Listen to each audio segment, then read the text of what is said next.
Good,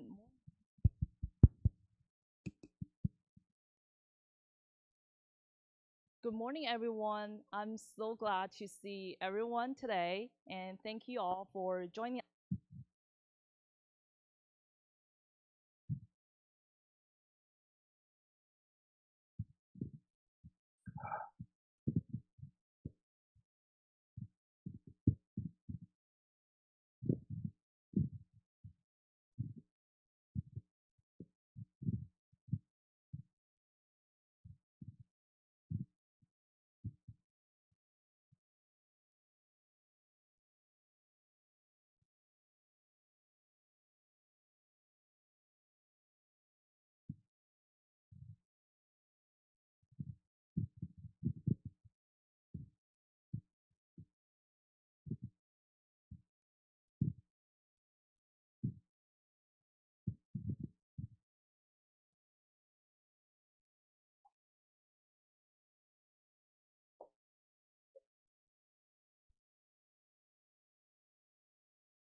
Hello, everyone. Good morning.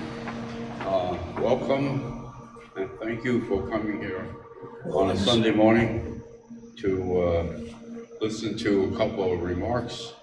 I was asked to speak about diversity, but first of all, I want to uh, indicate how grateful I am to have this opportunity to talk about a topic that I've been close to for, I guess, a good part of my life. Um, Diversity is a very, very important and essential concern topic for all of us. Why?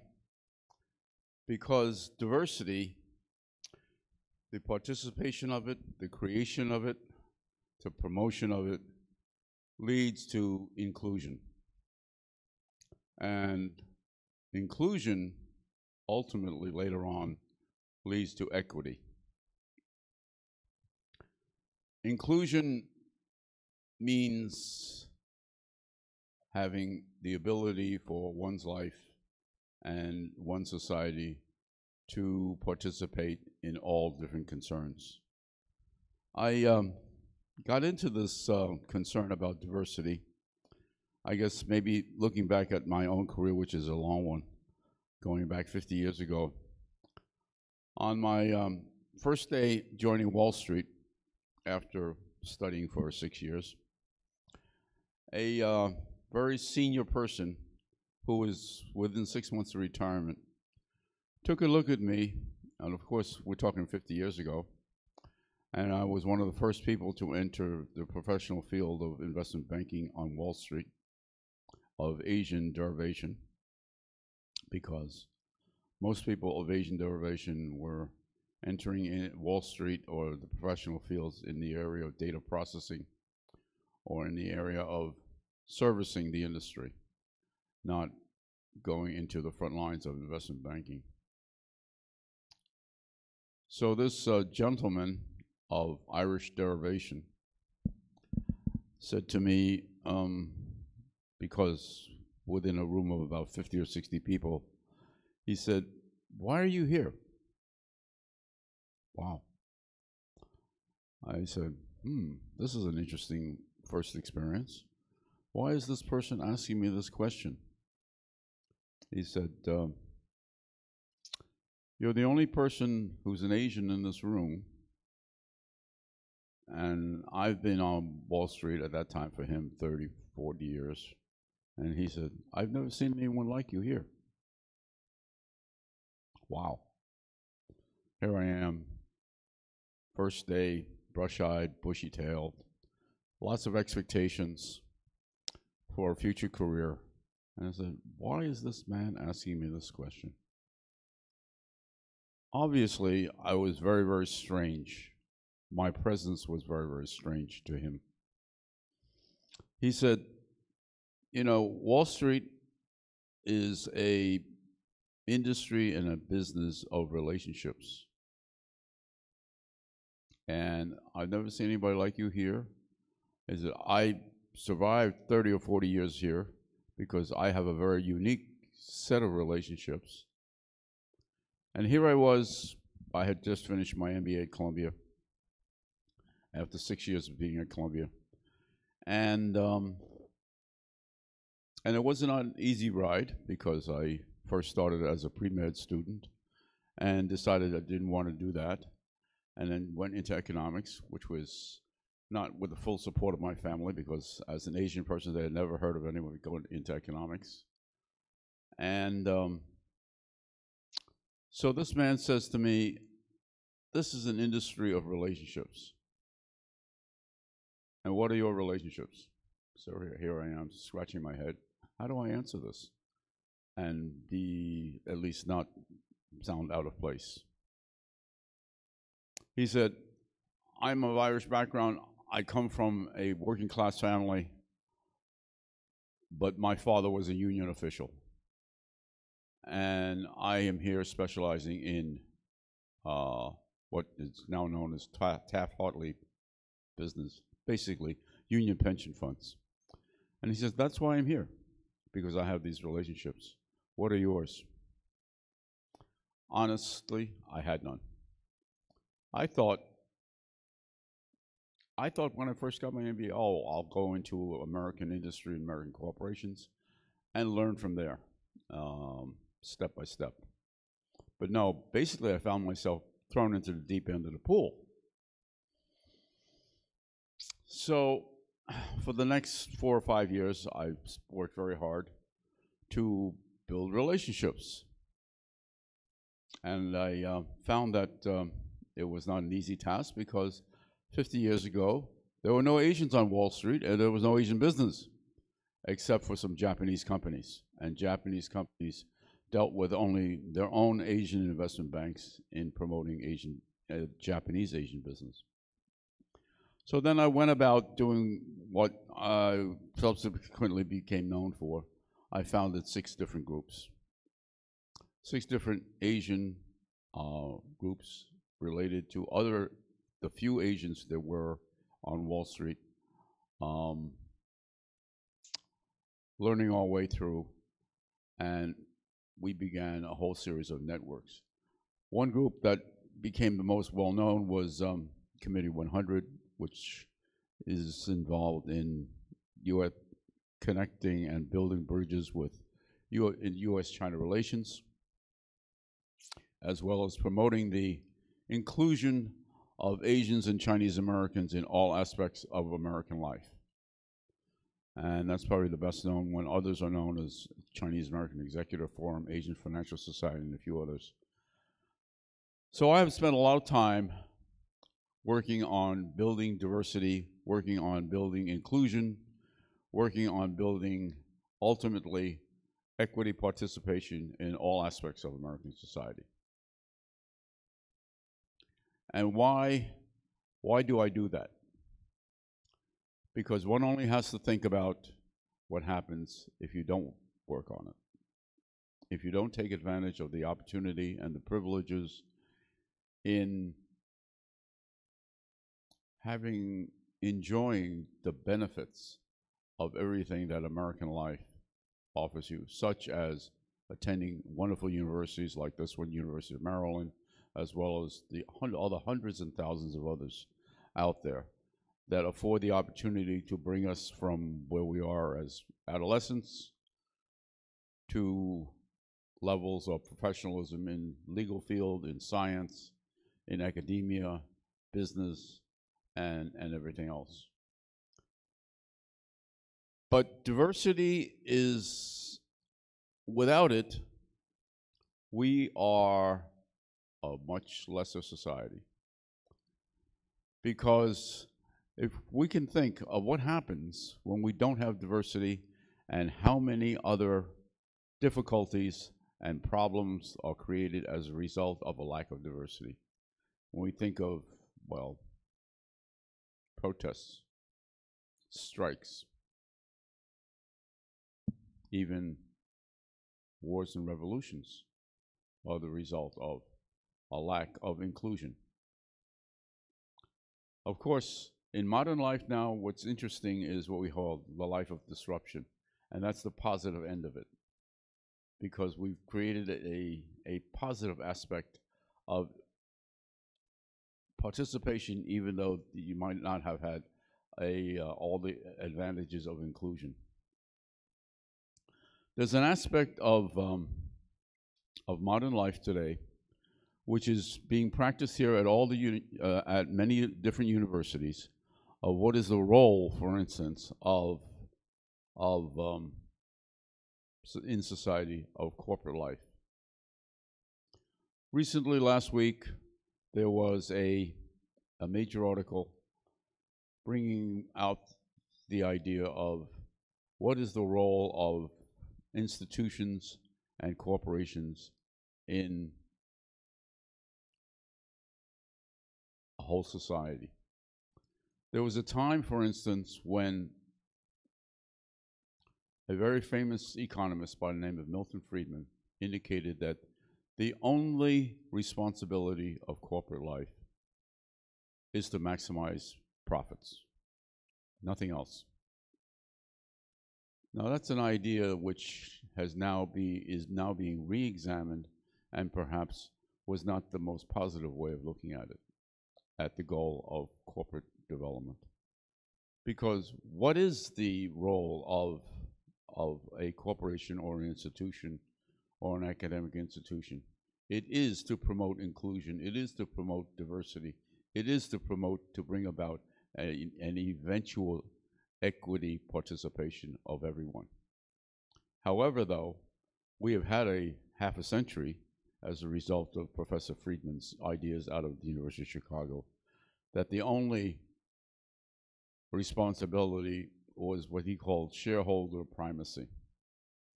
That the only ideas behind the important role of a corporation was to maximize profits.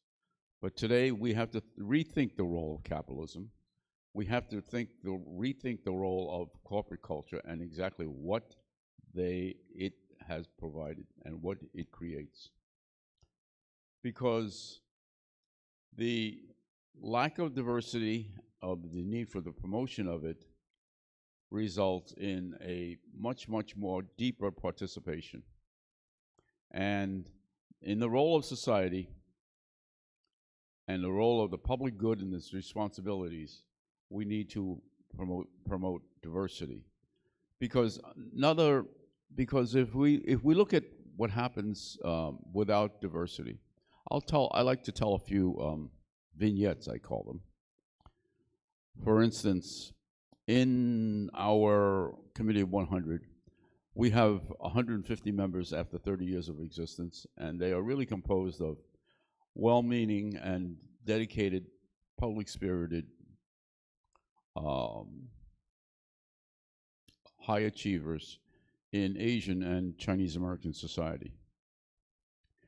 I like to tell the story of a man by the name of John Fu, who was the first Chinese American to become a candidate to be a general in the American Army. And as you know, when you're about to become general, you have to be vetted by the Senate. And in his Senate confirmation hearing, he showed up. And of course, this is now 25, 30 years ago. He spelled his name John Fu, not John F-O-O, as it is traditionally known to be spelled, but it was spelled John F-U-G-H instead of F-O-O. This was during the days before the days of internet and before the days of Wikipedia. And he showed up in the witness candidate's chair, and the senators asked, "Are you the candidate or are you an aide to the candidate?" Because of his spelling, it never dawned on them that he, an Asian American or a Chinese American, could be a candidate, since he was the first one to be vetted for being a general. Now, here's an incident where basically, through the backgrounds of these senators, because of the lack of their own diversity experience as they were growing up, it never dawned on them. The other thing that, and of course, eventually, good for him, he eventually passed the vetting process and became the first person of Asian descent to become general of the American Army. He eventually rose to the level of Judge Advocate General because he was an attorney and retired with a very distinguished career. I also spent some time during my Wall Street career serving in the position at the Federal Glass Ceiling Diversity Commission. And that's where a lot of this sort of comes about. I was appointed by President George Herbert Walker Bush, as he's the nickname called Bush 41. And I was the only Asian American out of 20 people to be on that commission. More interestingly, I was the fifth person who was requested or who was invited to serve on that commission. 4 other people had turned it down because they thought it was 4 other Asian Americans, high-level Asian Americans, had turned down the appointment at the presidential level because they thought that diversity and glass ceiling and bamboo ceiling issues were not an issue to be concerned with by Asian Americans. They thought that this was ultimately only a concern for others, other minorities, and as one person said to me very, very disappointedly, our skin is almost white. Why do you want to go the other way? I was shocked. So this made my commitment even deeper in this whole issue because I had been exposed to it, obviously, like many people of minorities, various forms of either discrimination or insulting behavior, which we won't get into. More importantly, is how to utilize all of this in a positive way. So, as a result of that experience, one of our assignments, the commission lasted for 7 years. It has since sunsetted. It sunsetted around the year 2000. One of the assignments was to go and interview 35. We had hearings. Well, the purpose of the commission was to have hearings around the country. Every 2 or 3 months, we would go to a different American city and listen to the experiences of people who were, shall we say, did not experience inclusion, to put it mildly, and who did not find, after 2 or 3 decades of working for various corporate entities and academia and military and science and technology, it's not only just corporate life, found that they were not, in their view, adequately treated or promoted or otherwise, or that had experienced what was commonly known as either the glass ceiling or, in the case of Asians, as the bamboo ceiling. So we had hearings about every 2 or 3 months for about 6 or 7 years. And toward the end of it, we were given the assignment of interviewing 35 of the leading CEOs in America. And my assignment was to interview the chairman of IBM International Business Machine at the time. And I got this response, which was a very interesting one, but out of the 35 CEOs, 31 of our fellow commissioners got the same result. There was a 2-3 hour interchange dialogue with the CEOs. A series of questions were asked and answered. And the most important question that we all felt that we asked was, what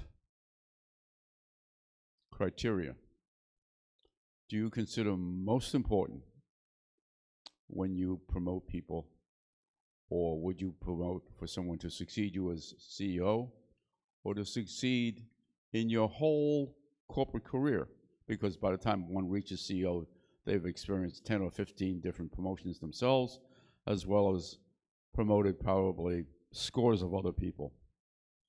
31 out of the 35 CEOs came back and said, the trait that we consider the most important is something called trust and comfort. Now, what is trust and comfort?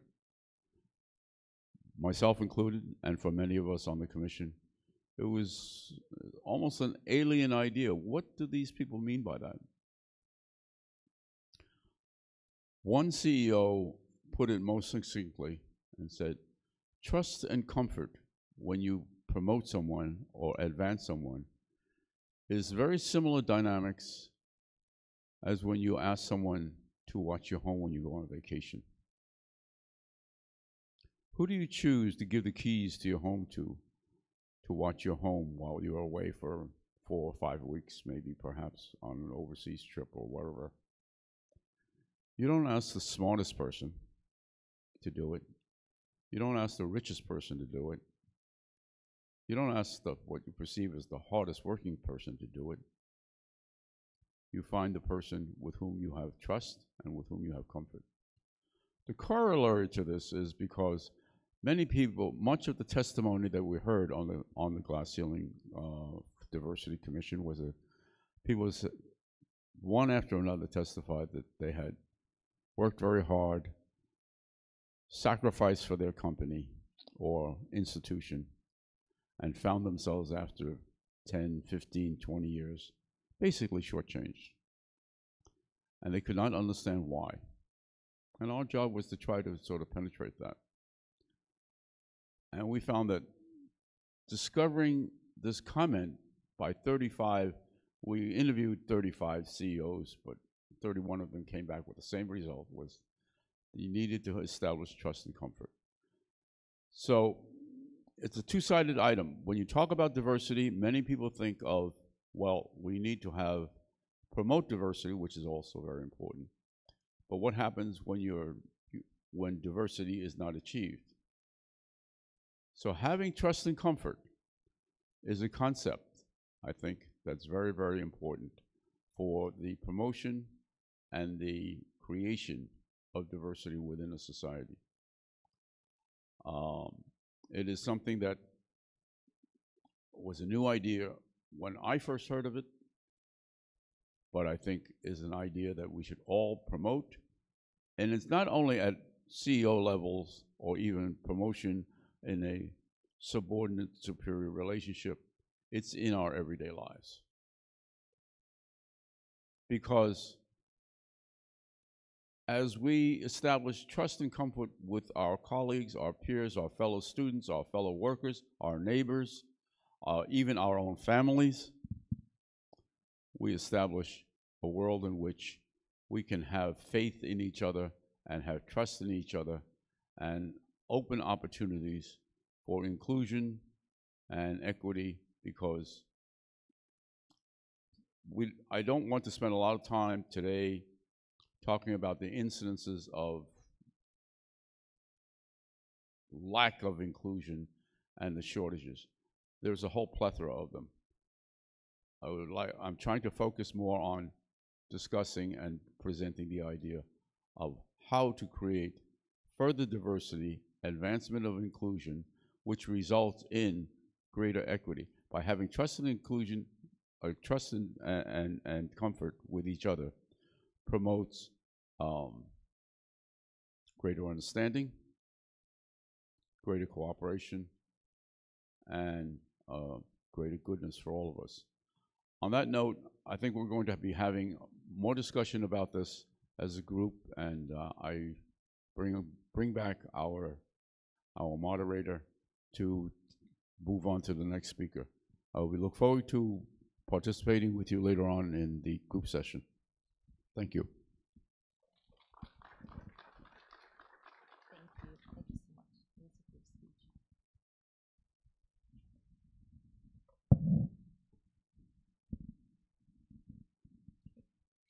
Thank you, Mr. Tang, for sharing your story related to diversity in Wall Street. and your journey on building the relationship, inclusion, and equity. Thank you so much, and we cannot wait to learn more at our panel discussion. Next, let me introduce our second guest speaker, Michael North. He is the co-founder of the Zhou Enlai Peace Institute, the chairman of Galaxy Trade and Technology, and he will be joining us via Zoom today. Could you hear me, Michael? I hear you. Can you hear me? Yes, we can hear you really well. Thank you so much for being here and joining us. Thank you for inviting me. It's a great honor to join you. Sorry. And then from here, I will hand it over to you. Thank you. Okay. It's a great honor to join you and colleagues at University of Maryland. I have many fine friends in the Delmarva area, especially Baltimore and Washington, D.C., and send my greetings to all of you and congratulate you on, on holding this important conference.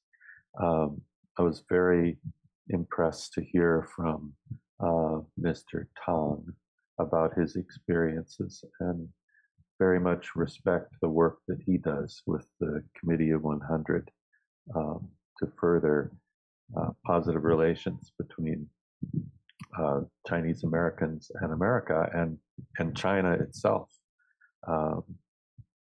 And I also want to say hello. I think this conference is going out to people in China. We know many people at Beida and Beihai, Tsinghua, and Shanghai University, especially the academy there, and just send greetings to you and hope that we can come and see you again sometime soon. So in the past several years, there's been a dramatic change in the relationships between the United States and China. It started really with some radical moves in trade policy that took place in the opening days and months of the Trump administration and built in volume and velocity. And that trade policy, which I think everybody who's involved in business and trade and administration in the two countries can agree has not been fruitful for either the US or for China. Those kinds of tariffs are self-defeating. But that created a climate of opposition, which was very different from what we experienced in the years before that. You know, we at the Zhou Enlai Peace Institute, we've hosted many delegations from all across China, all across America, in many, many different sites. And we've traveled all over China and been hosted by many government organizations, universities, corporations, and always with very much a friendship objective. And, you know, when hearing Mr. Tang speak and understanding that in much of America, Chinese Americans are quite a small minority, it made me reflect on Hawaii, which is where I've lived for the last 15 years or so. I used to live in Los Angeles and New York, but it made me reflect on how very different this one place is in America. It is well over 40% of the people here are Asians, of Asian origin, and 20% are from China. And many of our political leaders, our social leaders, our bank presidents, corporate leaders, our attorney general, and so on, are of Chinese origin. And the Speaker of the House, the longest serving Speaker of the House anywhere in America, is Chinese. So Um, it's a very different climate here, and I would not only just in terms of the temperature, which is obvious, because it's always beautiful, um, beautiful weather here, but the weather in terms of tolerance and openness and acceptance and in understanding and really welcoming of Chinese culture here in Hawaii is a very good example for the rest of America to see and to follow. And if any of you ever have a chance to come here, you'll see for yourself what I mean. I just want to show you something that we produced, a video that we produced. When the Zhou Enlai Peace Institute was announced during the APEC conference, as you know, a very important international planning conference in 2011. If you can imagine a time when Hu Jintao, Vladimir Putin, and Barack Obama were all present in the same place and all talking to each other in a very friendly way and having pictures taken together, that's what took place at APEC. And here is a little bit of an introduction to the Zhou Enlai Peace Institute. Zhou Enlai being well respected everywhere across the world as a peacemaker from China.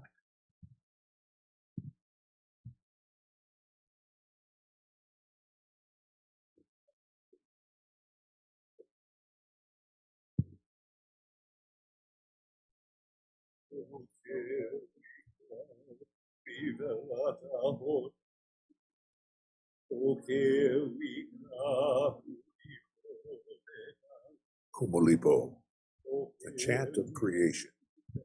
From the darkness deep beneath the ocean, the earth rises in fire, forming the Aina, the land.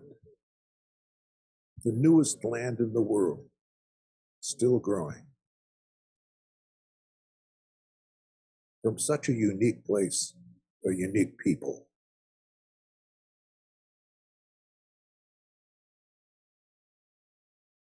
Drawing visitors, adventurers, and people seeking new lives. From every corner of the earth they arrived, in the Pacific, Europe, South America, North America, and Asia. Wave after wave they came, and were welcomed by the native Hawaiian people with their most powerful word, aloha. Welcome to Ha, the breath, Vai, water, E, spirit, Hawaii. One of the most powerful waves came from China. Seeking work and new lives, they arrived as laborers in the fields, helping to build a new nation. For 2 centuries, China has given to Hawaii, and Hawaii has honored China.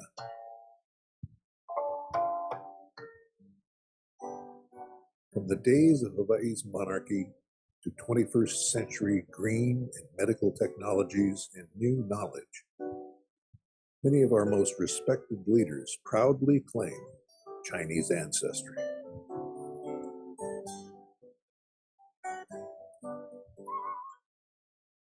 Today, Hawaii welcomes one of the greatest sons of China, Zhou Enlai, the beloved peacemaker from Huayan.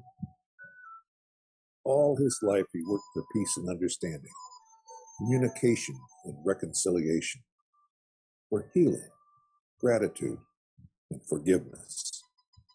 Hawaiians call this ho'oponopono, peaceful reconciliation.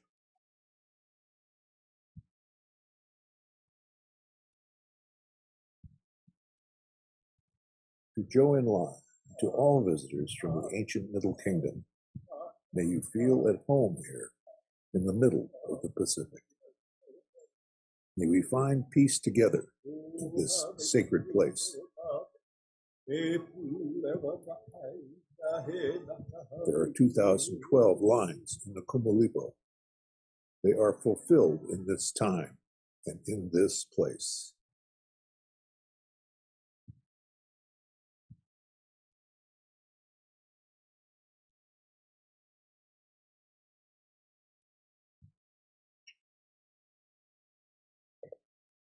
So please take this as encouragement that America wants to be open. We are inherently open.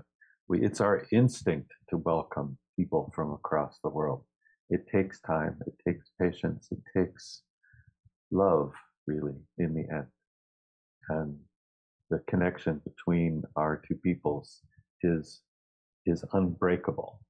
I think something that most people don't know is that Imperial China was the first nation in the world to recognize the United States upon the signing of the Declaration of Independence. The first. We are the first to exchange diplomats. And that's a tradition that has continued with its ups and downs and with plenty of difficulties and issues and problems. I'm not minimizing that. But I want to say that at a time when there's such dislocations from so many different areas, so many different, I mean, if you go even into the way that our two nations have dealt with the global pandemic, it's a good time to take a step back and go back to first principles and see what is there that is strong, that endures, and see if we can draw some lessons for today from first principles. So first principles from China's standpoint are the 5 principles of peace that were written by China's first modern premier and the first foreign minister, the 5 principles of peace. And I want to just review, of course, everybody here is educated, knows about those principles of peace. And can everyone see the image that I'm showing you now? Yes? Let's see. There. Okay. I'm showing you just the basic 5 principles. And these are principles that have been recognized internationally by the United Nations and by the non-aligned movement. Just to review quickly, mutual respect for territorial integrity and sovereignty, non-aggression, non-interference, equality and mutual benefit, and peaceful coexistence. And it was the conviction of Premier Zhou that if any of these principles is violated in a continuing way without sound effort to restore and maintain it, then peace is very difficult. So look at these 5 principles and you can see 2 or 3 that we are out of sync between America and China today.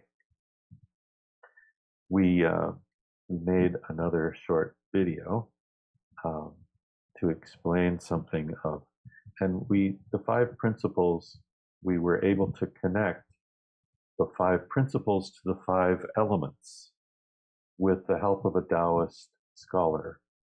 So you'll see what I'm talking about. I'll show it to you in Chinese first, a very short piece, and then in English.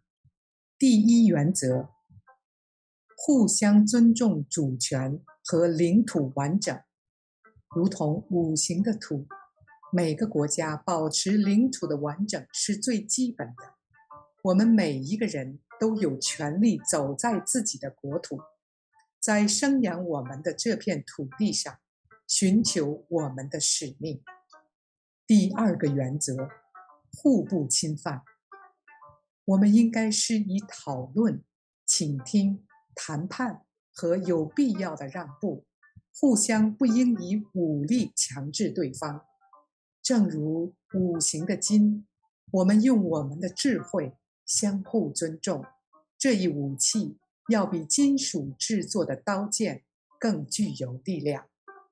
第3个原则，互不干涉内政。我们要相互尊重别国的独特传统、文化和历史，以及用他们自己的智慧去解决他们自身的挑战。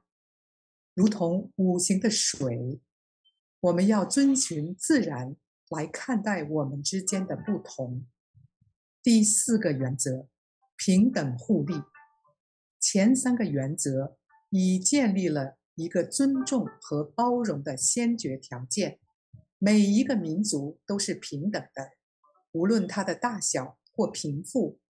我们要帮助其他国家的经济和社会建设的成长，如同五行的木，为所有人之使用，造福于人类的切实利益。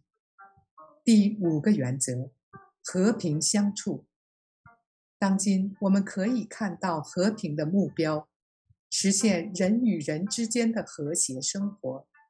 和平相处意味着要认识在我们生活中的多种民族和祝福他们，如同五行的火，各民族团结一致，为人类的理想点燃这把火炬，将它带给人们光亮和希望。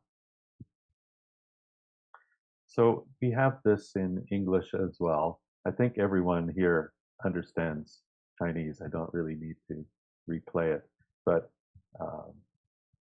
let's show you the first. It's each other. Oh, like the metal element. We use the sharpness of. So we use these 2 videos to explain to people. Really, it's a concentrated expression of the genius of Chinese civilization, both ancient and modern, put to work for the cause of universal peace.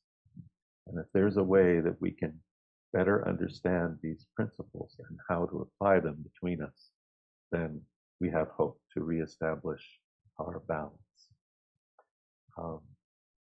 Now, these 5 principles became part of the non-aligned movement, and I was asked by the people at Nankai University to write a paper to assess whether there were lasting benefits from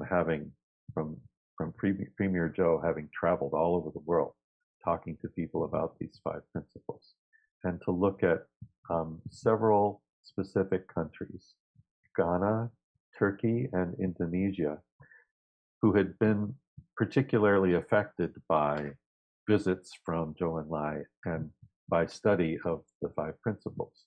And all of them had in various ways incorporated the 5 principles into their foreign policy. So I took some time to try to understand from the ambassadors and writers and business people from these 3 countries what were their lasting benefits. And the conclusion of this paper that I wrote for Nankai that was published by the university was absolutely yes. Absolutely, there were very strong and enduring benefits that came from this work, this work of practical economic and business and cultural and political philosophy out of China. So I encourage you as university students here to study a little bit more about the 5 principles, get into what happened at the Bandung conference and so on. So I wanted to touch on a couple of practical reflections with you. First of all, a little more than a year ago, there was a big disruption in international markets that took place in an area that affected me and my company, Galaxy Xinghe, which has made substantial investments in China with offices in Beijing and Xi'an, Yulin, Shanghai. And our investments are centered around magnesium. Now, magnesium is a commodity metal that's used across many industries all over the world. And China has, depending on how you calibrate the numbers, China has between 70 and 80% of the currently operating efficient mines for magnesium in the world. So we made investments in bringing one of China's strategic assets, which is this magnesium. Most of it is in Shanxi province to world markets. Now, making magnesium requires that you melt rock.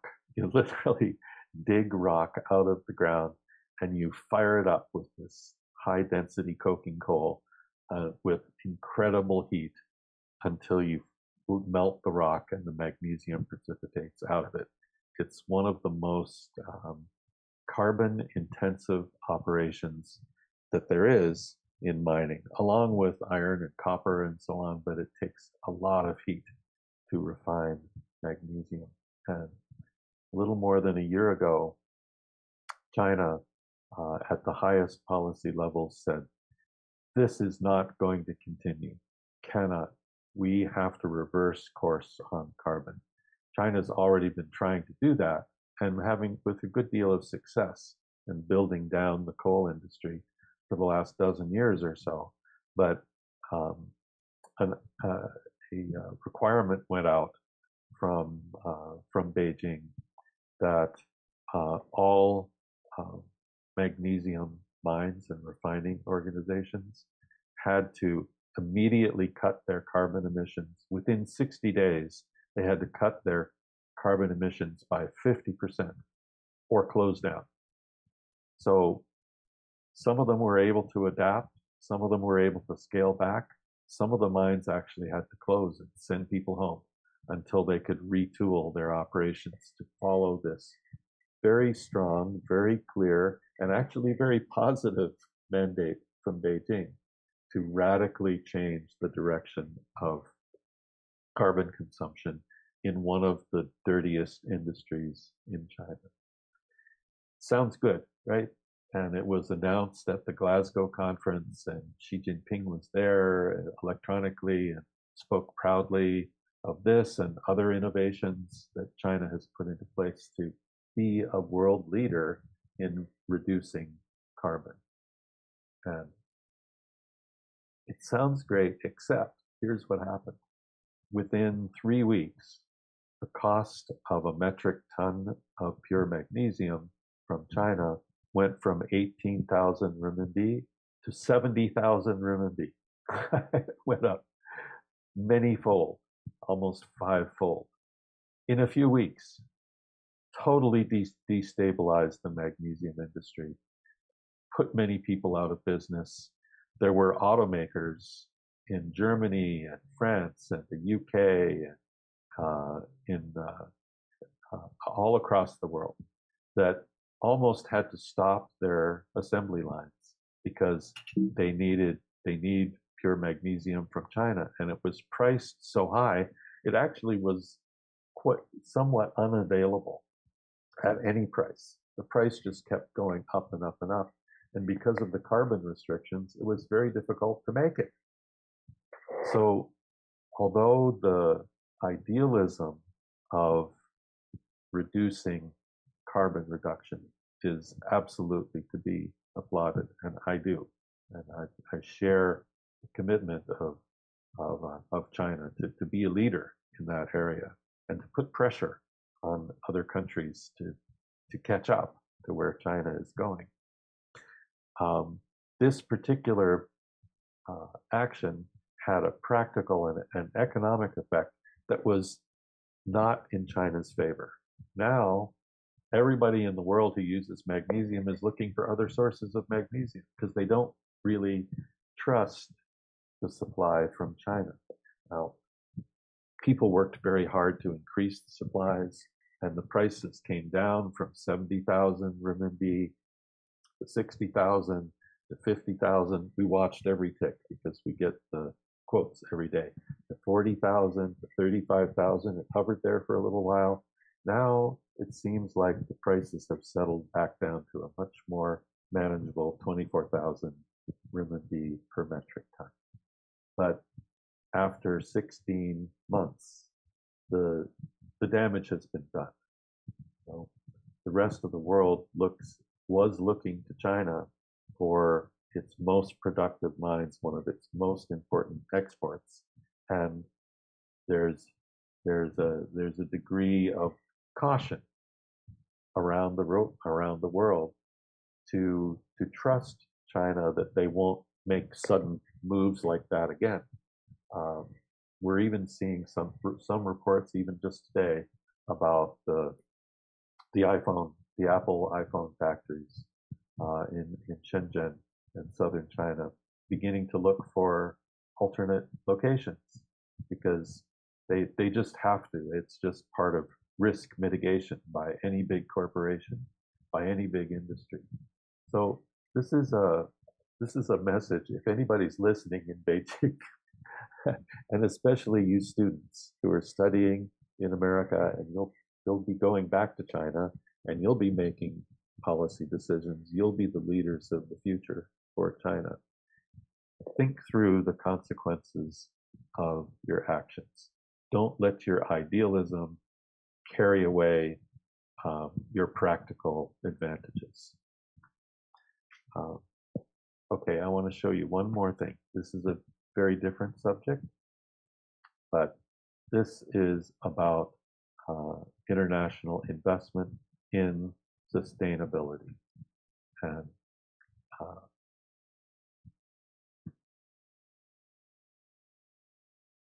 okay, this is a United Nations group that UN Conference on Trade and report that came out a few weeks ago that describes the tremendous changes that are taking place in capital markets, in business investment, in sustainability. This is something that was not really present at all 10 years ago. It was just starting, but according to the UN, and this is a study that went across 195 countries in the UN, all reporting officially, including China, that financial markets went to $5.2 trillion in 2021, up 63% from 2020 in sustainability. So, and this includes funds and bonds and mixed social and sustainable bonds.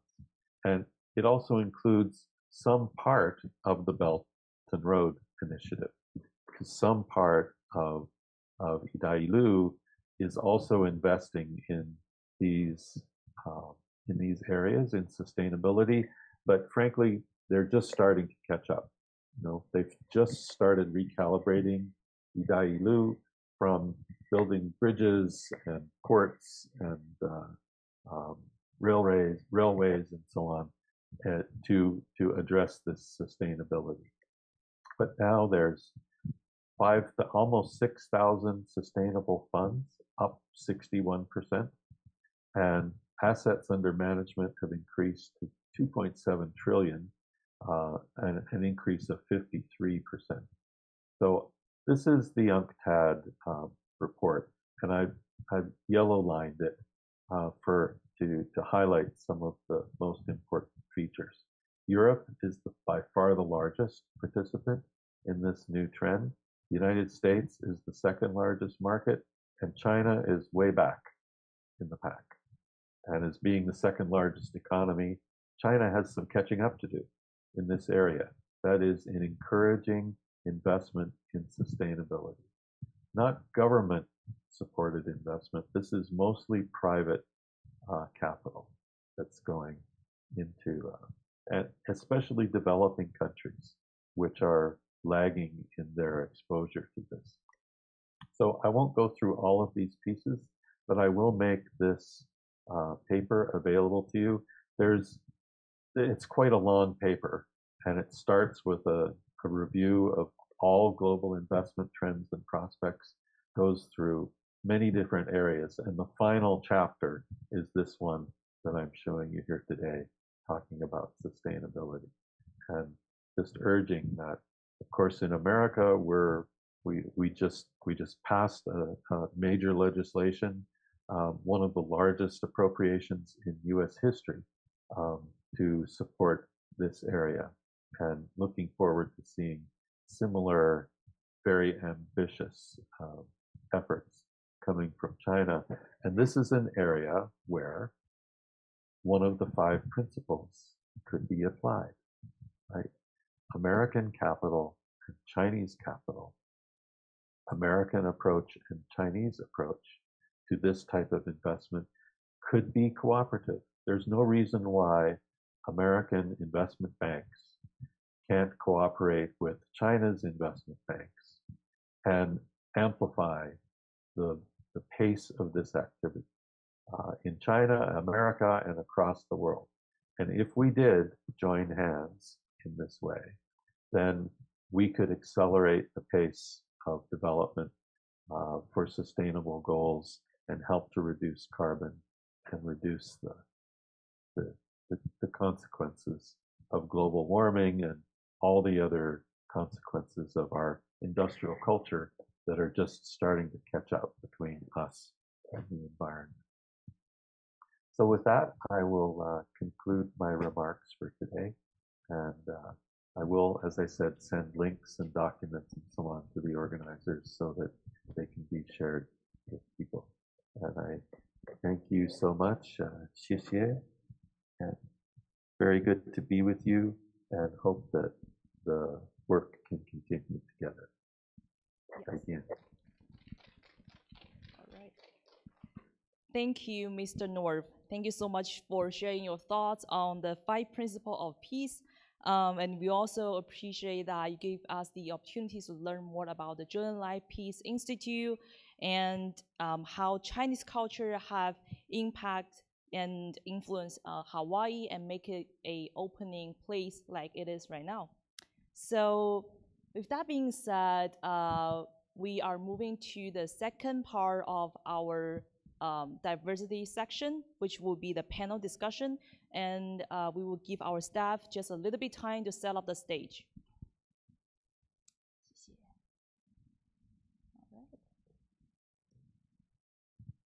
Okay. All right. So now the stage has been set up, I would like to welcome our guests to return the stage and join us for the panel discussion.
Thank you, guys.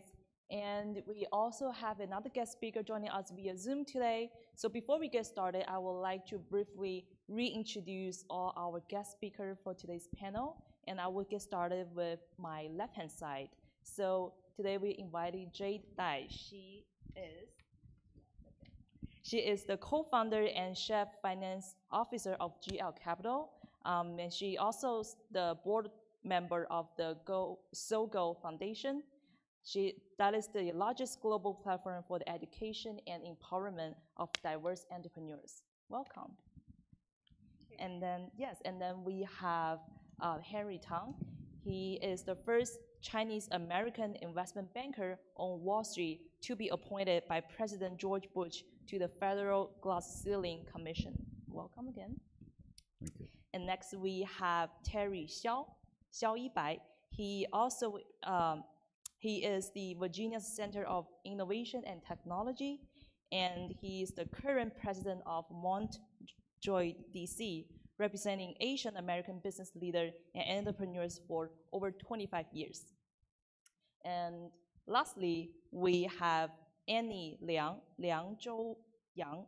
She is the founder of Liang Capital Partners and the board member of Beijing Culture Heritage Protection Center. And she'll be joining us via Zoom today. Thank you so much for being here.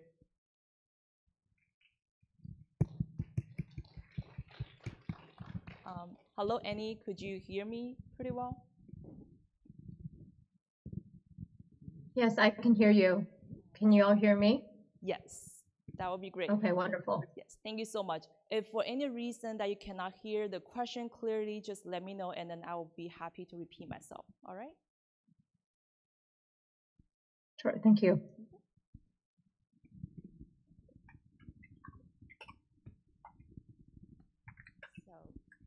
So I do have a couple questions that I would like to go through, and each our guest speaker are welcome to answer the question, even though you don't have to. All right, thank you. So as we all know that you have very different backgrounds, right? So could you share like what does diversity and inclusion means to you, and have you overcome any challenges that is related to diversities? I can go first. So I run a real estate investment business. We have a private equity real estate investment, making investment in multifamilies, student housing, and mixed-use properties in Baltimore, Philly, and Norfolk, Virginia area. We do have a very diverse team. So I'm from China. My partner is from the United States. And we also have been hiring people from Singapore, Thailand, Philippines, different countries. So it's very diverse team. So for some difficulty for the diversity and inclusive, I did met difficulties in the past, challenging in the past. So it is a real estate investment business, right? So at the beginning, when me and my partner just started a business, we also handle construction work. And I'm not that big. I'm kind of small, and I'm Asian. So, but the contractors, most of the contractors, they may be white. They may be like from Mexican or from different area. They are strong, and most people who are do construction work, they are guys, right? So when I went to the properties, asked them to do work, they don't listen to me. So every time I had to bring my partner out. My partner is very tall, he's white. They only listen to him, they don't listen to me. Why? Because I'm a woman, I'm Asian. That's not good. I don't like that environment. So what my partner did is each time because we have the contracts with each contractors for them to do work, right? So when we do the inspection, after finish inspection, they need to get us approval. Then we are going to make a payment for each stage of the work. So my partner told them, hey, you have to get Jay's approval. You have to listen to Jay. If not, we won't give you a payment. We won't give you the work. We want to do business with you. So that's a challenge I met. But now it's much better because we are in business in a couple years, more than 6 years. And building a good relationship with we also want people who want to respect women we give them business. So now it's better. Thank you.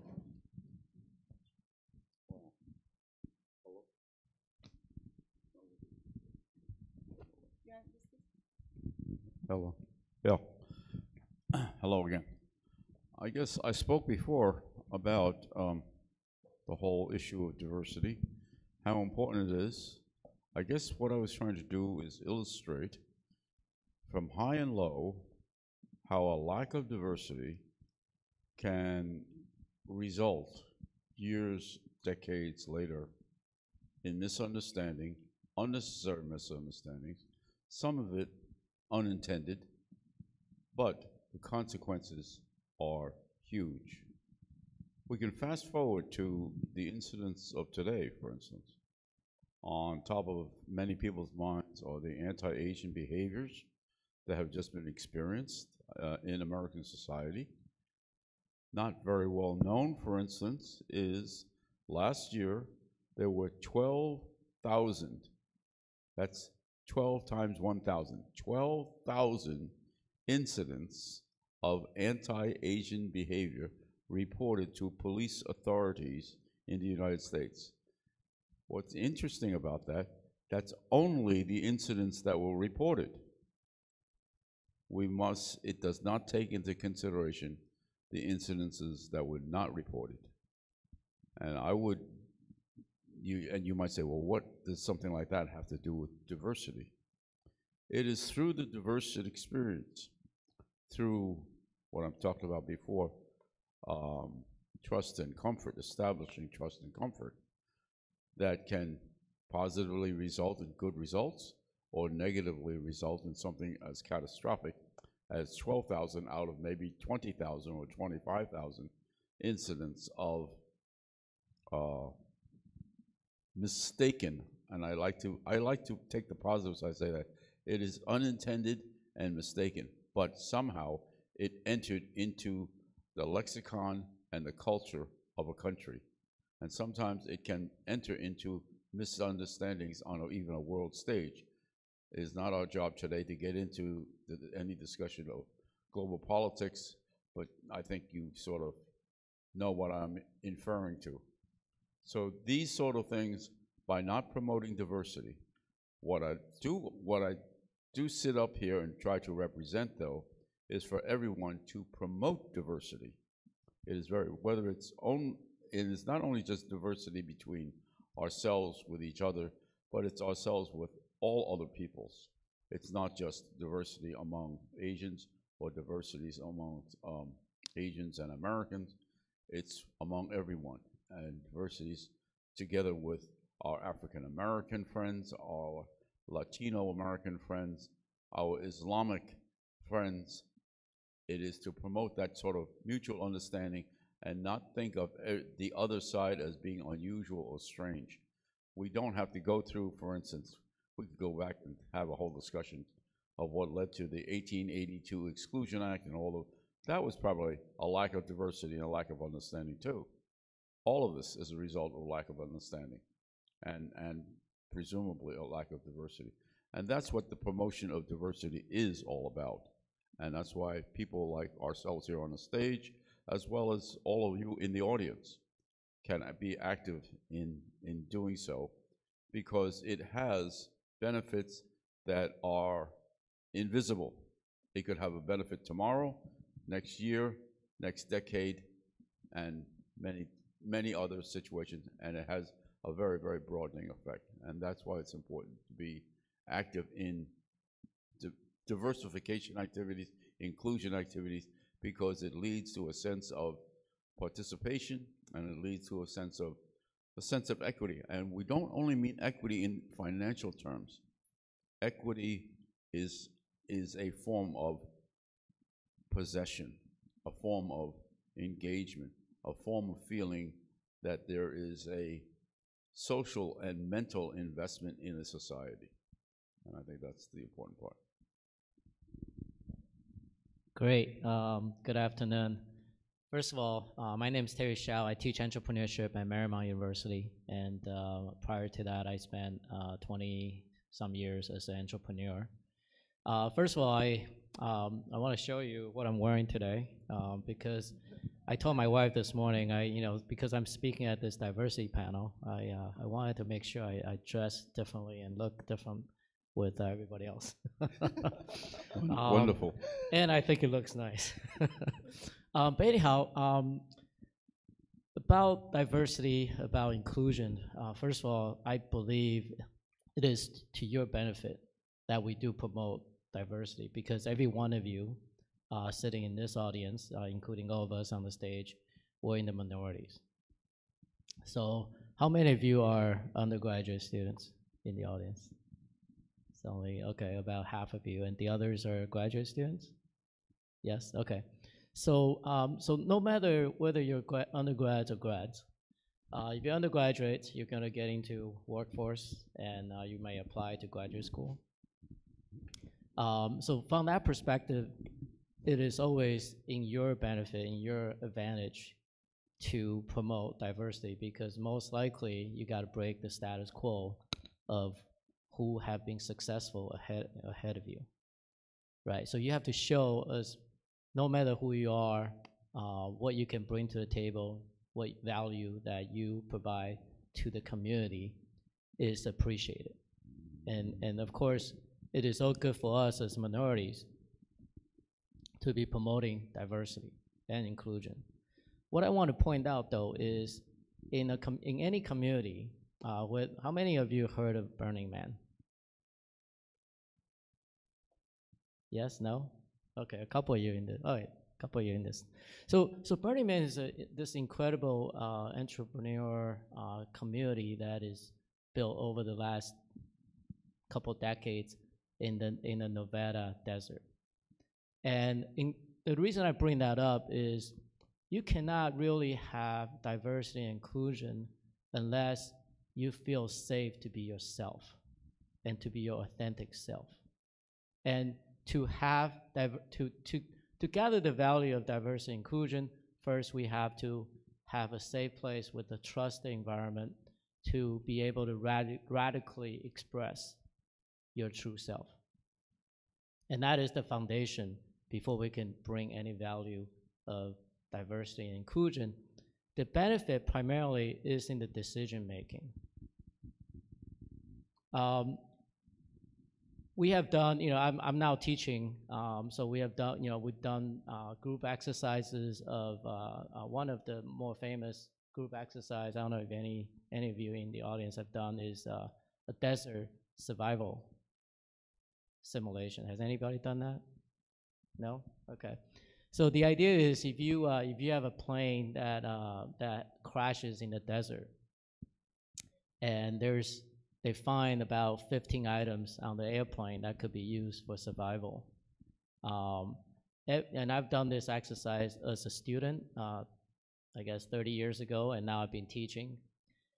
Every single time, individually, the items that any individual decides to bring is not going to be as good of a list that the group has decided to bring. So the idea is everyone in a group, because of their backgrounds, their education,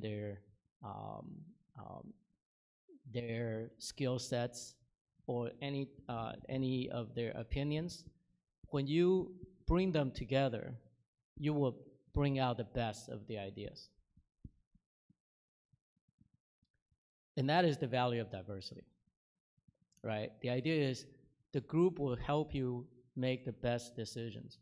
So the moderator asked if I can share my own experience in overcoming diversity.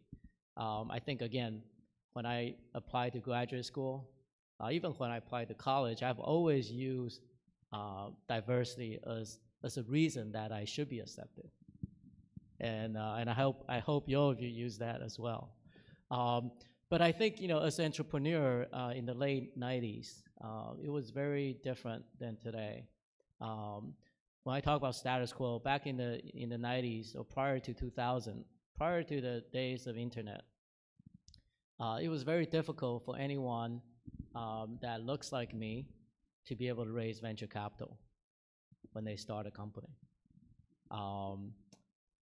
And because everyone thought everybody knows from TV what a successful CEO looks like. They're good looking, they're probably white, they're probably tall, and they probably have some great hair, right?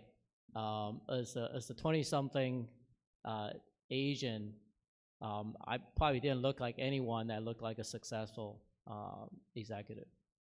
And for us, for some of us that had to raise venture capital, it was really difficult. But the idea is you have to bring everything back to the basics and show what the value you bring. And I hope all of you would see the benefit of diversity and inclusion, and let's all work together to make that happen so that we can all benefit from that. Thank you.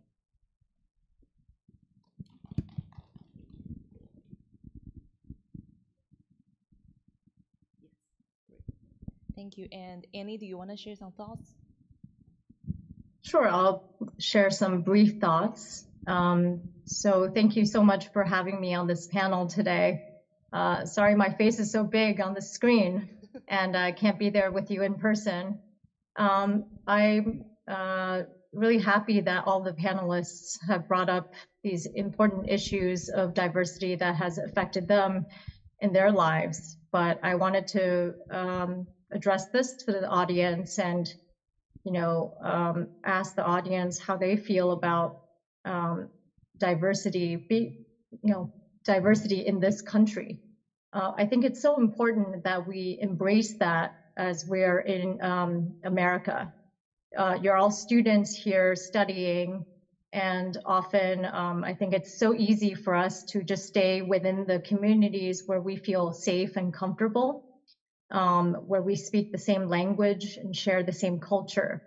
But this is the time where you have in your lives where you have the opportunity to really meet people of different backgrounds, to learn a new language, to meet people from different countries. I just think it's so crucial that during this time in your lives, when you're young, to explore these different paths of what diversity means. I think it's easy for us to just stay within our communities and talk about the issues that have affected us externally. I know it's unfair during the pandemic and of course throughout history, the plight of the Asian Americans and Chinese Americans, we have faced discrimination, but how are we representing ourselves? I think it's important at this time for us to stand up for ourselves and think about how we are being represented, and then also how we are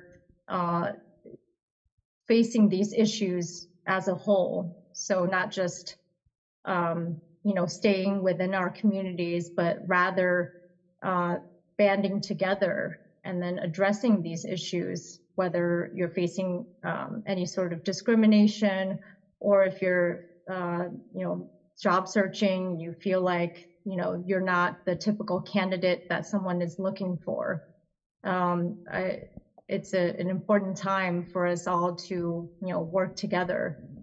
So I'm glad that Terry has brought up this issue, this concept of Burning Man earlier. So it's a very cool festival. And a lot of people who go there are on this journey of mindfulness. And I think during the pandemic, a lot of us have felt fear, a lack of inclusion, and anxiety.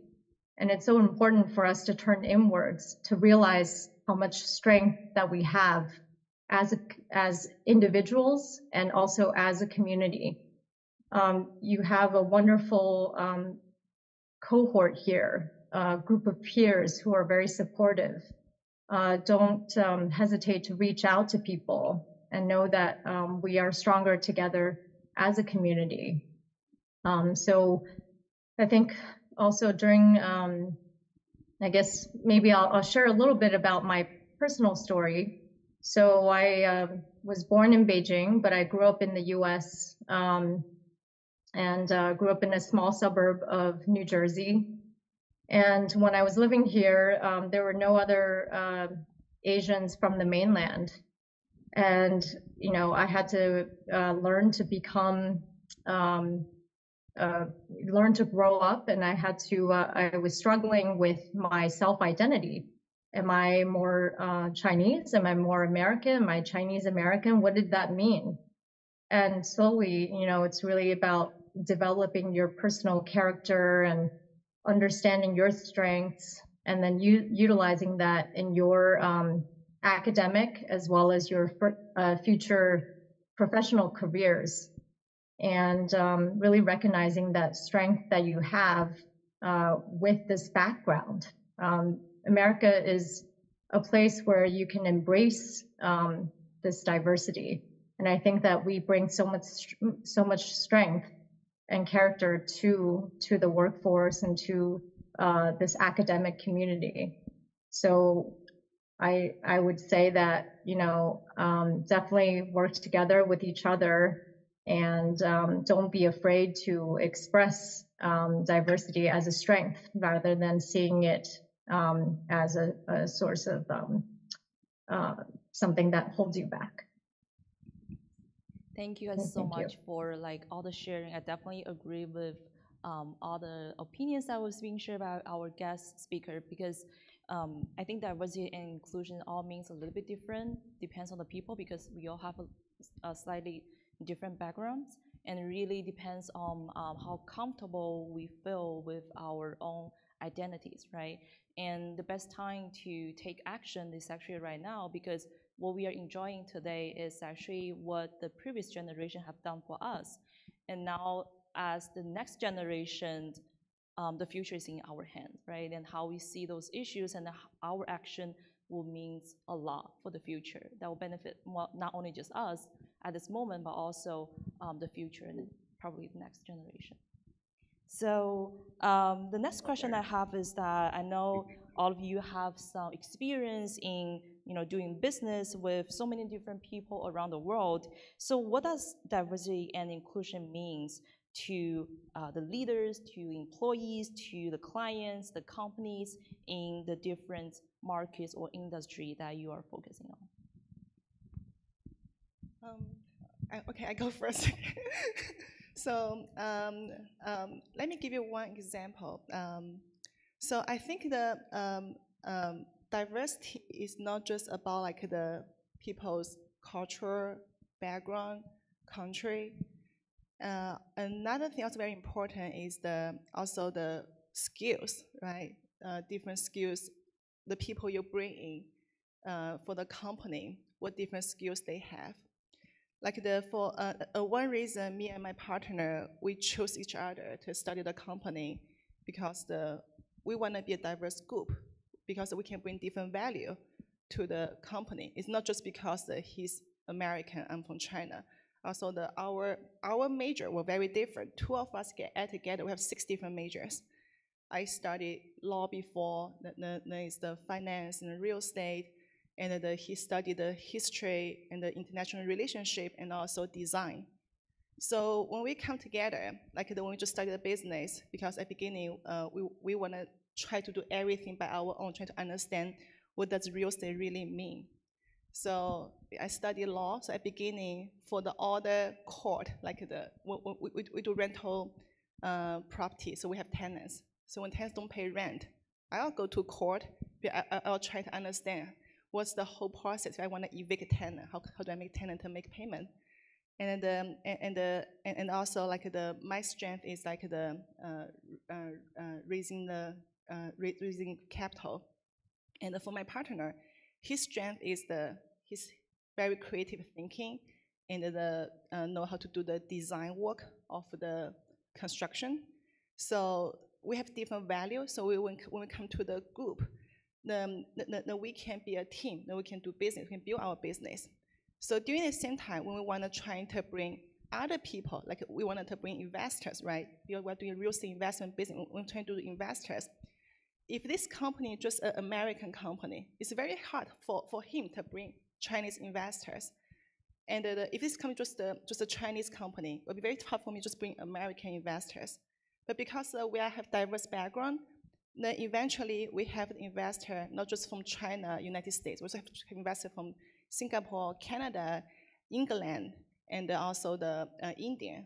Because the other investors say, oh, this is the investment firm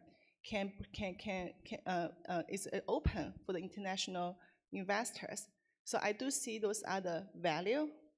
And also when we are doing when we are running the business exactly, having diverse group is very important. At beginning, we hired someone from China to managing the tenants in Baltimore.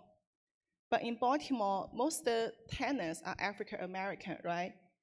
Even though we speak English, even though like we try our best for the communication, but those cultural gap is very hard to make sure this gap is not there. It's hard because we do have different culture. So it made my my manager had a difficult time trying to make sure like they have a good like a tenant relationship in Baltimore. It's just hard because we all also have the different talent, right?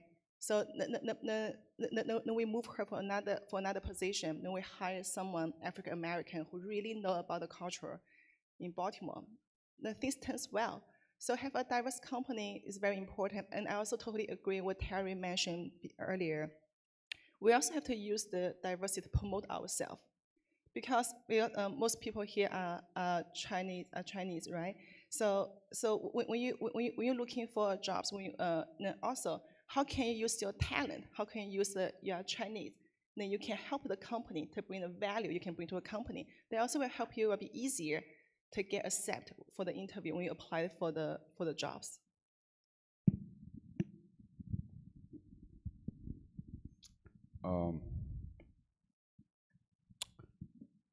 Terry, it rings home very loudly when you mention as recently as Y2K, they used to call it, when we went from 20th to 21st century, which is now only 22, 23 years ago, that you had challenges in being a venture capitalist and being an entrepreneur and basically finding support and help. Okay. Well, I preceded you by about 30 years. So about 1970, I was in your shoes. Yeah, I wasn't very tall. I'm only 5'6". So I was this very short Chinese guy who ran around Wall Street, as I just told before, in my Wall Street experiences. But I guess I'll move forward by 10 years or so. After that, one of my other assignments in trying to be an investment banker, naturally, all the tall guys got the assignments to go to Los Angeles and to operate in New York, and the short Chinese guy didn't get that. That was me. So my consolation prize was an interesting one later on. I got the assignment of traveling around the world. While it may sound very interesting and exciting, but I did it every 8 weeks. I went around the world every 8 weeks, made about 10 different stops. Started in London, went to Germany, Frankfurt, and Munich, and then Switzerland. And then from there flew to Dubai, which wasn't not the Dubai of today. It was just an empty airstrip in the sand at night when it was pitch black. That was a fuel stop. Stopped in Bombay, which is now known as Mumbai, and then went to Singapore. And then from Singapore went to Hong Kong, Taipei, Tokyo, and back to the United States. I did that every 8 weeks. So sometimes they say, you have to learn how to make a silk purse out of a sow's ear, and do the best with what you have. That was a very interesting experience because that's where I learned about diversity and differences and how to connect with it and how to be a Asian or Chinese guy representing American companies. I was in what was known as finance syndication business at that time, which is a fancy word which means getting other foreign financial institutions to join with American financial interests to form what is known as a syndicate financial group to sell securities in their countries. That's what that job was all about. So, so here I was, you know, a Chinese guy in Germany, okay, or in Switzerland, and representing an American company, trying to get them to, as foreign companies, entities, usually, you know, now we call them family offices, but in those days they called them private banks, to join in these syndications or venture partnerships, another way of putting it, for an American company. So naturally, you walk in the door and they say, "Oh, Mr. Tang." And of course, from my first day's experience, I was used to the idea of basically saying, "Who are you and why are you here?" Well, after a while, I could answer that question very easily. But so it was with that I got my training and my grounding of how to relate to everyone. You don't have to fly 5,000 or 10,000 miles to go to Mumbai or Bombay, India to do it. You can just do it in Baltimore, which is, you know, just right up the road here. And no matter where you are, whether you're in Baltimore, whether you're in New York City, Harlem, Chinatown, dealing with other Chinese people, sometimes it's more difficult than dealing with somebody in Mumbai. Believe me, I can tell you that. I was, you know, 30 years ago, I was chairman of a group that was involved in, called Chinese American Planning Council. And our job there was to relate to other Chinese groups, other Chinatown groups. That was just tougher than going to Mumbai. So whoever you're dealing with, whether it's your classmate or whether it's your colleague, sometimes maybe even your own family members, it's very important to use the principles of establishing diversity and inclusion. It can be inclusion of your own brother. I had that problem one time when I was about 19 and he was 17, and we had some disagreements. And so it has to do with human relations, I guess, in the end. No matter who you're dealing with, relating to it. I mean, I use some, when dealing, for instance, with Germans, they wanted to know at that time about life in China, what Hong Kong was all about, or being a Chinese American, or whatever. Sometimes in dealing with African American or Latino American friends, we share the experience of minority American experiences and what it's like, and sharing some of the own internal inner city sort of common ground challenges. So it is with that, and it is very, very important to practice diversity principles. Look, we have right here one of the most successful people who in early Asian American venture capital, who succeeded in spite of his own challenges. So I guess part of my other message is, don't be discouraged. Don't say, I'm short and the other people are tall and that's the reason why I can't succeed. Don't let those differences separate you. Make them, use them to your benefit. Oftentimes, in times of dealing with people who were not Chinese American, I used the trick of, oh, you like Chinese food? Let's go. And I broke down many barriers that way. Most people don't know how to order in a Chinese restaurant, or sometimes, and it's an excellent way of breaking ground. Because, like, sometimes in my glass ceiling commission work, the people would say, oh, but all the leading players in my company, they play golf, and I don't play golf. Don't let that bother you. You don't have to play golf. You find your common experience and common ground. And that's the important part. You can succeed in everything. Don't let the differences, don't accentuate the differences. There was a man who wrote a book called, his name was Dale Carnegie, 80 years ago, The Power of Positive Thinking, or How to Succeed in Business. So use those kind of principles, the power of positive thinking, in order to meet these challenges and promote diversity. That was great. Thank you, Mr. Tan. And I'll add one more thing. I not only I take them to Chinese restaurant, I take them to foot massage. Plus, you Everybody get to loves eat a good foot Chinese food massage. when you do that. But yeah, I've also done a lot of business internationally. I appreciate all that traveling you have done. It's not easy. We heard from Michael North just prior to this session. 60 years ago, Zhou and I developed the foreign policy. And what was the foreign policy? That was the main point. Number one was mutual respect, right? So as you deal with other people, and that is really the basis of diversity and inclusion. It's mutual respect. It's not to only look at things from your angle. It's the ability of empathy to see the world from other people's angles, right? So number one is mutual respect. Number two, anybody want to take a guess what number two was? It's mutual benefit, right? So Mr. Tan said, who are you and why are you here?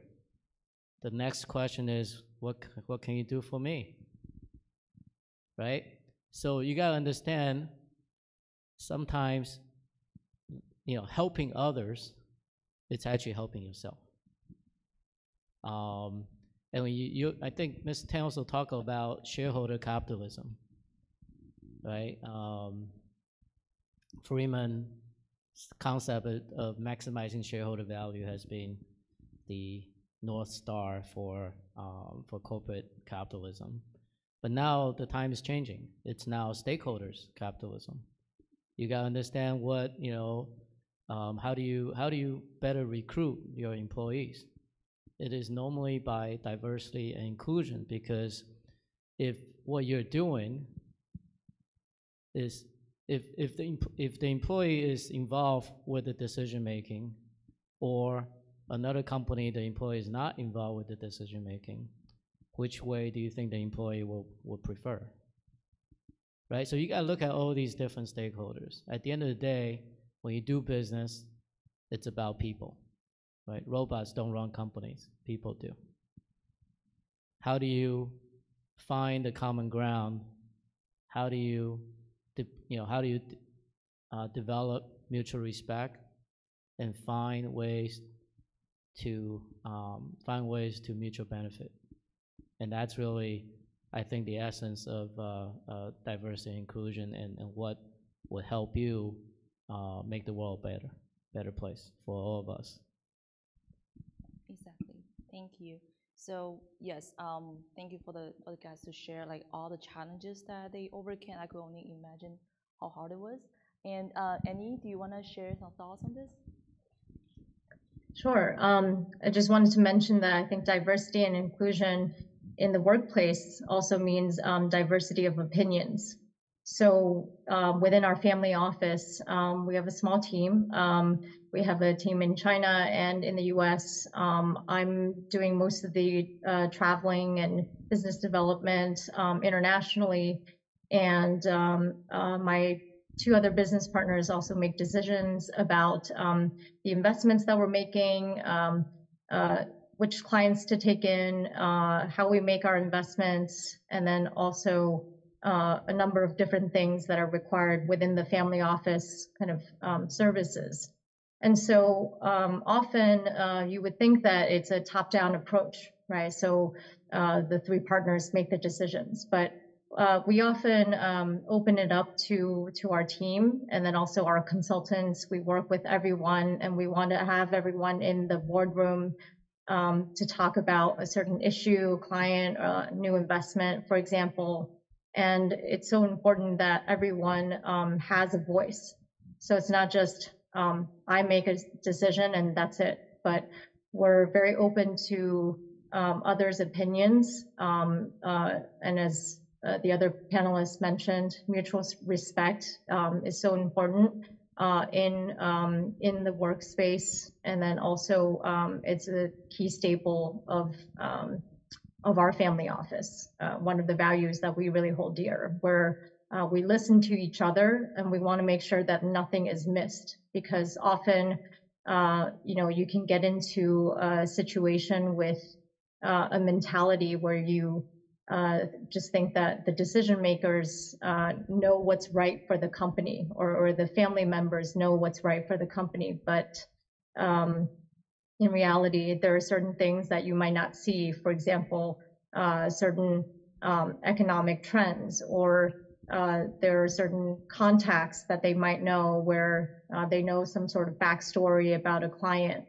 So often we've averted crises, and we've also been able to make sound business decisions based on just listening to each other. So I think that really having that diversity and variety of opinions, and having everyone being included in the discussion is really important in this process. Great, thank you, Anna. Yes, I definitely agree. I think like all of guys share how they overcame all those challenges at the workplace, and it's kind of showed us the evolution of how this issue has been changed and being impacted by our people in the workplace. And I really think differences is actually a neutral term. It really depends how you see things, and everyone will come with some strengths and weaknesses. And when different people bring their own strength to the table, as a team, you will reach the goal a lot sooner and quicker than just as an individual. And as a young people, when I feel I'm being seen and respected, I feel the sense of fulfillment. And in return, I will, devote myself to the firm that will benefit the company as a whole. So great. Kind of like a follow-up question to this one is that, we have seen so many challenges and difficulties at the workplace. Is there any specific initiative that you guys took, and how was the experience? What, some of them, did they work, and did they not work, and what was the reason behind that? Any of you guys can start. So what's the question? So is there any specific initiatives that you took that is related to diversity and inclusion, and how was the experience? Well, since we are at a university, we should probably concentrate and focus on how it applies to those in the audience, not only here in Maryland, but everywhere else, virtually, how it applies, and especially to people at the academic and university age level.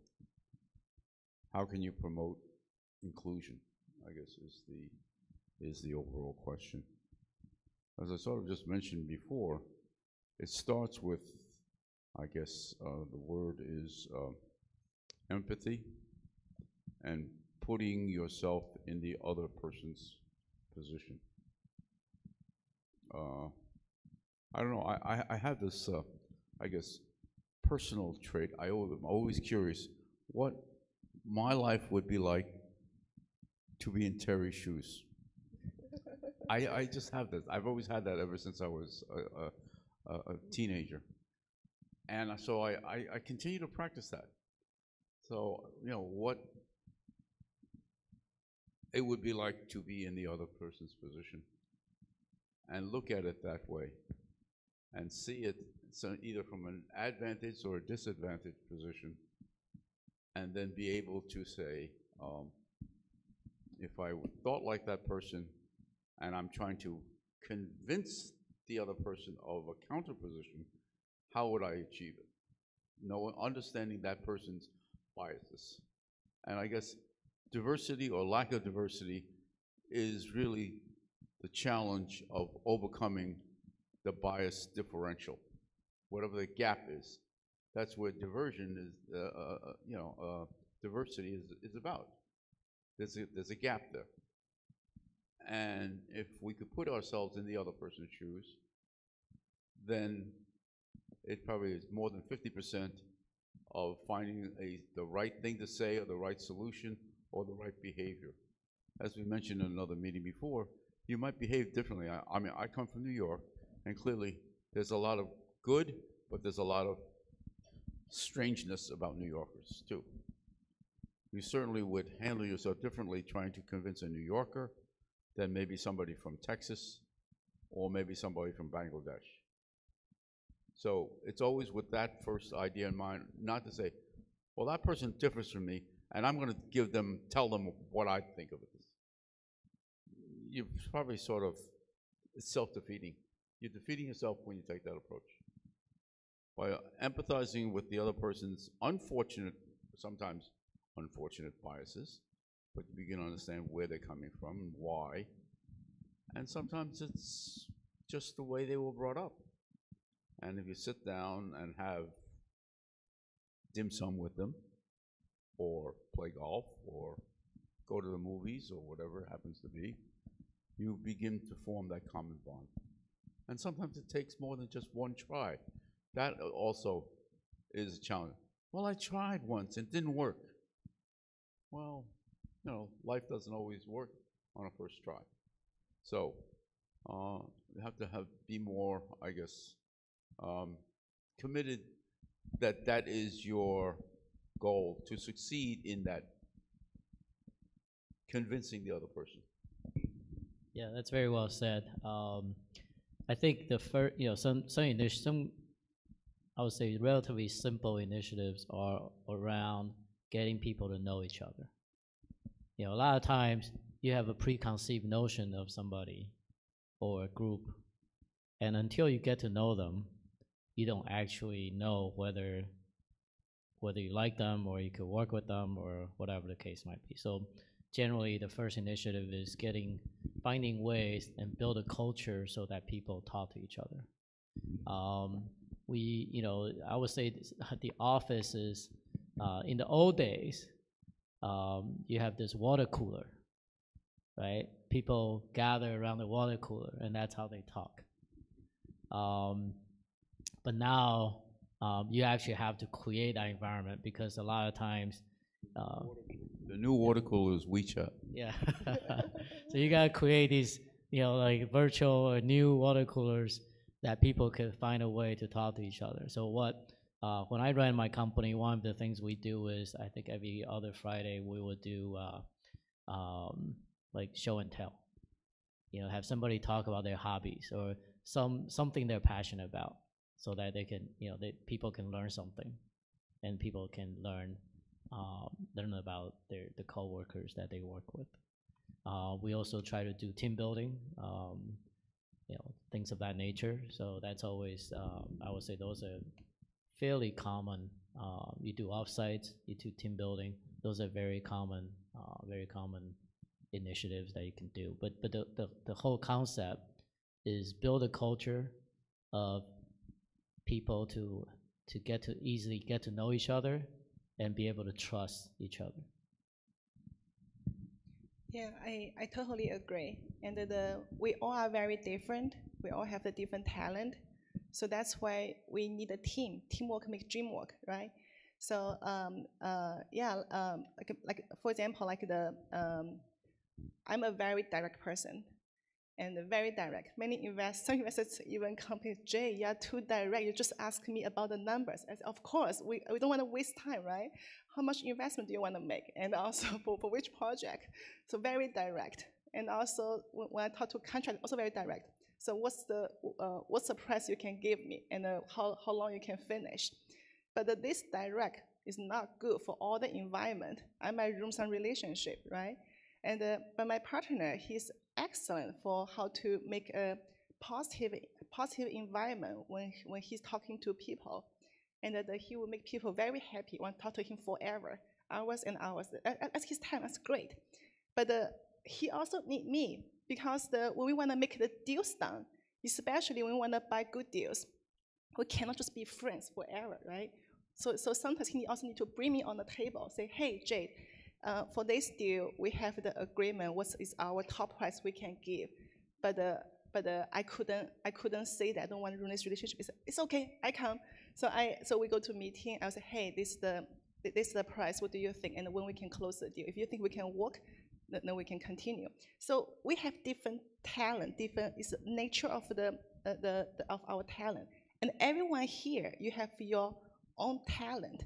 You need to find your talent, and it's very important. So when you're working with other people, and also very important to always like respect other people's opinions and ideas. So inclusion is also very important.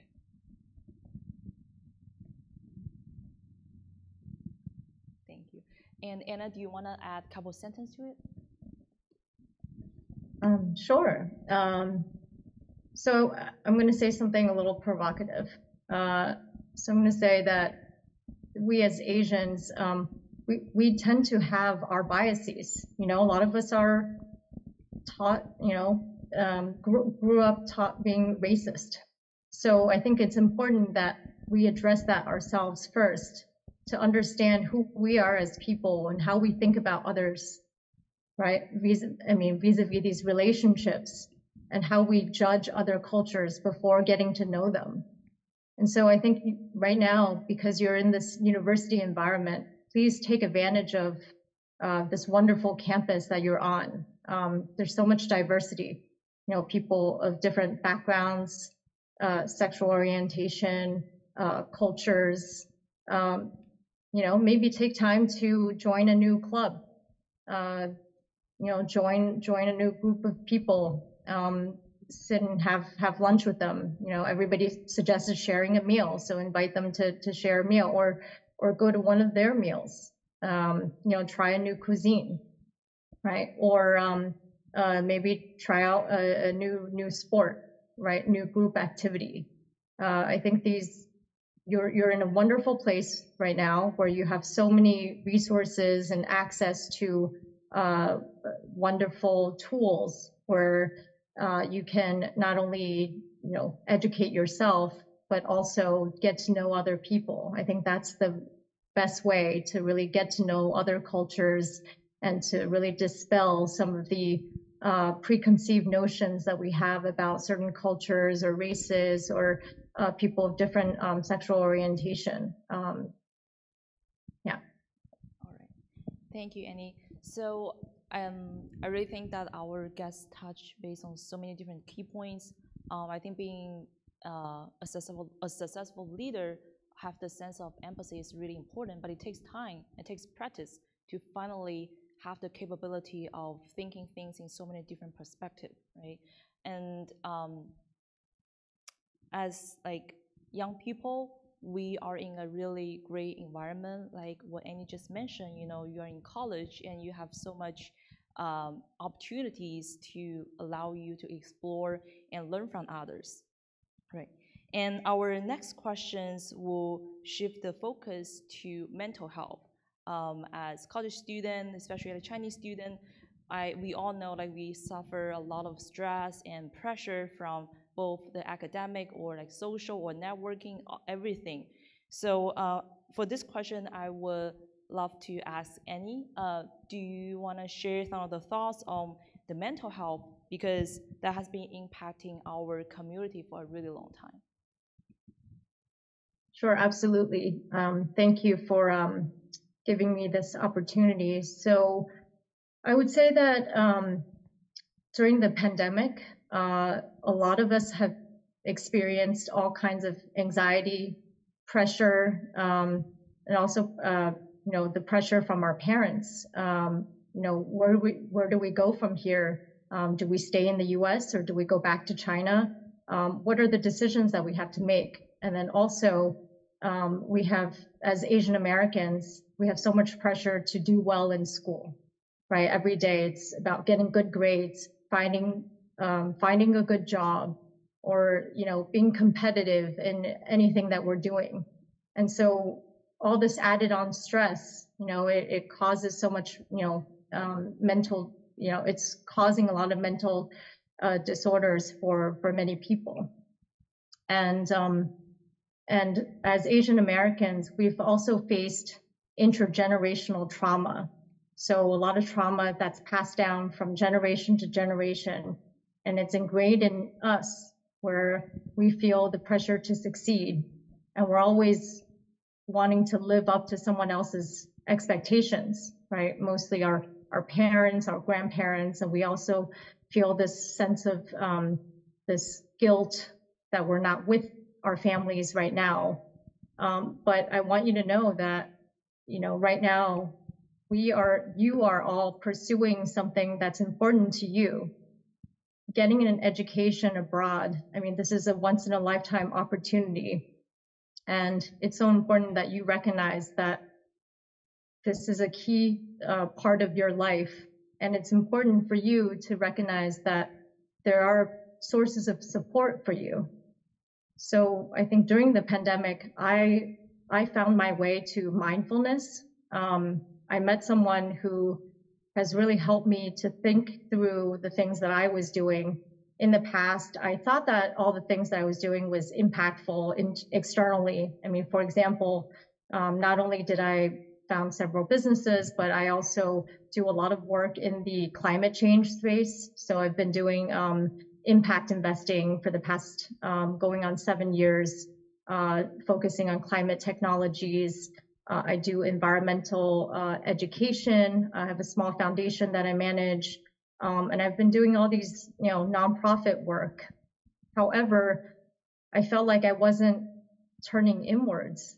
I wasn't thinking about my true intention. Why was I doing this? Why did I give myself so much pressure? And I think it's because, it was really driven by my ego, or wanting to succeed, or wanting to live up to someone else's expectations. And so when you think about it that way, take some time to, pause during the day and ask yourself, why am I working so hard? What am I working towards? What actually makes me happy, right? I think one of the things that, especially in the Asian or Chinese American communities, one of the things that we never ask ourselves is why are we not working towards something that makes us happy? Being joyful and happy, there's many studies that have shown that it really allows you to,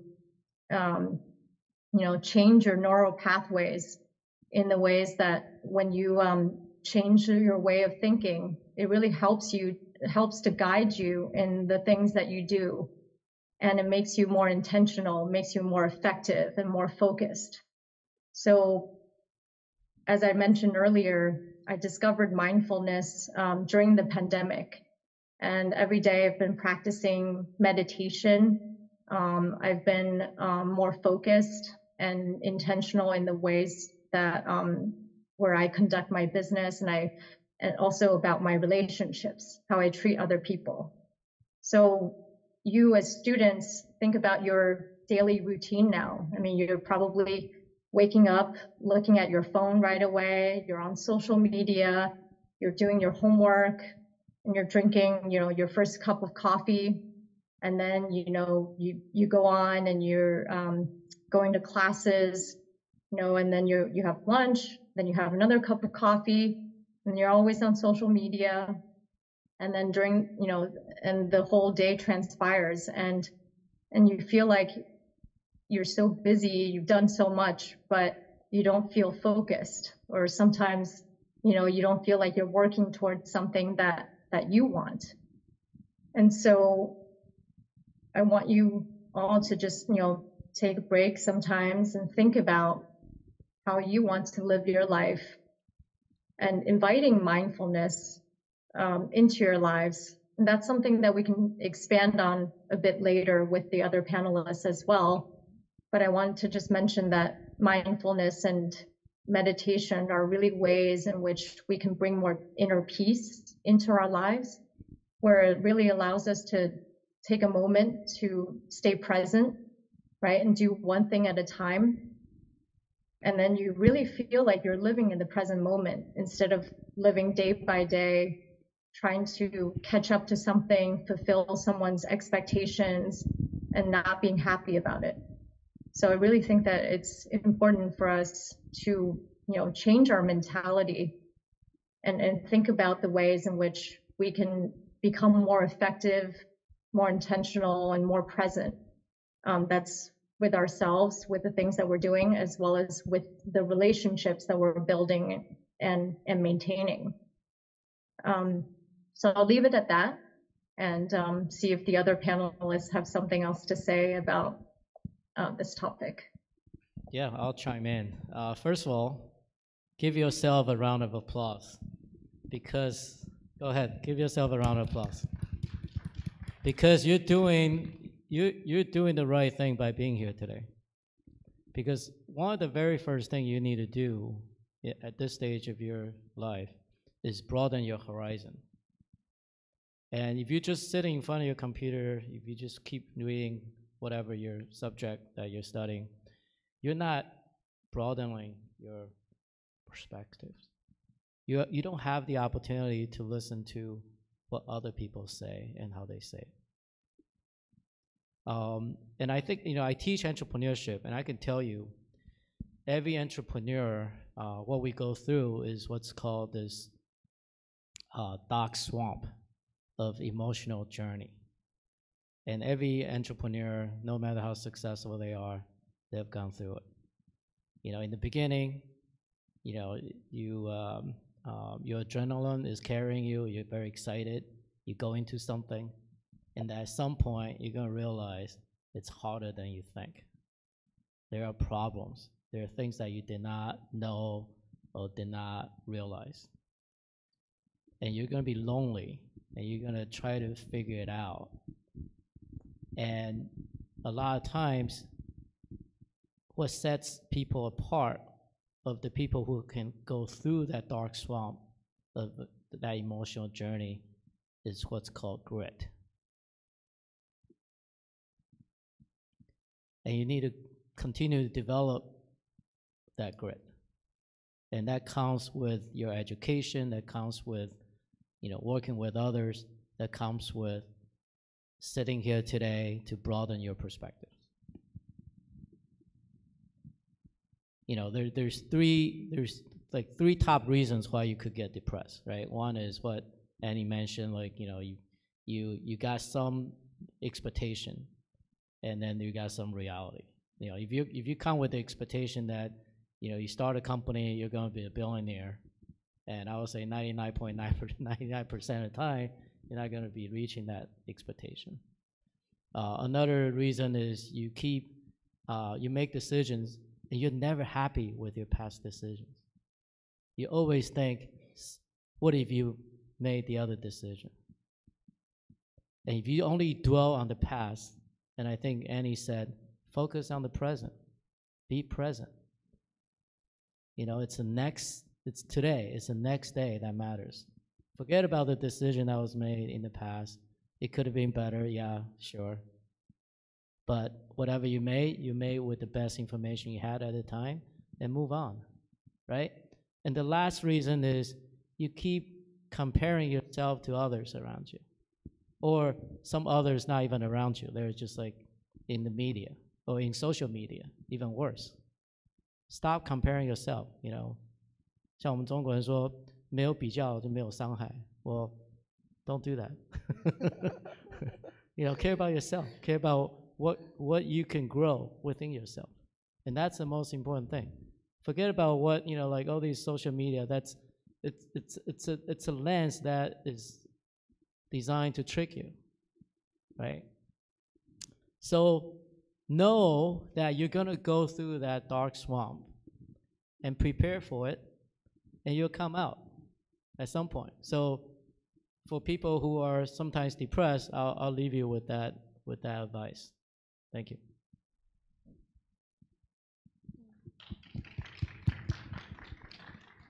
Thank you for sharing all the advice for our young people. I know we suffer a lot of pressure nowadays, but I know so many of you want to be leaders or entrepreneurs or start your own business in the future. So the pressure may just keep on going up. So it's really important to do some self-care, have your own ways to release the stress, and ask for help, right? Sometimes it's just easy as giving your friends or families a phone call and talk about your life, or the other resources that are provided by the universities. But it's a very important issues that we are facing right now. Okay.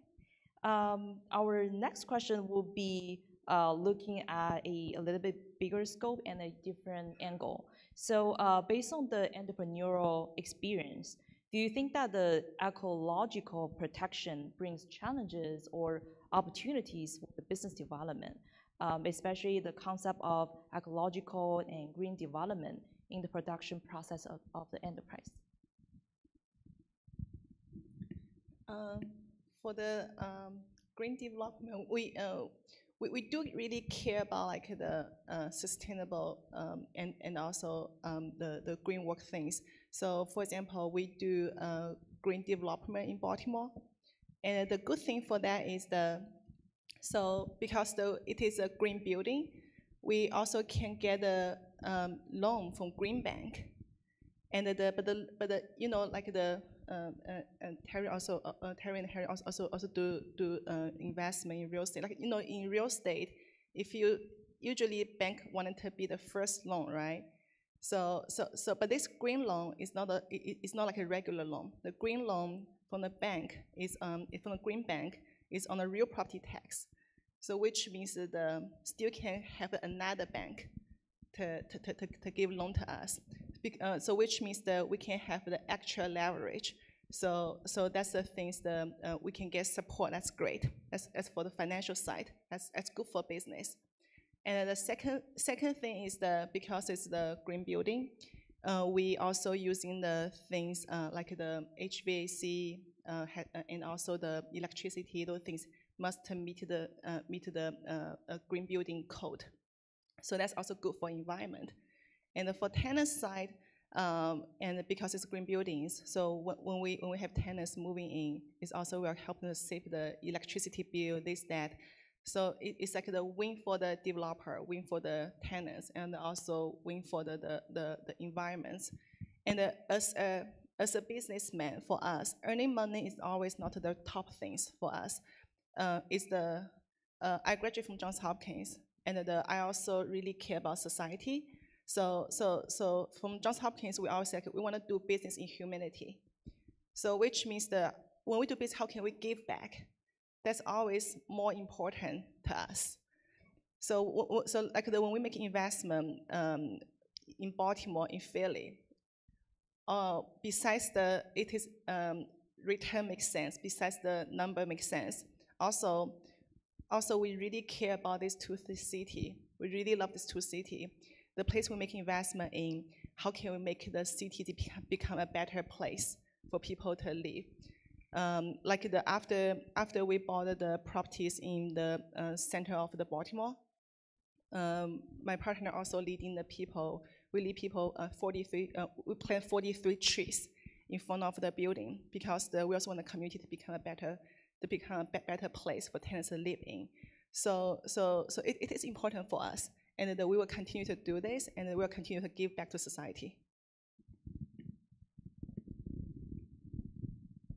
Yeah, I'll share my thoughts. How many in the audience have lived in Shenzhen? Anyone? One? Two? Okay. So here's what I realized, having visited China many times in the last 20 years, is the people that moved to Shenzhen early on, they have all done well, right? And why is that? It's because was in the 80s that Deng Xiaoping set up this special economic zone in Shenzhen. It is a policy that made it really easy to be entrepreneurial. And people who made their way there early experienced the opportunities. And what we're seeing right now is there is a very strong public policy among all these nations to address the climate change issue. So when you realize these policies are going to drive opportunities and you get there early, you're going to do well. So in business, what we say is, you know, whenever there are chaos, meaning there's fundamental shift, whether it's in policy or business fundamentals or technology, those are the times of great business opportunities.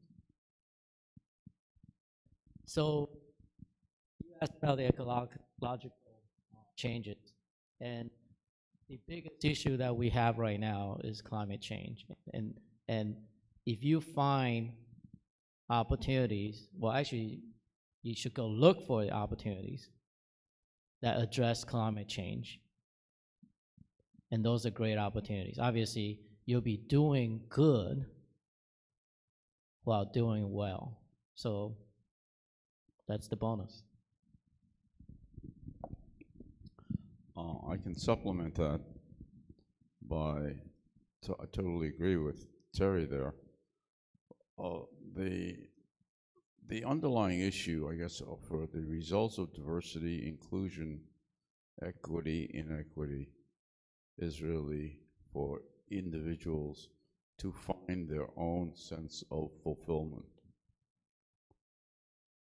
And in the end, speaking as a person who spent a few decades on around, in the end, that's what it's all about. You don't have to be the smartest or the richest person.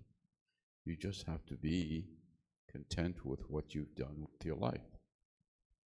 And sometimes, especially in a very capitalist-driven society, the focus is always just to make more money. I can tell you, as a Wall Street veteran of 35 years, there's that old expression, having been poor and having been rich, rich is better. That's true in terms of comfort. But I have personally had experience with many people who have become senior partners of law firms, banks, and so forth. And they said, it took a lot of hard work to get here, but now that I'm here, I'm not really happy. And I know many people in that situation. And if you find yourself in this position in an early stage in your life, basically, as I've said before, I like to sort of empathize and be in the other person's shoes or in the other person's psychology. You find yourself there. There are many, fortunately, as I mentioned before, corporate life today is being broadened, not that maximization of profits and earnings is the most important thing. Even corporations are beginning to self-examine themselves, whether they themselves are happy at the end of 50 years, just making a lot of money. So inside that, though, those dynamics are other opportunities to perhaps pursue, whether you're in a corporation or a nonprofit or a foundation or an academic atmosphere, to pursue that part where you yourself, oneself, finds fulfillment in what one is doing. And I think those opportunities are expanding today compared to the 50 years, my last 50 years of experience. The next 50 years, I think, will be much more enlightened. And in that regard, seek it. Don't, I guess the other part I'm trying to impart is, don't feel that you are a failure because you're not meeting up to someone else's expectations, including your families. If you happen to come from an entrepreneurial family and they expect that of you, sometimes the pressures, as Annie has mentioned before, can be extremely excruciating pressures. I've mentored about 40 or 50 people in my lifetime. So I've mentored people in this position. Don't feel defeated. Seek out what gives you fulfillment and pursue it, and then go about establishing trust and comfort with your family members or your friends and telling them that this is your comfort zone and you can succeed in it. That's the other half of the pursuit of the message. Anna, do you want to add a couple of sentences to these questions? Sure, absolutely. I can speak for hours about this topic, but I'll keep it brief. So the theme of this panel is diversity and inclusion. So I think the concept of climate change really applies to the entire planet, right? Is respecting our ecosystems, and that includes our environment and animals and different environments that differ from kind of the human environment that we live in.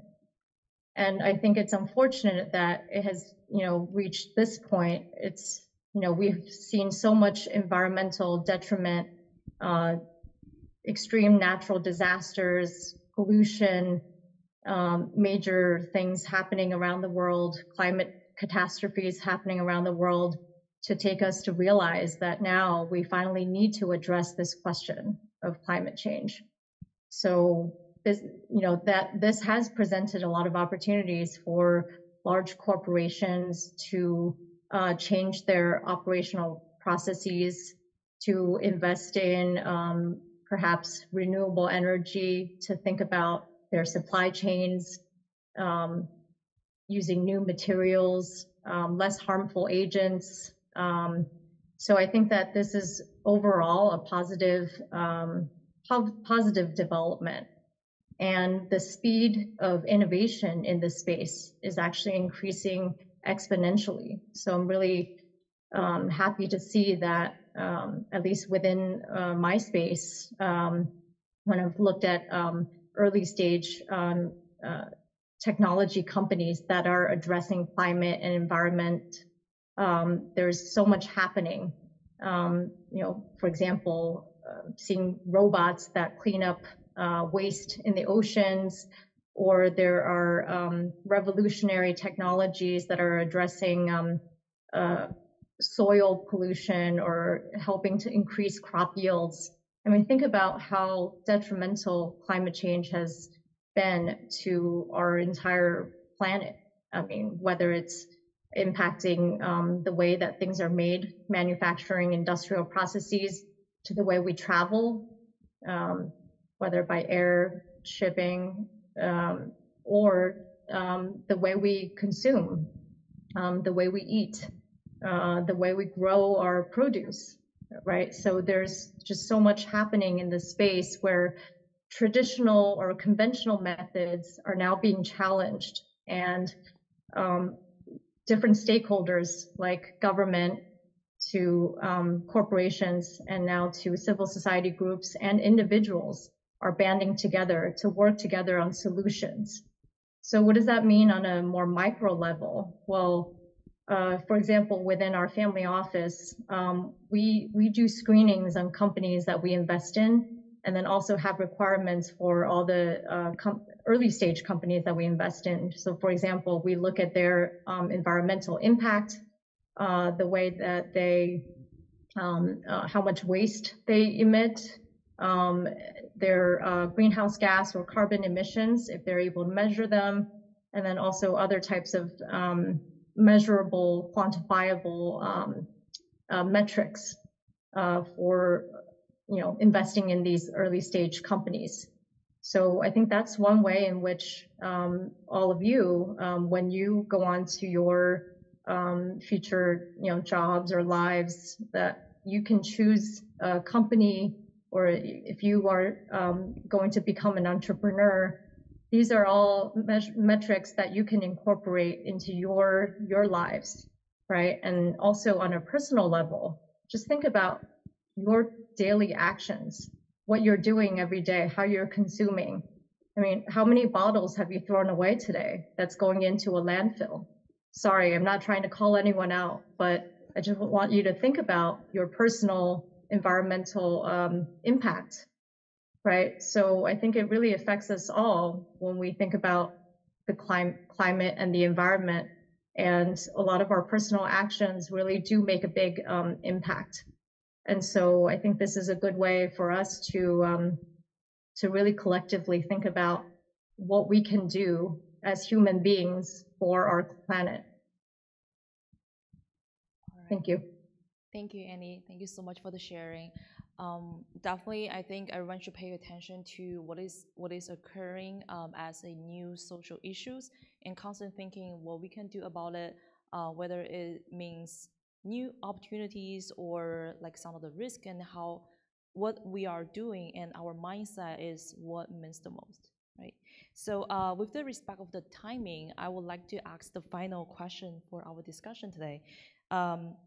So with the development of economy and society, the concept of equality for all has gradually become more popular.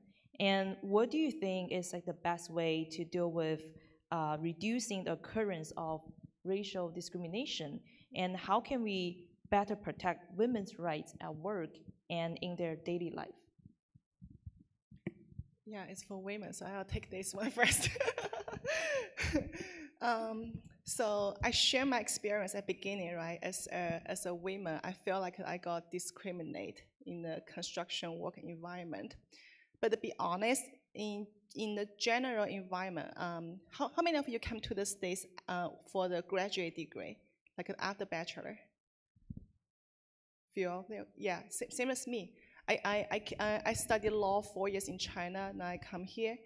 But in most of the case, I feel like because I'm a Chinese, I'm a woman, I can use that point. I have more benefit. Like what Terry said at the beginning, how do I promote myself? That's very important. I get more opportunities. For example, when I went to Johns Hopkins University, at that time, I also was running a venture capital fund, and I'm a consultant for A-level capital, Johns Hopkins venture capital fund for students. So, and at that time, there are less than 5%, in VC investors are female. So, which means very few venture investors are women. Because of that, I got more opportunities. Because for school, when they have the venture capital competition, they always invite me. I also have the time I can promote myself. I also try to join different events. Because and because I can build that, now I can practice like the public speaking. And I can like if I was looking for a job, I would use that for my resume. So those are very important. So I think even though I'm in minority group, but how do I use that to use that point? I can promote myself. That's very important. And then later on, like last year, Johns Hopkins, they came to GL Capital. They came to our company. They were looking for they want to ask someone on the board member for the real estate program. And I told them, hey, my partner is here. He's excellent for speaking. He's better than me for speaking. So do you want him to? And also, because the school also looking for people who can educate students, and so public speaking very important. And also very patient to educate people very important. That's something they're looking for, and my partner is very great at that, right? As I said, he's very great at creating the positive environment when he talks. But he's white guy. I'm an Asian woman, but they said no, Jade, we prefer you because we want the board member to be a diverse group. So we already have a lot of guys in the board member team. We prefer someone is a female can join. So now I got opportunities. And then I have a chance to meet more people. So I think it's very important. We always try to grow ourselves, always trying to learn. And also, when we feel uncomfortable, which means we are growing. So wherever you're in an environment, like the ego speech, you say, oh, I don't feel comfortable. And you should go. Wherever you don't feel comfortable, you should go. And also, because today we are talking about diverse and inclusive, right? Inclusion. So I feel like when we come to the States, most of us are still in our bubble, right? We are talking about other people should accept Chinese culture, but are we accepting other people's culture, right? Are we making friends from other countries? Are we making enough friends locally? Are we also have the inclusion mind to accepting other people's culture, right? Because when we meeting other people, we are speaking English. We are not speaking our native language. We might feel uncomfortable. But when we feel that things, we should go. Whenever we feel uncomfortable, we should go. So that's very important. So I think that's the way. Because once you outstanding, once you are excellent, no one will discriminate you. People will look at you. So it's very more important. Be present. Only care about ourselves and care our internal growing. Don't care about other people's opinion. And just like when you continue growing, you are receiving more respect.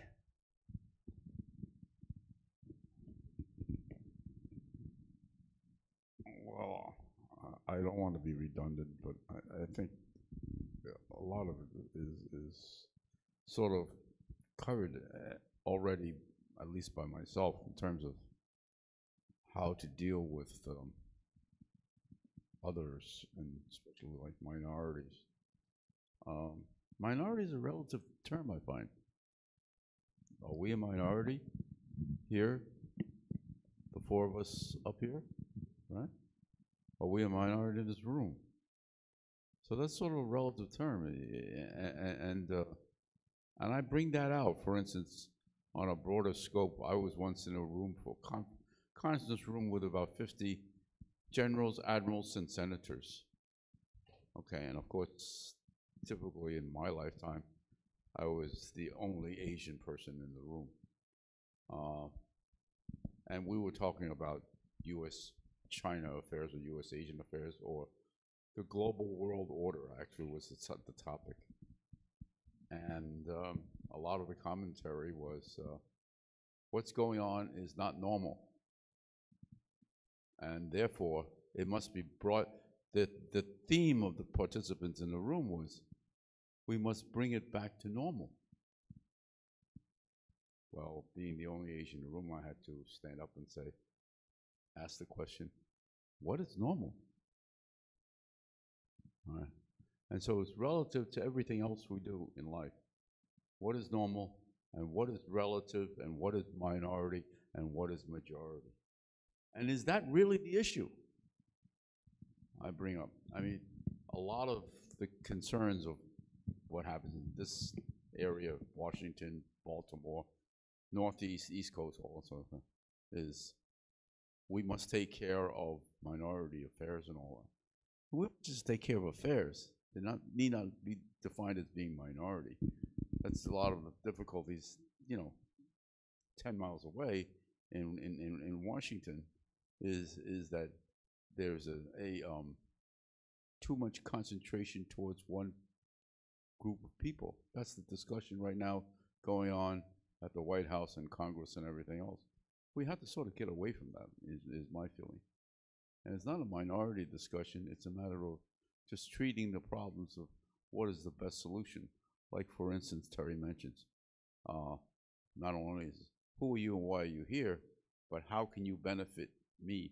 And that's the issue. How can we benefit each other? Not are we, taking this as a minority issue. And it's become overly organized in that way. Well, there needs to be minority representation. It needs to be just be representation and understanding of how to handle these problems. But because of historic treatments of groups and so forth, there's been an imbalance. And I think what we all need to do is to correct those imbalances, but not look at it as a minority, majority, or normal, abnormal kind of condition. The world condition, I mean, I always bring out, for instance, the world is 7 billion people. Now, since I think most of the people in this room and in the virtual audience are probably Asians, we can say this, is most of the people who are, as they use the term, people of color or non-white, are the majority. So to call it the minority, I always find it very, very contradictory and an oxymoron. All right, and that's the way we sort of should think about problems in terms of whether it's minority problem or majority. It's just a problem, and we need to deal with it, and not deal with it with that kind of, I hate to use the term, but segregation. It is not that different. It's not differentiated that way. If we treat these problems, your challenges, my challenges that I've faced all these 5 decades, and future challenges for Terry as he continues to succeed in his business, and everyone else, Annie and so forth, will take care of themselves if we handle it properly with the right perspective and the right respect. And as Terry mentioned, how can we help each other and be mutually beneficial? That's really the target. If you do that, we don't have these other problems. First of all, I want to say that was a great final question, because if you don't ask that question, it's hard to bring everything together. We can debate for hours about affirmative action and what's the definition of equality. But what I would say this, I'm a trained engineer. So from an engineer's perspective, what we're trying to do is push the envelope, right? We're trying to make sure that it will work. Whatever we're working on, it works for all these edge cases. Not something designed and built for the mainstream or the majority, but for the edge cases, which is by definition the minority uses. And with diversity, that's how you build the best product. Because without those minority opinions and experiences and mindsets, your solution may not work for somebody comes from the lower social economical background, or or for whatever their cultural background might be. So what we're doing is, if you think about education, even we're pushing the envelopes, we got to go to those edge cases, and the only way we can build the best product is to have it work, have all the edge cases work well, and the only way we're going to do that is by having that diversity of all of the ideas and opinions included, because that's the only way it's going to work for those edge cases. So bring back to the technical perspective, that is how you build the best solution, and that is why diversity and inclusion is paramount. Getting back to the whole question, and we won't get too deeply into this, but the whole question of affirmative action. I don't have to tell all the people in this room and all the people participating virtually how controversial that is. If it's treated as a rebalancing perspective, we're not going to solve the problem. We're going to create more problems. And it's not to continue to deny, but it's if we just go forward trying to make everything on a meritorious basis, things will balance out. But a forced, and I'm not anti-affirmative action, don't get me wrong on that. Affirmative action is an attempt to do rebalancing, or to balance going forward, balance it properly. But to cause it to be a political movement, look at the social chaos we are creating as a result of all of that. There's another cost to it. It's not to do it, but is it really, should it really be treated as a political movement and a political, how should I say, entity, and that needs to be part of new policy. And those are the broader questions of the diversity. In other words, diversity needs to be done, but let's not do it to the point where we are creating discomfort and making basically enemies of each other. And Annie, do you mind to give us a great closing by answering this question? I just have two quick points. The first point is to just know yourself. I think for all of you, it's important for you to just have more confidence in your ability to make decisions and to recognize the issues that are out there, and also to educate yourself on what kinds of challenges there are out there, and also opportunities. What can you do as a person? What can you do for your community? What are the resources out there? And then the second point is, I'm stealing Henry's point from earlier, where he said empathy, right? So empathy, I think, is one of the greatest tools that we can have, where when you understand someone from another culture, background, sexual orientation, or even someone with a different socioeconomic background to you, often, we look at people like they're very different from us. Or earlier, we talked about how we feel that, it's important for us to differentiate ourselves or to compare ourselves. But, we are all here as human beings. We're more alike than you know. And I think it's a wonderful thing that we're sharing space together And when you take the time to get to know someone from another culture, from someone another background, that's when you can really, find ways to communicate, listen to, and understand each other. And then when you empathize with them, if they tell you that they're experiencing something or they're angry about something, and you tell them, hey, I understand what you're going through, and I'm here for you, I'm here to listen to you. So then often when you create that understanding and that bond, that's when you dispel any potential conflicts or issues that might arise. So I think empathy is a great way to great tool to use when you have issues dealing with diversity and inclusion. I can take the other side of the issue and illustrate it a different way. All right, embracing what Terry's talking about. Out there, well, everybody, since I come from the world of finance, I have these finance examples. The S&P 500, most people know what that is. Those are the 500 largest companies in this country. There are 6,200 board of director seats within the S&P 500. Among Asian participants in those 6,200 seats is 90. Yet there are 6% Asians in this country. 6% of 6,200 would be about 350. Yet there's only 90. And of the 90, about half of them are South Asians and half of them are East Asians, like many of the people in this room. So therein is a very good example. Taking a page from Terry's book, though, we could say, well, that participation and that distribution is wrong. And believe me, I've spent a lifetime on this issue, arguing with boards of directors and arguing with chairman how that's wrong.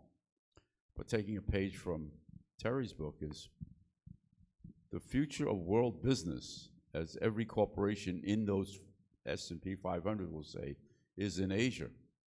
So I asked the rhetorical question, how come you only have 90 people who are of Asian background out of your 6,200? And yet you're saying that the future of your company is in Asia.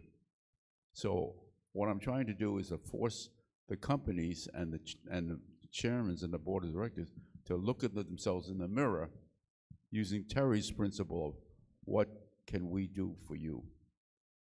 Because my point to the boards of directors is your lack of having Asians is why you're running behind and why Asian companies are beating you left and right.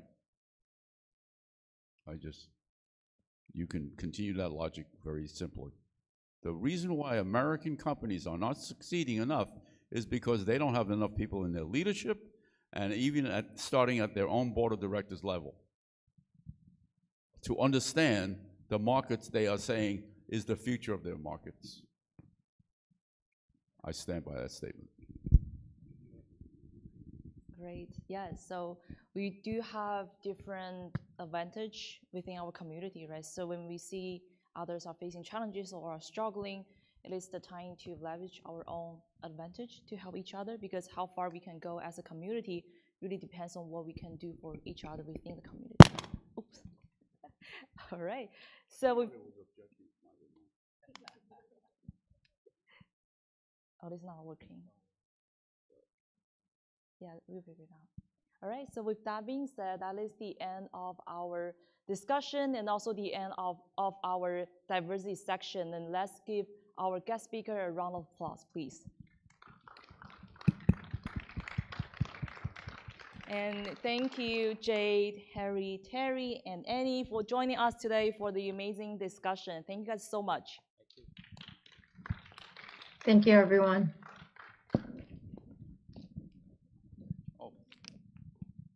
My lifeline. Yeah, I'll take this. I'll take the mic. Yeah. Okay. Thank you. Thank you.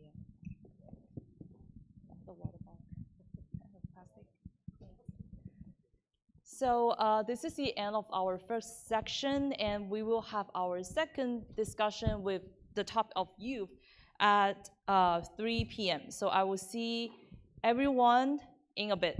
All right, thank you.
形式，所以说嘉宾这边的话会用中文来进行沟通。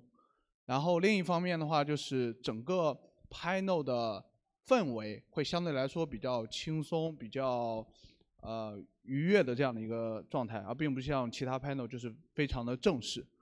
对，所以接下来的话会就有请我们第一位的这个嘉宾曹焕东，来自哥伦比亚大学的曹焕东。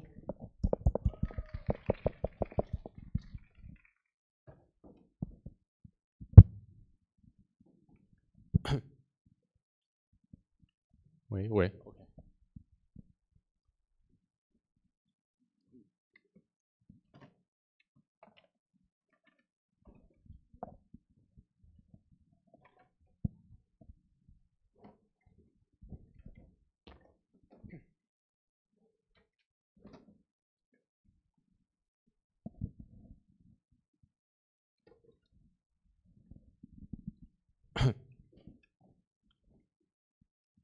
好，大家好，我是曹焕东，然后也是青年板块的第一个嘉宾。我是一名来自哥伦比亚大学的研究生，我的专业是数学教育学。今天很开心，也很荣幸可以作为青年代表来马里兰大学参加中国峰会。那么因为我们的 panel 他们主办方跟我说比较轻松，所以说我也希望我们的话题可以轻松一点。那么我们先来讨论一个话题：你讨厌学习吗？来，讨厌的同学就鼓个掌。你讨厌学习吗？是不是有的同学就是很讨厌学习？因为如果这个话题问我的话，我可能也会鼓掌，因为我也不喜欢学习。那么问题来了，你为什么讨厌学习？那么这里其实就涉及到一个中美教育最本质的区别，将学习从其他活动中分割出来，是我们中国教育现在最大的一个问题。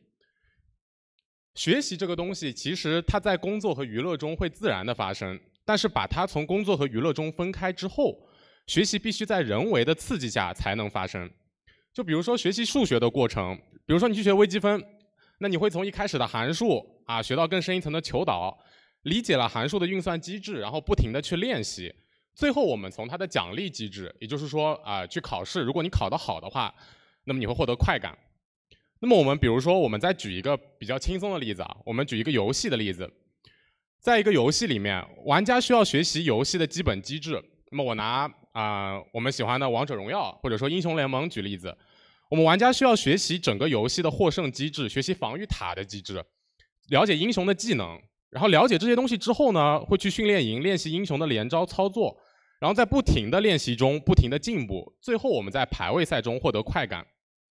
我们发现其实这个过程和我们发现学习的过程和游戏的流程其实本质上是一模一样的。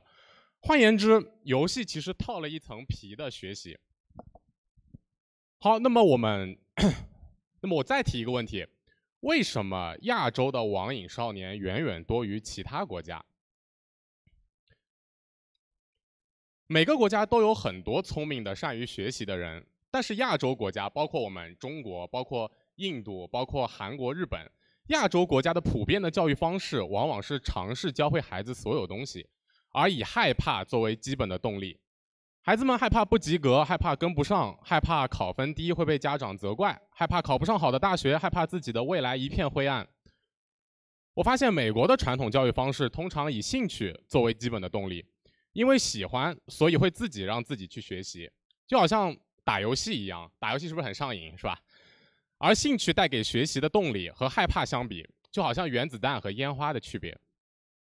那么我总结一下，学习本身是快乐的，我们讨厌的是那些被异化的部分，是直接关系到你价值的分数，是为了奖学金歇斯底里的父母，是为了一份安稳生活的通行证。学习本身是一种快乐，得到答案本身就该是一种快乐。如何去激发这种快乐，这是我们需要向美国去学习、去改善基本动力的一个方式。也许我们的教育会有大的改变。好，我要分享的第二个话题是美国应该向中国学习的东西，就是我们的应试教育。首先，我个人并不排斥应试教育，因为在我看来，考试是最好、最有效率的去检验学习成果的方式。而应对考试的过程本身就是解决任务能力的体现，英文叫 problem solving。从信息搜集、信息处理到思维训练，再到临场的应变，我们发现其实准备考试和在工作中处理问题是一样的，我们都是在完成任务。而教会学生怎么考试，其实就是教会他们怎么更好的去完成一个综合性的任务。所以我并不讨厌应试教育，我也不觉得应试教育只能产出高分低能的学生。我认为中国教师在教会学生怎么应对考试、怎么做题上是非常值得美国人学习的。因为在应对考试的过程中，学生学会的不仅仅是考试本身，更是遇到问题的解决方式。那么这就是我觉得美国的教育最应该向中国教育学的东西，就是我们的应试教育。好，下一个话题的话，我想讲一个故事。先分享一个我自己的故事吧。我曾经非常的迷茫，我在本科阶段读了3个学位，数学、金融和统计。我也时常会问自己，我为什么要读3个学位呢？不累吗？就别人一个学期可能学4门课，我一个学期得学6门、7门课，我不累吗？我也不知道我为什么要读3个学位，只是因为我能学，我就去学了3个学位。事实上，本科阶段的我非常迷茫，我根本不知道自己想要什么，我只知道大家都想要的，我既然能做，那就拼命的去卷，去多学一点，多会一点，那我就能成功。后来我发现我学的这些真的有用吗？我真的想要那些东西吗？我有必要去读3个学位吗？再到后来，我用了我在学校里学到的知识我去投简历、投实习，我去过投行，去过对冲基金做实习工作。我也不知道为什么自己要投那些工作，似乎只是因为大家都说，这个工作比较好，大家都在投这个，那我就认为大家都在追求的东西，它就是好的。我甚至不知道是不是它真的是那个工作模式是什么样的，我就去选择了申请这些东西，我就选择去做。那肯定的，其实是有很多人确切的热爱、深爱着金融行业，有确定的行业规划，付出努力并取得一些成就的，比如说我的好朋友林荫谷。但是很显然，我不属于此列。每天的工作中，我似乎都得不到太大的成就感和快感，我对我的工作没有很大的热情。那很巧的一个机会那个时候我去重庆出差，我觉得那是改变我人生的一次出差。重庆有条街叫酒街，那是一条全是酒吧的街，喝酒的地方那么在一次商务宴请之后2点，我出来准备回家也喝了点小酒，然后我看到年轻的被拐卖的重庆孩子们凌晨2点钟在街上卖花，借着路灯，一个孩子借着路灯的光在看书，他看的书我记得很清楚，那本书是《小王子》，埃克苏佩里的《小王子》。那时候我其实一下就明白了，我那时候我印象特别深，我花了100块钱买了5束花，当然也是借着酒劲买了5束花。那个时候其实我一下就明朗了，我未来要做的是什么，我真正想做的是教育，所以说我选择了去哥大补充我的教育学知识。其实那个时候我非常迷茫了，就是我升研的时候，我是研博一块升的，我升了很多很多不一样的学校，所以说最强大脑给我的 title 是offer 收割机，拿了很多学校的 offer， 那是因为我很迷茫，我不觉得那个称号是个特别值得被拿出来炫耀的称号，因为获得很多 offer 的理由是因为我很迷茫，所以我去申请了很多不一样学校、不一样的专业，来让我可以把我做选择的时间往后拖一拖，在后面再去看我更适合想做什么，我最后会选哪个学校。但其实真正的厉害的人，比如说我的同学，他可能对自己的职业有明确的规划，他就只升了1所学校，或者只升2所学校，他明确的知道比如说我以后想做一个数学家，就升一个哈佛大学的数学 PhD， 或者有人就想做金融，只升一个普林斯顿的那个金融硕士。但那会儿其实我不知道我想做什么，所以我升了很多学校。那最后我选择了教育学，然后我也是清晰的知道，如果我毕业之后我选择去读一个数学的 PhD， 我觉得或许我可以勉强毕业，但我不太可能会在数学科研上有太大的贡献，我可能会成为一个2流或者3流的数学研究员。如果我继续从事金融的工作，也许我会成为一个普通的金融职场的打工人，我会成为一个3流的 banker 或者3流的 quantitative trader， 因为我没有其他人那么强大的内驱力，也没有其他人那么强大的热情。但我觉得我很幸运的是，我找到了我这辈子接下来应该要做什么，我过得比以前开心许多，也过得很有意义。世界很大，一个人的力量很有限，如果去影响一些人，让那些人去影响更多的人，就像金融实际上是在用钱去生钱，我觉得教育是让知识去生产更多的知识，我想这就是教育的意义所在。其实我刚到哥大的时候，我对美国的高等教育是感到很惊喜和很失望的。惊喜的是，我发现了一个截然不同的教育体系。这里教育的首要目的真的是激发一个人的兴趣和潜能，而兴趣给人带来的动力是原子弹级别的。失望的是什么呢？就是我这里只讨论数学。失望的是，我认为大多数同学他们的数理基础相对来说没有那么强。美国高校通常不会把数学考试设置的太难。我有一个好朋友我是达特茅斯学院的，也是一所非常好的大学。作为一所常春藤名校，达特茅斯学院的 Algebra 1就是同学们进学校学的大一新生大多数需要学的一门必修的数学课。他们期中考试的median中位数考分是100分。那么最初我知道这个消息的时候，我觉得是很诧异、很惊讶的。如果大家都是100分，我们应该要用什么东西来衡量和区别学生呢？那随着我对教育学的深挖，我了解了学校这么做的目的。不是所有人都必须要学会这么难的数学的。对很多人来说，大学后会用到数学的场景其实并不多。有的人比如说他未来想做一个歌手，有的人会做运动员，他们用到数学的，他们不需要学那么难的数学。如果把课程设置的太难，就会有人把大量的时间花在对未来帮助很小的事情上。比如说我们的学生在大学的4年里面花了大量的课余时间在高数练习题上，我认为对很多人未来的发展帮助确实不大。那想到这里，我就想到了一个问题，就是当我们很难去改变教育体系的时候，比如说我就是在这么一个教育体系的时候，我们其实都遇到过，在人生某一个阶段的时候，我们需要做一些事情去应对体制化的东西，去获得一个标化考试，获得类似考试的成功，我们要怎么做呢？那么我脑海里蹦出来的第一想法就是补习。因为国内的双减政策嘛，就是补习有没有用，我觉得一定是有用的。我也觉得这是所有人都会承认这个事情是有用的，因为官方的补习已经被教育局认可了。我认为适当的补习班是有存在的必要的，因为补习班它本质上在做的事情其实是收钱，然后帮你解决课业问题。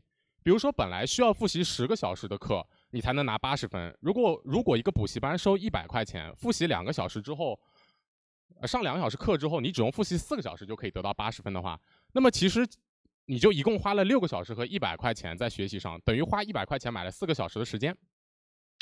也就是说，补习班它本质上是一个用时间去用金钱去换时间的一个地方，所以我认为用这个角度看，补习班是很有存在的必要的。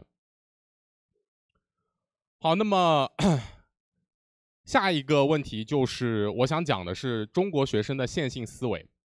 我们经常在抖音上刷到比如说远渡重洋读水硕这种视频是吧？我看到很多同学笑。那么什么是水硕呢？我觉得世界上其实不存在水硕这个东西，因为我们中国学生更通常的会把进入学校的难度用来衡量一个硕士的含金量，但我觉得这个价值观是非常不对的，因为用来衡量一个学位含金量的不只有我没有说不应该用进入的难度来衡量学位的含金量，我认为不应该只有进入的难度，还有你可以从这个学位中获得什么。所以说对于读大家认为的水硕的同学，我不觉得任何一个硕士是水硕，所有学校都会有水的人和厉害的人而且这点你们知道，在美国学校尤其明显，就 variance 很大，对吧？就厉害的很厉害，不厉害的很不厉害。主要是看个体的发展，我认为这个世界上是不存在水硕这个东西的。那么什么是中国学生的线性思维呢？因为我们的教育体系的固化，所以说大多数小朋友在18岁之前，他们的人生只能是线性的，就是为了考试而去教育。就像美国人是为了教育而考试，我们先有教育，然后为了这个学完这些东西之后去设计一个考试来检验学的怎么样。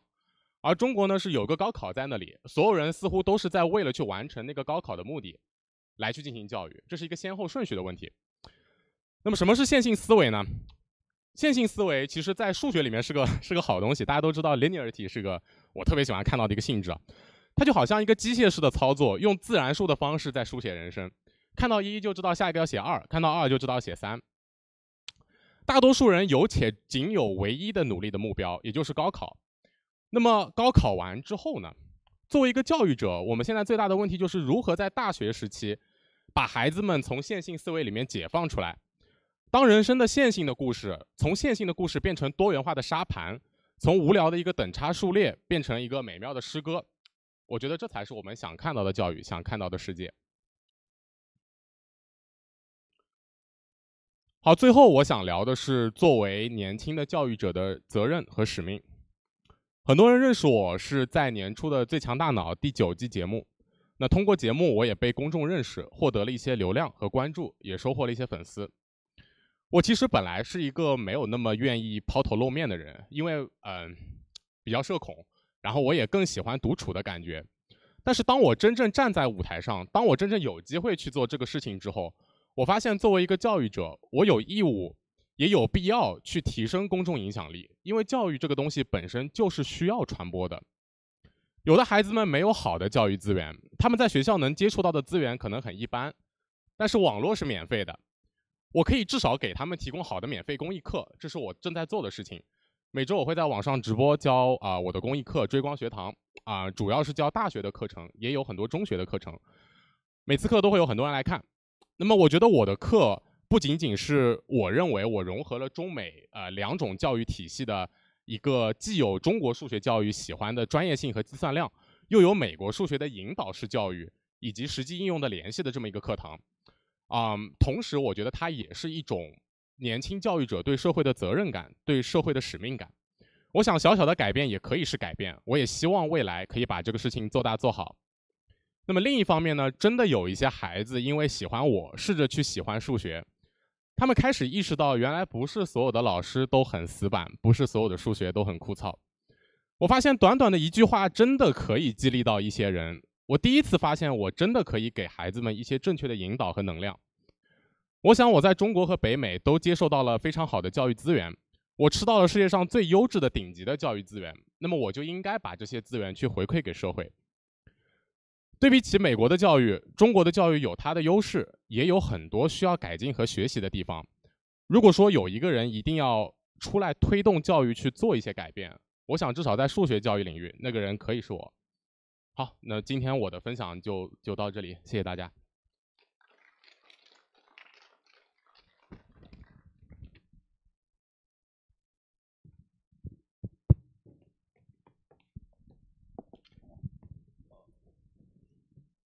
OK， 感谢曹焕东的分享。我不知道大家听完之后，对于这个学习是不是有了一个新的认识，或者是中美教育之间有了一个深刻的认识。因为我也是接受过这个中国教育的这样的一个身份。对，我也是接受过中国教育的这样的一个身份，我也明白中美教育之间的一个差距。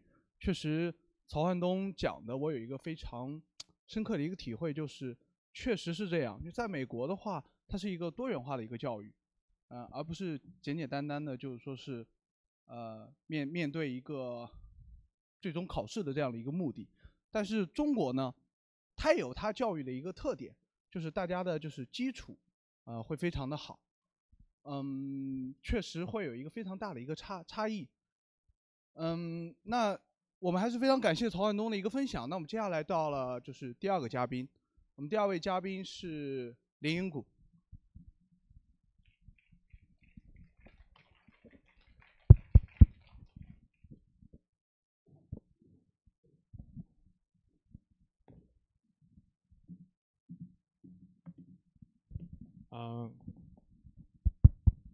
大家好，我是林谷。那今天我们活动大部分的这个听众都是在美的留学生。很多同学朋友跟我聊天最多的问题就是呢，毕业之后到底是直接回国还是在美国继续工作？或者是说我的专业可能是经济学、计算机传媒，那我以后应该从事什么样的工作？那这些问题呢，通常都是因人而异的。所以今天在我们这个青年板块，我想结合自己的一些工作、生活的经历，和大家分享一些比较接地气的话题。就是说我在面对人生的规划和工作选择上呢，我自己的想法和我期待自己的一些做法，也供大家参考。在个人的规划问题上，我始终秉持着核心观点。不好意思，这个是不是这个话筒有声音吗？有 ，OK。我始终秉持的核心观点呢，就是经济全球化还是大势所趋。那近几年我们看到逆全球化的现象只是暂时性的逆风，开放合作依然是主要的潮流。那中国经济在融入世界经济的进程依然是正在进行时，这个也是时代给我们，尤其是留学生的一个时代红利。因此呢，在海外有第一手学习生活经验的同学，就有更天然的优势去拥抱中国进一步开放带来的历史机遇。那为什么我一直会这么想呢？我自己在国内的工作主要是先后从事投资和投行的工作。那从资本的角度来看呢，如果我们稍微往前回看20年甚至30年，我们会发现世界整体的创新和繁荣的主要的驱动力，就是全球资本对于新技术的投资，以及新技术在各国的广泛采用以及陆续商业化的过程。那全球资本配置推动了全球化，也优化了产业链上的比较优势，并随着特定市场的优势的增减，迅速调整资源布局。那我观察到第一波出现全球化的逆风是在2010年左右，全球互联网巨头陆续都接受了反垄断调查。基于互联网赢家通吃的特点呢，像苹果、Meta、Netflix 都限制了很多国家的经济潜力以及他们本土化企业的发展。那随后大家都非常了解，在17到18年，基于地缘政治的问题带来的技术民主主义又一次加深了保护主义的这个现象。那随之而来的就是最近我们都非常感受很深的这个疫情的因素对于货流和人流的影响，以及俄乌战争在能源和粮食的中断的这些现象大家对于逆全球化和保护主义的感受就陆续达到了高点至少在很多的金融行业的一些大佬，他们都是这么在思考问题的。但是呢，我们近期又观察到一个新的现象，就是这个故事的下集是逆全球化必然是带来了整体核心通胀的上升和经济增速的下滑。那为了抑制这个核心通胀我们会发现各国都陆续开始加息的周期。那为了抑制这个通胀，我们都开启了加息周期，导致了经济进一步的下滑。但是其实对于核心通胀的改善效果其实并不明显所以呢，势必在多个领域我们又会重新开始拥抱全球化的发展。那事实上，在我所在的这金融行业，我们也看到一系列陆续的现象，包括呢是审计底稿的争议，然后关税问题，以及在今年22年跌入谷底的整体中国澳镑和英镑的资本流动，都有陆续回暖的这个迹象。因此呢，尽管未来可能在一些科技敏感的领域仍然有基于国安和产业保护等理由带来的技术和市场的割裂，但是在全球很多的这个领域的全球化的势头呢，我相信依然是只增不减的，尤其是在生物科技、碳中和还有供应链出海等几个方面也都是正在进行时。那这些也是给我们留学生能有很多机会探索的地方。那如果相信全球化的这个潮流是不可逆转的，那我们作为可能已经在国外有读书工作一手经验的这些同学，怎么利用好这个第一手的经验呢？其实对我而言很重要的是关于事情和人的2个维度。那在事的方面，其实对于我自己正在进行的工作我自己的要求是有尽量形成一些全球化的观点。我举一个我自己的例子因为我在国内可能主要是在看碳中和的行业。那2021年呢，就整个中国一级市场是比较繁荣的，尽管在今年出现了比较大的调整，但是整体投资行业的集中度还是非常高的，有50%的这个投资金额依然是集中在我们半导体、医疗健康还有新能源这个行业，尤其呢是基于双碳政策的影响，新能源行业的投资热度呢依然是呈现上升的这个趋势。那其实我来美国之后，我就发现在国外看这个新能源行业和在国内看新能源行业有一个很大的不同。那不同点就是因为我们在国外其实是有一些海外募资的需求的。那相比在国内研究新能源行业，我们可能主要是从行业研究和公司研究这些比较传统的研究方法去看。那你在国外看这个行业，你会有一个更大的视角，是我们会看到像中国，然后欧美和拉美，他们每个国家的能源体系和中国还是非常不一样的，以及在推动能源政策的整体效率上的差异。一个很简单的例子就是我们会看到，其实拜登在最近有推出一个削减通膨法案啊，其实是在参议院拉锯了2年后终于上路了。但是中国的新能源车电桩的这个整体的政策布局其实速度是很快的。所以就是你在国外研究之后，你会有一个更大的 picture， 就是说全球性不同国家他们是怎么样在推动自己的这个新能源的政策。那回到自己，就是我们会有更强的信心去推动碳中和在中国的发展因为在中国我们会感受到更快的这个政策落地和商业化的速度。那我想表达就是说，在你形成一个全球化的观点之后，我们更容易知道全球化的浪潮下，我们的下一步的机遇是在哪里，以及如果我们要在中国发展或者在美国发展的话，我们的机遇是在哪一个行业。在人的方面呢，我自己的思考是说，需要认识和理解更多不同背景的人啊。从我个人的经验来说，在美国我们可以通过很多的不同的活动包括像艺术展行业峰会一些业内的交流活动慈善活动我们有很多的渠道和机会去认识到不同职业的朋友。那他们可能是一些艺术家，可能是作家，可能是投资人，也可能是在美国的一些智库和基金会工作的人。那这些就是我认识这个美国社会的第一手的素材。那通常在和一个人交流的时候，我会了解几个维度4个维度吧首先就是他们自己的基本的价值是什么，其次就是说他们在这个国家他们正在做什么事情，然后第3个就是说未来我可能在他做的这个事情上我能提供什么样的帮助，以及第4个是说我们可能在哪个角度上可以达成未来的合作。所以在美国生活的这个经历告诉我们，就是说我自己的感受是说，人们之间的合作的前提还是要有共同的一些基本的价值和观点这个可能是一个很重要的合作的前提条件。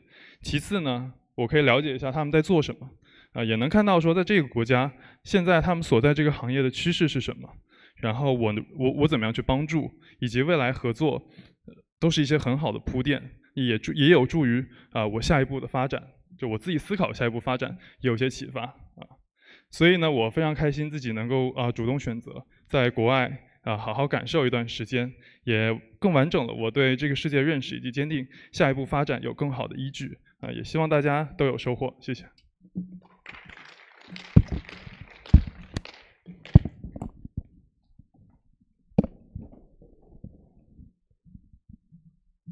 感谢林荫谷结合自己在中美两地工作的一个差异，对大家做出了一个分享。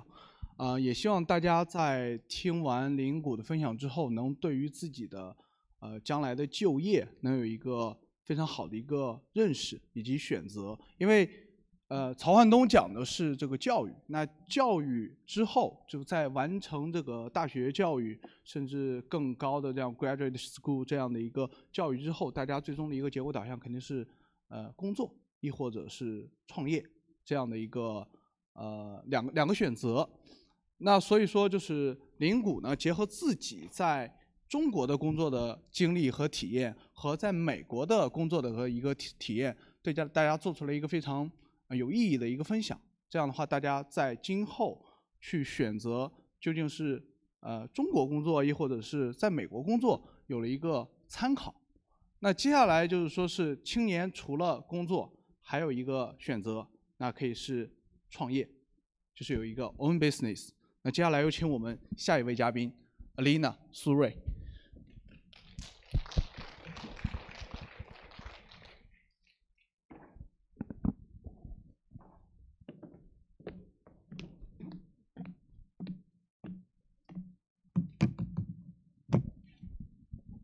OK， 大家好，我是 Alina 苏瑞。首先非常感谢这样的一次机会，可以有大家一次这样的机会来去沟通。那今天主要想分享的呢，是我的一个个人的历程，同时也是跟大家讲讲我这一路走来的经历，以及我为什么在做现在我在做的事情。那大家能看出来，我的英文名是 Alina， 当时这个英文名字是我自己取的，因为我是一个特别不服输的人。我的第一个字儿和最后一个字儿都必须是英文字母里面的第一个 A。但是我发现有一些事情，并不是说我不服输就能改变的。下一页。下一页，谢谢。OK， 有一些 tech problem。那我来继续讲一下。那我在15岁的时候是第一次实习在医院的神经内科。那这个神经内科呢，往往是一些神经内科的患者，他没有办法自行性的行走，往往是出完车祸之后，或者本身有一些先天性的神经内科型的疾病。那我们看到的这一个器械呢，是叫 EMS， 叫肌电微电流的刺激。7年前医院还在用这个设备，现在还在用这个设备。原因是因为其中一块很难解决的问题是科技的从0到1，真正从实验室走到病人的病床边的这样的一个发展。那当时很多病人都是已经在医院里面待了上5年到7年左右的时间，没有办法自己独立行走，没有办法自己吃饭，上卫生间都是别人帮助他们的。那当时我看到这些人的时候，我意识到并不是有一些事情是我想改变就能改变的，特别是在医疗方面。所以我希望让每一个生命在健康面前都变得更加平等一些。这也是为什么我开始完完全全走向了医疗以及生命健康的道路。下一页。那简单跟大家过一下我的过往的一些经历。我的第一个经历呢，就是刚刚跟大家说的，我在医院里面的实习。那之后呢，我就开始了我的下一个阶段。通过我知道医院里面的病人是什么样子，我开始了去药厂，中国第一家干细胞制药厂 CBMG 西比曼，上海的第一家干细胞制药厂，来去开始了细胞治疗的道路。因为干细胞本身是一个再生医药，那再生医药也就代表病人可以有2次再次变得更加健康的机会。那在制药厂实习完之后，我也开始进入了联影医疗，同时也是国内第一家上市的医疗器械公司。他们是国内第一家自己自研以及自己生产，也是坐落在上海的一家最大的医疗器械机构。从那儿我了解到了怎么样从一个产品的思考变成真正的落地，再到真正到达病人身体旁的这样的一个状态。那接下来呢，我就去 Berkeley 读了 Bioengineering， 也是生物工程 Department。从那儿我了解到了实验室里面的好的技术，它是可以去变成从0到1的，但是没有办法真正的解决完从实验室走到病床边的这样的一个 specific procedure 的 area。那这也是为什么我去 UCSF 去真正做了临床治疗为主的一个 application base， 帮助了8家科技成功转化成了科技公司的这样的一个状态，同时也开始了自己的创业公司 Novaccess Biotech。那我们是一家智能化的医疗器械公司，同时也是唯一一家真正可以把无针注射器带到每家每户的这样的一家智能化医疗器械公司。但之后我也意识到，只去做好产品，只去做好一家公司，我们需要真正做的是把 scientific knowledge 解决好，且帮助更多的科技转化成功。所以这也是为什么我选择继续在哈佛医学院来去读博。下一页。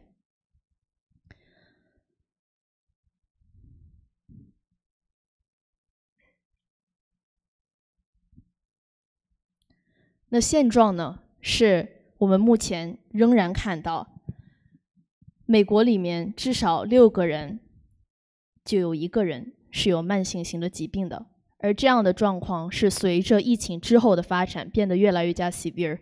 原因是因为病人没有办法真正到达到医院来去获得他应有的医疗质量。第2页。那这也就代表每一个病人，也就是每一位家人，都会有其中1个人是有慢性性的疾病，而这个是我们希望去解决的问题。下一页。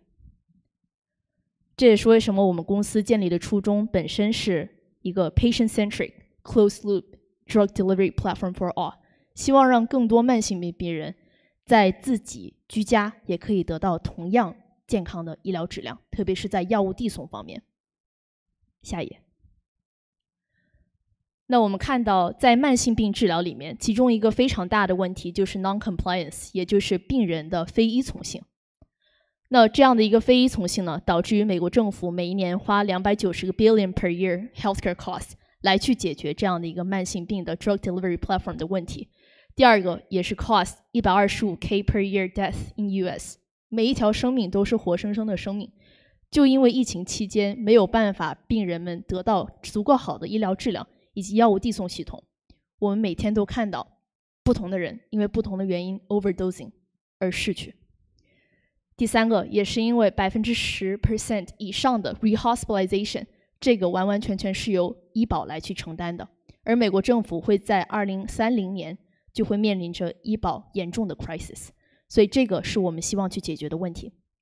那它主要的原因也是因为有3点，第一个是病人经常性的 forgetness， 第二个是 injection side effect， 如果大家打过疫苗，打完疫苗之后胳膊都会非常酸痛，原因是因为药物本身会在胳膊的肌肉下产生一个硬结，没有办法完全的被肌肉消化掉，所以这也是为什么我们可以想象，如果这个病人每一天给自己肚子上打3针，1年打1000针，3年打3000针，是什么样的一个体验。那第三个也是 medical waste， 针剂的处理也是一个很大的问题，同时也是不仅仅 healthcare， 同时 sustainability 需要去解决的一个大的 cost。下一页。那我们的 solution 呢，是一个智能化的药物递送 platform， 不仅仅可以通过无针注射的方式来去把药物递送的方式来以 0.3秒无针且瞬时的高压来去产生和人类头发丝一样细的大小，在 0.12毫米的直径下去 penetrate into subcutaneous or intramuscular level。 同时我们也有自己智能化的 IoT platform， 可以在 APP 以及网页端，病人以及医生可以实时的去 collect 它的 data platform， 同时来去进行实时的交流以及交互。那这样的一个交互平台的重要的一个原因，是因为我们可以帮助医保公司来去更好的理解病人在家里的注射方式以及注射时间，它的 overdosing rate 到底是怎么样，来去建立一个健康信息的 platform。 下一页。那这个也是刚刚提到的，我们不仅仅是希望去进行一个药物递送系统，我们更多的是建立整一个生态圈，不仅仅是在做 injector， 同时也是在做 management ecosystem， 来去 track adherence、lifestyle、血糖、血氧等等，通过 machine learning 的方式来去更好的了解慢性病病人自己本身身体的状况，以及去进行一些的 prediction。 那最后呢，我们就可以去创立一个 HECO score。 我们知道美国的信用分数叫 FICO score， 那 healthcare 领域的 FICO score 我们把它称为 HECO。 通过这样的方式，我们就可以知道 patient behavior, how is it impacting exactly what is happening in their life， and 他们的一些可能会发生的疾病将会是什么。下一页。那这些我们是目前在做的 primary result， 我们已经做了416期的临床试验，同时我们也去做了传统针剂以及无针注射器的一个 comparison。 那大家可以看到，无针注射器本身是通过高速的液压来把药物弥散型的递送到病人的体内的，这就代表它会以一个更加无痛且吸收率更高的方式来去控制病人的血糖等。但它的 application 不仅仅 focus 在糖尿病，更多也可以用在免疫治疗 allergy disease 以及和 hormone 相关的 injection， 甚至 vaccine。 任何和自我注射、皮下以及肌肉相关的注射，我们都可以去进行升级以及迭代。好，下一页。那这个是刚刚讲的一些 clinical trial 临床试验的数据。下一页。那我们的 user journey 呢，也是包括病人本身会先收到一个 push notification 的 reminder， 同时我们可以去进行自动化吸药、自动化加压的整一个设备的 procedure。那第二个 step 就是 drug delivery， 在 0.3秒之内，病人就可以自动的把药物递送到自己的身体里，不会有任何的硬结，同时也会有更少的疼痛感，以及提高药物的吸收率。第三个也是可以通过我们的 APP 来去 track what is the treatment progress is going on and what exactly is the treatment management going on。 所以通过这样的方式，比如说 75%， 也就代表着它是 75% adherence to their program， 那医保就会相应的给它提高或者降低它的医保本身需要的 cost。 下一页这个呢是我的一些生活的片段，也希望跟大家分享一下。可以大一点声。那这个是我们在公司 Las Vegas 去做自己的展览。展览，大家都在准备着。Welcome to health。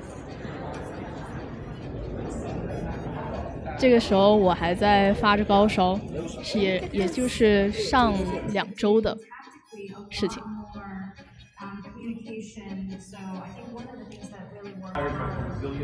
那 Health 展览本身呢，是所有健康医疗科技的这样的一个最大的美国的展览，同时也有非常多的大公司，像 Google 以及 Samsung， 他们都会在这儿有自己的展台。这个是我们公司的自己的展台以及 prototype。当时我们也 outreach 了超过100多家的其他的公司，一起达成了合作。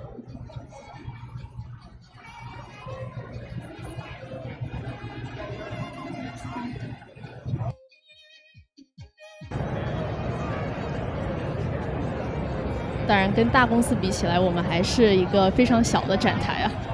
但是希望下一年的时候，我们会变得越来越大，可以去帮助到更多的病人，来真正的把自己的产品开始推向市场。这是 Biogen 的 President、Walgreens 的 President， 以及 Blue Shield California 的 CEO。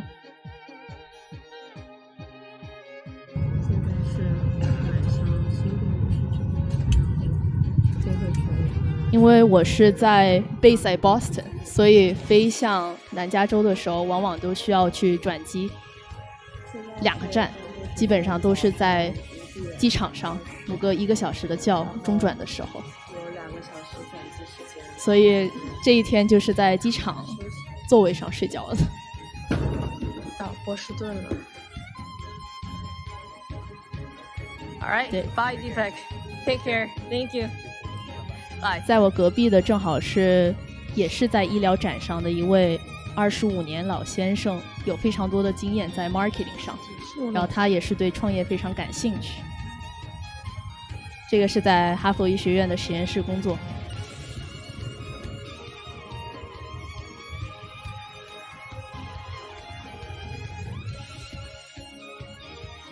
这个是在做一些基因型的 design， 因为实验室主要是做基因型 editing。天已经黑了，准备回家了。这个简单来说就是我的一天，基本上就是在研究以及和真正可以去进行商业化 application 的中间反复横跳。但是我觉得非常 rewarding， 虽然很累啊，但是自己是非常开心的，因为我知道我在做的事情真正的可以去帮到一些人。下一页。那这也就代表我们是唯一一家可以真正的第一个把无针注射器 commercialize 商业化递送到每一位病人家里面的第一家公司。虽然我们还是一家 startup， 但是我们可以把 cost per injection 已经降低到业界的1/3。1半以上，而这个也是我们第一次可以去进行 data collection、injection 硬软件结合平台的一个 synergy。那这个时候也是我们第一次可以看到，左边这张图是当我们 compare to syringes 传统的注射器的时候，无针注射器是可以重复使用3000次，这也就代表它的 cost per injection 其实要比传统的针剂还要低，而且要为社会以及为 sustainability 进行更好的 differentiation， 因为每一年有7.8个 billion needles being discarded per year，政府花非常多的钱去处理这些 biologic hazard 针剂。第二个也是 nurse crisis 导致有非常少的、越来越少的医生以及越来越少的护士可以真正的每天给病人打针，这也是我们希望去解决的一个问题。第三个也是 needle stick injuries， 特别是在 developing countries like Africa or India， 这个是我们希望可以给他们带来一个更好的 needle 的传统针剂的替代。下一页。那非常荣幸呢，我们也是上一轮被 Baxter 百特国际所投资且 incubate， 他们是美国以及全世界最大的医疗器械的生产商，所有的针头以及一次性耗材都是他们来生产的。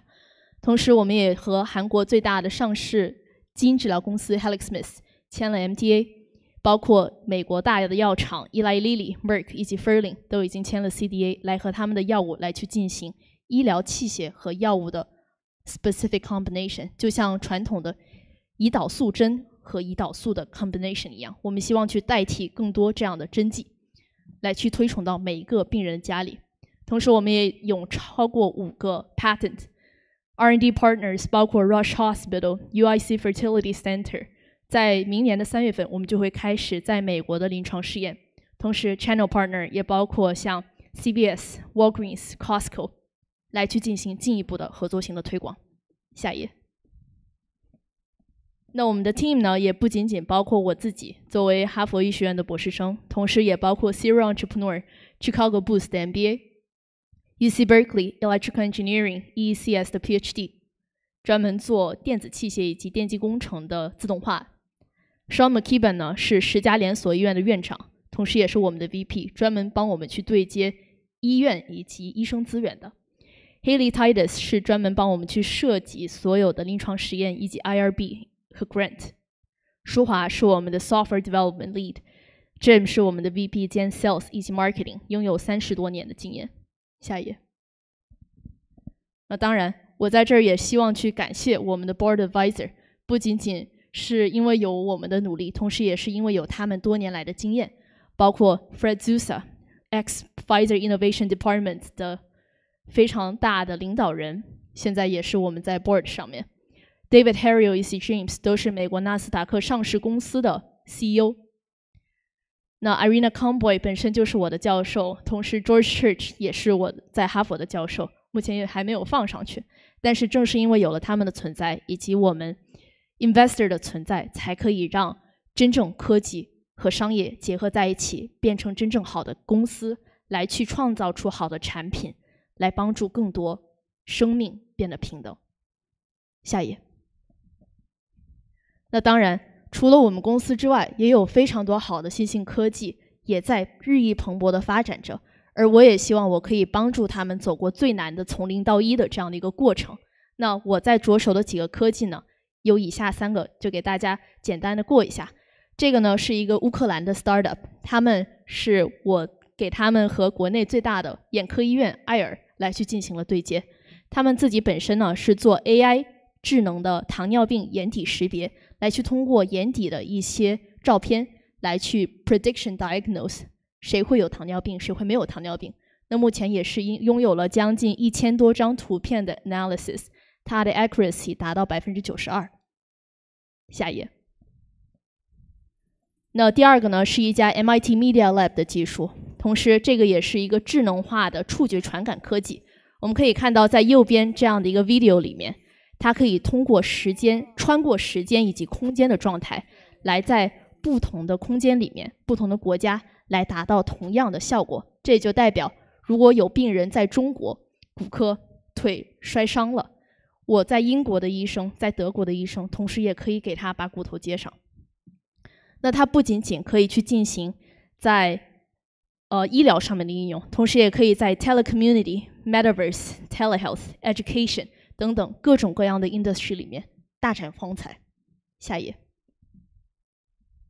那第3个呢，也是一个坐落在硅谷的技术，它主要是做 drug target， 专门是通过蛋白质的链型通过这样的方式来去进行 traditional pharma and AI predicted drug discovery， 来去进行 drug specific target。那这也就代表传统的药物研发来说 ，drug target 是一个非常难的问题，是因为它必须要找到对的钥匙到对的锁，且在对的时间 unlock 它。但是他们的方式是通过蛋白质组学的方式来去把蛋白质变成一条链，通过蛋白质链的方式直接把这样的一个 drug specific molecule 来把它 capture 掉。这就代表它可以去 capture 任何各种各样的靶点。下一页。那这个呢是我自己的一些小爱好，画画。那这个也是我自己的一些愿想，不仅仅我希望我们公司会真正去帮到更多的病人，以及更多健康行业的这家公司，我们都可以来让他们去 empower 更多的人，来让更多的生命在健康面前变得平等。而这个也是我自己的座右铭，以及我做事的原则，永远都提醒自己的初心，为天地立心，为生命立命。感谢大家。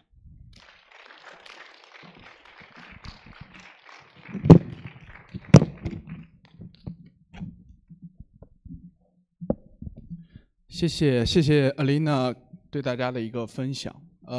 相信在不久的将来 ，Alina 的公司一定会越来越壮大，也能够帮助到越来越多的病人来就是避免这样注射啊或者一些痛苦。那我们讨论了教育，然后下一阶段是求职，然后接下来另一种不同的道路创业。那所有的这些经历都过了之后，那很多人会想，那接下来是什么？那接下来可能就是影响力，可能就是为社会做出不一样的贡献。那我们接下来就有请 Fiona 静蕾为大家带来关于如何促进中美之间文化交流的一个分享。谢谢。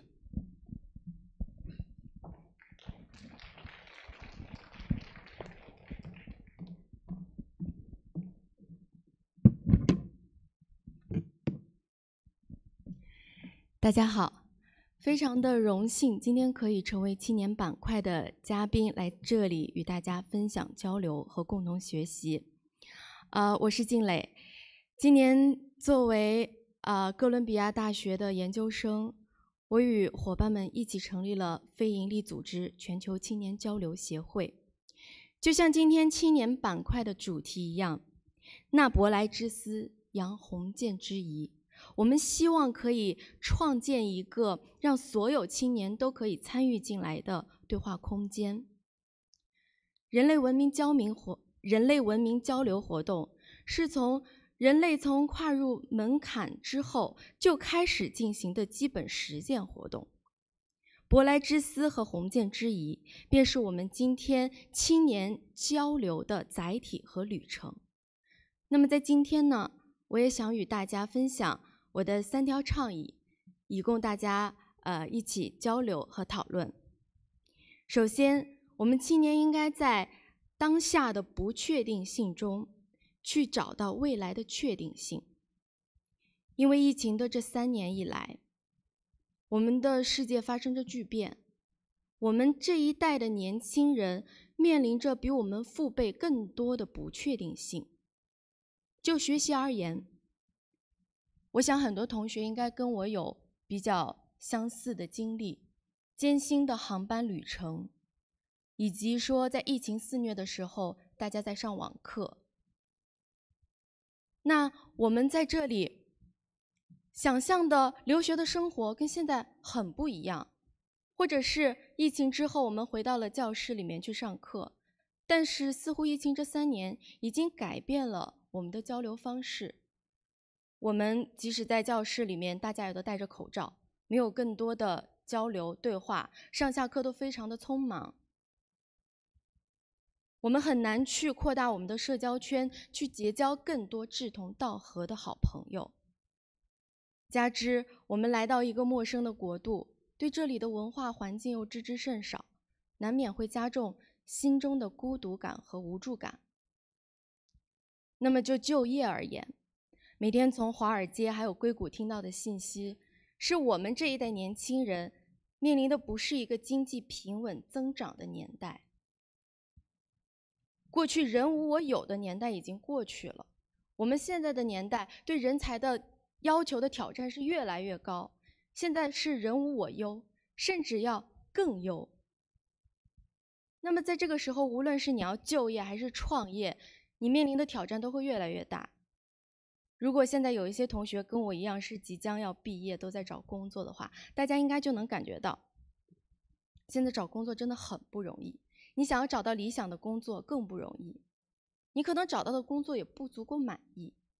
可能在前些年，以我们现在的受教育水平，或者是我们现在的能力，我们可能能找到一个更理想的工作，我们可以更快地达到自己的既定目标。所以说，社会经济发展的不稳定性，它会给我们带来很多的迷茫和焦虑。但是，其实有的时候我并不觉得这种不确定性一定是一件坏事，因为只要有变动，就有机遇。我们现在在20多岁，我们遇到这么多的挑战，可以帮助我们更快的成长，帮助我们去锻炼我们的心智和毅力。经过这1年的摸索，我现在才发现心态是更重要的。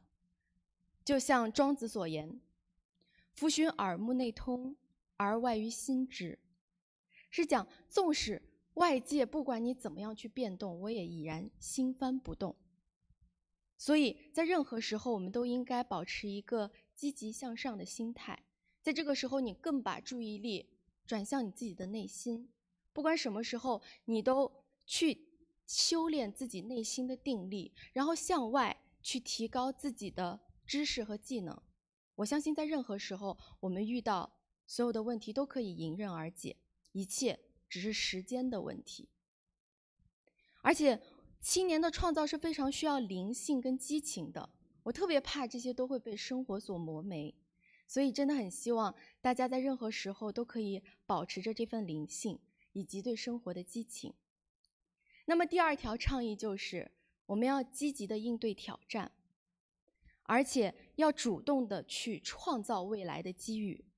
其实我们在人生的不同阶段会遇到各种各样的问题，所以很多时候迷茫还有焦虑，它可能就是人生的一种常态。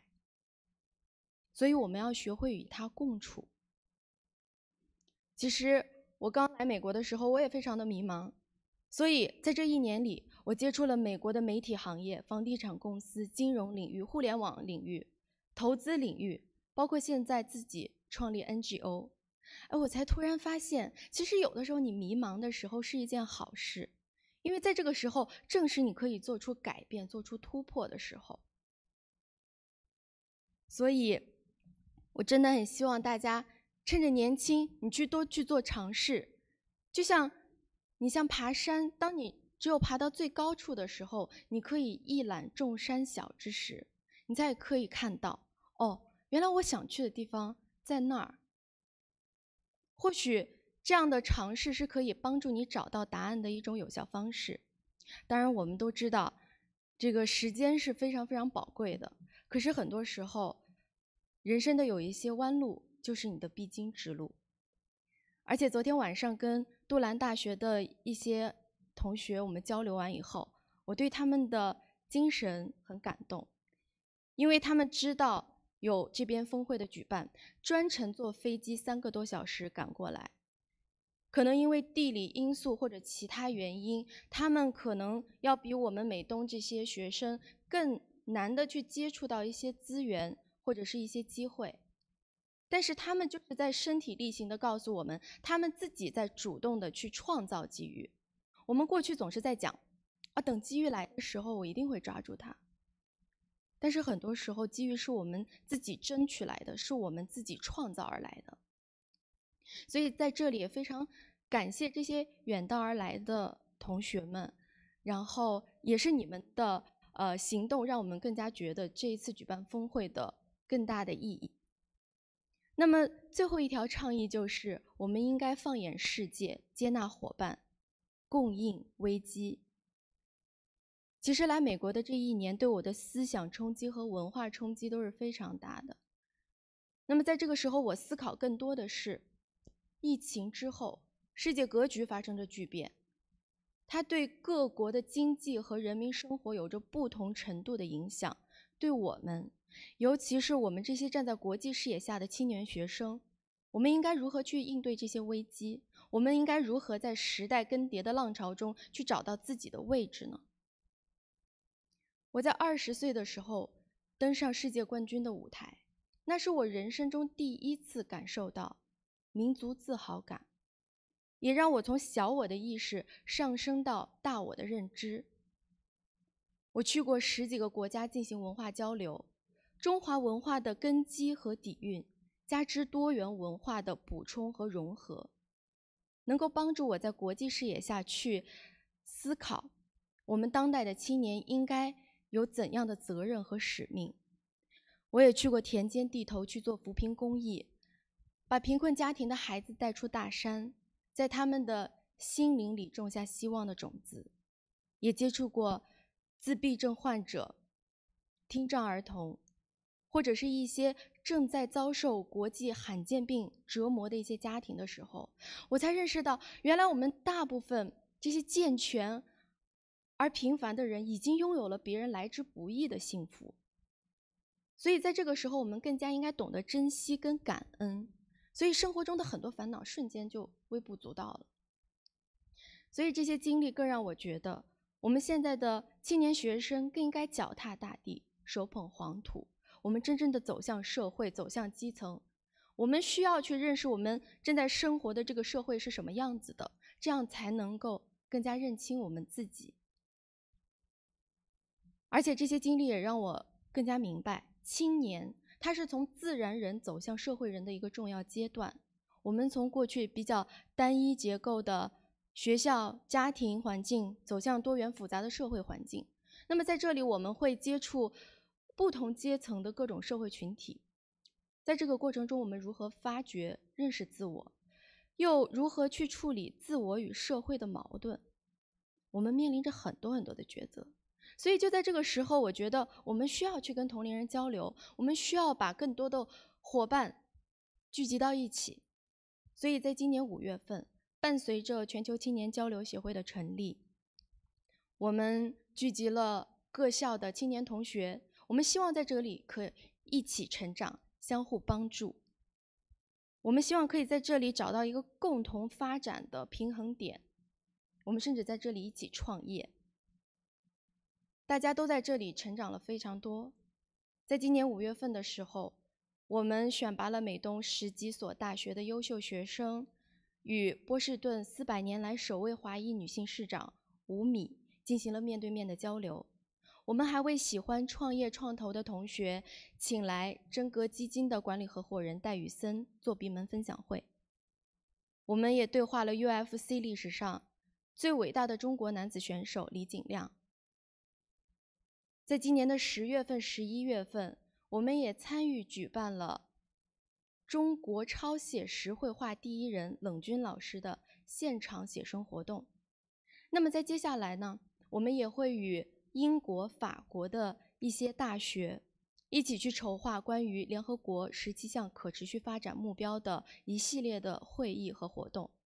因为我们觉得，在现在这样的形势之下，疫情和经济下滑，它影响的是我们每一个人，所以我们各国的青年应该站在一个更高的格局之下，去加强交流，相互团结。我们应该共应危机。我们都知道，青年他一定是最富有能力、潜力和创造力的。因为我一直觉得，只要是一群优秀的人聚在一起，他们做的事情一定就不会太差。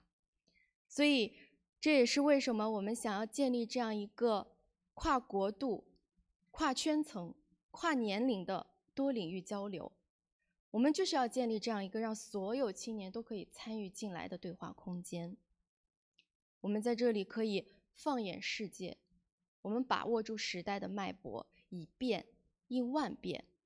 我也希望就是我们在这里可以聚集促进的力量，让我们青年共创青年之需。那么以上就是我今天跟大家分享的所有的内容。那么也非常感谢大家随时提出建议。然后以及对我们协会感兴趣的同学，也特别欢迎你们可以来跟我一起交流。谢谢大家。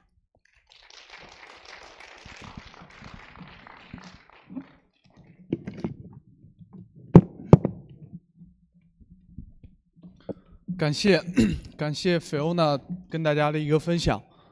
就像他说的，一群优秀的人聚在一起，他做的事情一定就不会太差。那么也希望大家作为青年，在未来能为中美之间的文化交流尽一份自己的力量。也请大家关注全球青年交流协会。那接下来呢，我们进入的是圆桌讨论的一个环节。那讨论的主要的这样的一个时间线呢，依然是围绕着教育、工作、创业、文化交流。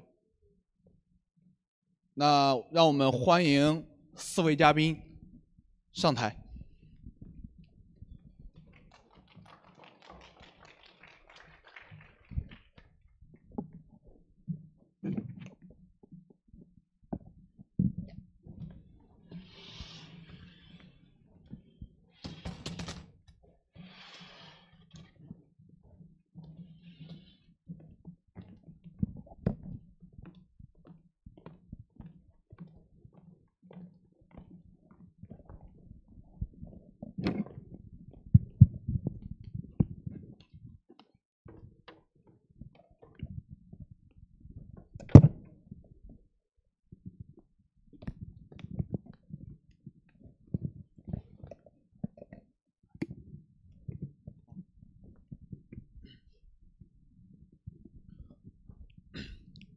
OK， 那接下来我们就进入一个圆桌讨论的一个环节。我们第一个问题呢，会是就是大家都是从国内来的，大家在刚来到美国的时候呢，你们有没有经历过文化冲击的这样的一个经历，以及在文化差异上的不适应？那面对这样的一个问题，你们是如何来这个缓解这种不适应，甚至解决这种不适应的？好，我先来。其实我刚来美国的时间不是很长，刚来的时候，英语只能说做到一个交流，但是你很多时候你不能 get 到老师上课的大家笑的一些点，或者你跟外国的同学去交流的时候，他们在那里很开心的笑，然后你就哈哈哈在那里跟着笑，你也不觉得他们有什么好笑的，但是你为了要融入这种文化氛围，你还是要就是努力的去学习。但是我觉得对于我自己来说，我的经验就是你一定要就是要大胆一点，因为我觉得身边有很多同学，大家可能会比较害羞，那可能在国内我们在一个大同文化环境中你成长起来的，你不需要去面临这些问题，但是来到这里以后，你必须要去学习和接受大家来自各种各样的文化背景。所以首先就是你一定要就是突破自己那个非常害羞的那个点，就是一定要勇敢的去跟大家去交流，不会的就去问，哪怕犯错呢，犯错也没什么，没有人说我一定必须要懂你在说什么，我一定要懂你的文化，那我就是在学习的一个过程中，很多时候如果你谦虚，别人反而也会很尊敬你。我觉得就是要大胆一点，然后不怕犯错。OK，Fiona 认为就是应该迈出自己的舒适圈，然后大胆一些。Don't be shy, just try. OK， 其他你们？我来 share 一个事实的例子吧。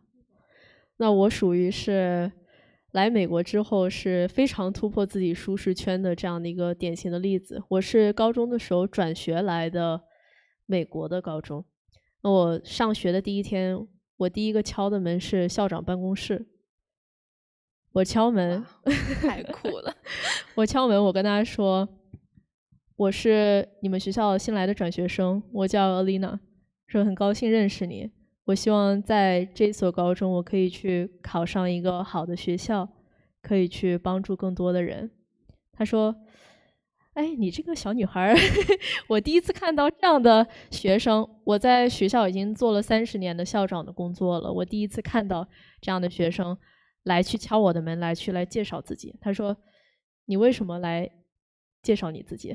就是你的目的是什么？”我说：“我没什么目的，因为我希望你可以在这儿做一个我的家人，可以让我在没有根的地方有了根。”然后他跟我说 "Welcome to US"， 就从此开始，你需要什么你就尽管跟我讲。然后他去带我去见每一个任课老师，他跟我说，因为你是第一个这样去做的孩子，所以你也是第一个有这样待遇的人，所以永远第一个吃螃蟹的人不是坏事，而且勇敢一些。对，所以我觉得阿丽娜她就是她自己的故事，就是在告诉我们刚才我所说的，我们应该主动的自己去创造这个机遇。所以她的经历，其实我小时候听到过很多，但是其实到现在我自己也没有勇气去做这样的事情。但是我觉得很多人都应该向她去学习。当然，我觉得每个人的性格特点是不一样的，那我们可能找到自己想要的东西的方式也是不一样的。我觉得阿丽娜就是很典型的，我觉得非常适合美国生活的这么一个人。就是我也刚认识她，我觉得她的很多地方是值得我学习的。那么我分享一个我觉得大学里面中美大学的一个区别。其实中国的顶尖大学，比如说清华大学、北京大学和美国的常春藤名校，他们其实本质上都是把世界上最优秀的这么一批人，就中国能进清北的和美国能在最好学校读书，其实都是最优秀的那么一批人聚到一块儿去做一些事情但是为什么清北的发展稍微会落后于美国的名校一些呢？因为其实人是我不觉得这些人有什么差别，都是世界上最棒的人，但是资源上的差距会，比如说可能10年20年以前，在中国大学甚至很难找到好的自习的地方，不过现在会有所改善。那我觉得美国大学很好的一个点就是很多资源是你自己要去争取的，要去争取来。比如说，你去看一看很多大学同学他们不去上课，这是我觉得很不能理解的一个事情。因为其实去搜一搜每一个教授的履历，会发现每一个教授真的都很优秀很厉害，但是他们在课堂上并不会把所有东西去教给大家，因为课不会太难。真正需要去获得那些资源，得课后去找教授去聊。就不仅，但是我们中国人其实受儒家思想影响，相对来说比较谦虚一点，就是可能我做了什么，我把本分的事情做好。中国的教授很多人也不一定愿意去看到你做整些幺蛾子，做这些事情之外的东西。但是美国教授不一样，我觉得如果在美国学习的同学，我的经验是不仅要在课外去做事情，要去和教授多交流。和教授交流的过程，比把你做的那些事情给教授分享，获取他们的建议，这个事情，这才是这个美国大学教育的精华之处吧，就是课程之外的一些东西。其实我对这个问题深有感触因为我是之前都没有在国外留学读书的经验，我就直接过来工作的嘛。所以包括语言上包括 connection 上，其实没有太多像那 Alina 她是高中就来了不像这样背景的同学有那么多可以互动的地方，就是基本上就来了，人生地不熟。所以这个对我来说，因为你像在国内，尤其比如说我们去参加一些会议因为同样都是说中文嘛，然后长得也都是黄种人，所以大家其实更好的互动的这个可能性。到国外，我非常同意，就是刚刚几位嘉宾讲的，就你需要更大胆的去交流。然后对我自己的一个很重要的经验是，就是因为我们可能去参加很多的活动来的这些人可能都是有非常好 background 或者已经有很多成就的一些比我们年长很多岁的一些很优秀的人。那我们怎么去跟他进行互动呢？其实我自己的理解是说，你需要去 impress 对方，但是你很多 impress 的点，很多时候不可能是基于我们自身的经历，因为我们可能见的没有他们多嘛，还有其实我们对很多问题的理解也都是比较稚嫩的状态。那我自己解决这个问题的方法就是，我会尽量逼自己去参加很多的活动，然后我会去听大家对于同样一个问题的看法。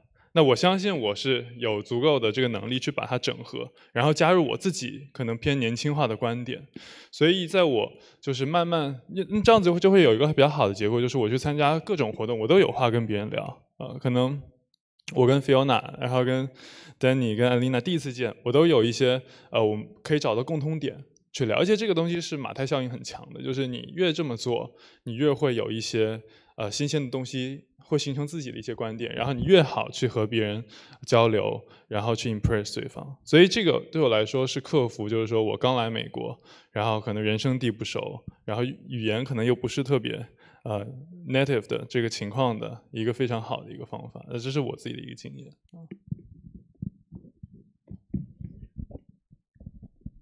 OK， 确实 ，Alina 敲校长办公室这个，我确实没有想到过。但是相信在座的各位啊，就是肯定也没有这样的经历。但是明天就周一了，大家可以去敲看。校长就各个学校的校长可能都要迎接一批学生。对，那我们进入第二个话题，就是你们是如何去 balance 一个学业、工作又或者创业这样的一个关系的？比如很多人会觉得 ，OK， 我在本科读完之后，我会觉得我不会再去花一个时间成本去在学历上进一步深造，而是会选择去工作，亦或者是开始自己的创业。但是有些人会觉得，把时间花在对自己学历的提升是有意义的，所以这是一个非常难去平衡的一个点。因为时间成本这个东西，你花费时间在学业上，那你相应的你失去的可能就是说像别人这样工作在社会工作的一些经验、一些阅历。但是你如果说花费时间在工作上，那相应你自己的履历、简历、学历这方面，那可能又会有一个不一样的一个结果。所以我不知道4位嘉宾是如何去 balance 这样的一个关系。首先我觉得要结合个人自身的特点和具体的情况，以及这个大的经济还有社会发展环境。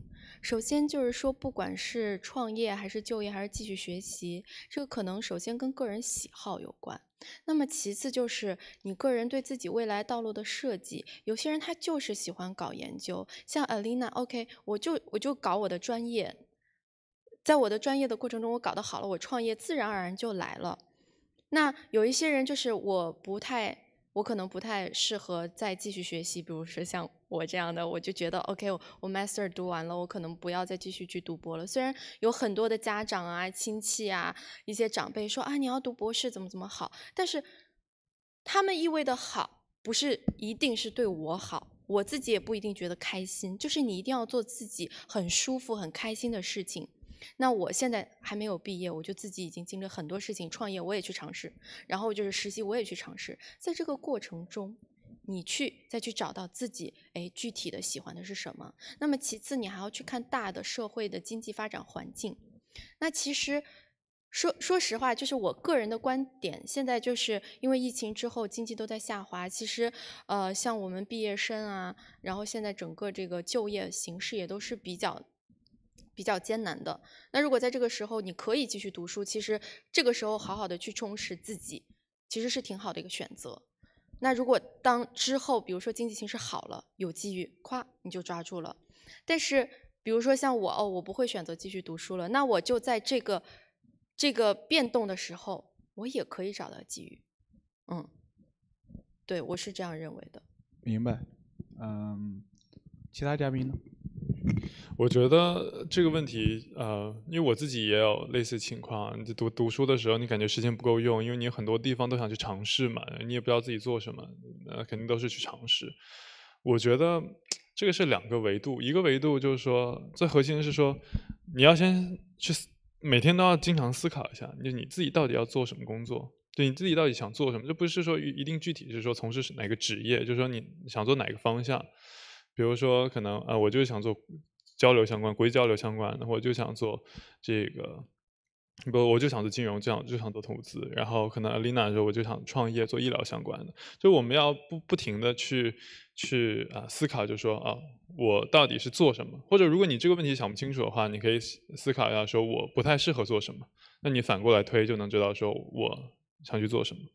那当你有一个就是大概一个结果，就是说我想去做什么之后，那其实你可以尽量把你想做的，包括像实习也好，创业也好，然后可能一些学生工作也好，学习的一些课程也好，你就朝着那个方向去汇总，去那个就朝那个方向都往那个方向发力。就像我之前是读法学院的，其实我本科。但我去工作了一下，律所工作一下，发现我不喜欢法律工作，我就喜欢做投资。那我当时又需要做实习，然后还有一些学生工作要做，然后还有课程很多，因为我有双学位，所以感觉时间完全不够用。那我当时就想说，那如果我以后毕业我就要去投资机构的话，我就把所有的课，就是我双学位和本学位的课，我全部都选成这个方向的。然后我在学生工作，我就不去做其他传统我们那些项目了，我就去做那个创业大赛，然后我可能我的实习，我在法律的实习，我就去做那个资本市场相关的。那我后面又找了一些跟投资相关的实习。就是当你把这些东西，你就要想好一个目标之后，你把你的这些其他时间都往这个目标去靠，你慢慢可能因为年轻人他的这个迭代是非常快，你可能过几个月你会发现说，你对这个问题又有一个新的认知，然后你就知道又知道你应该朝什么方向发力，这个是我自己一些经验。OK， 那两位，我觉得这个问题主要是提前认清自己要什么工作，以及现实点的问题就是那个工作需要的学历以及能力。比如说对于我而言，我想做教育，那么我本科时候没有学过这个东西，所以我需要一个学位来让它去弥补我的专业知识的空缺。那可能对于比如说你就是想做学术，那确实需要一个博士学位，那就继续去读。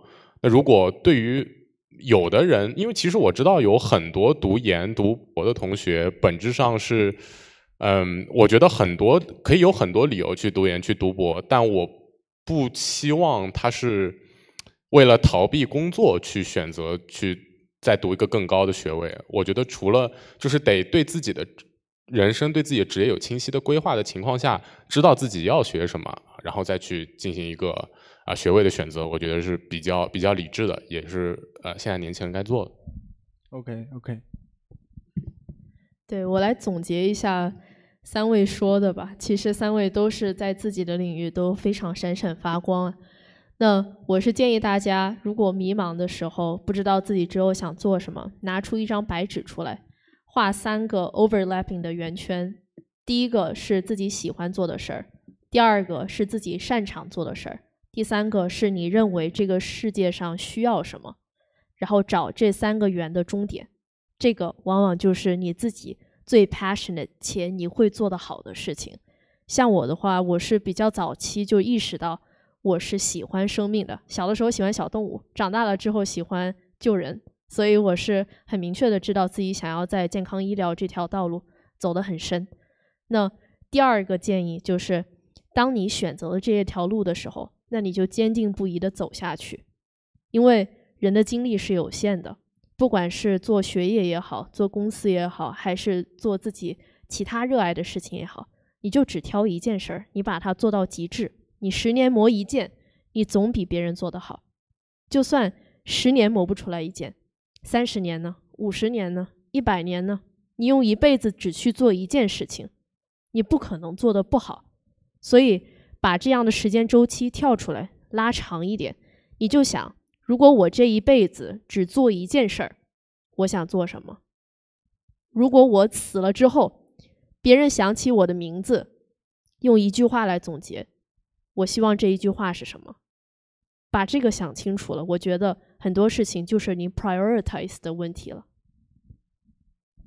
OK， Alina 总结的非常好啊！我在 Alina 分享的时候，我就画了3个圆在脑海中，我发现焦点是赚钱。对，那既然我们聊到了工作这个话题，那我想问一下，就是4位都是在自己各自的领域非常有建树的，也是在社会上有一定影响力的青年，那你们是如何选择自己 focus 的领域的？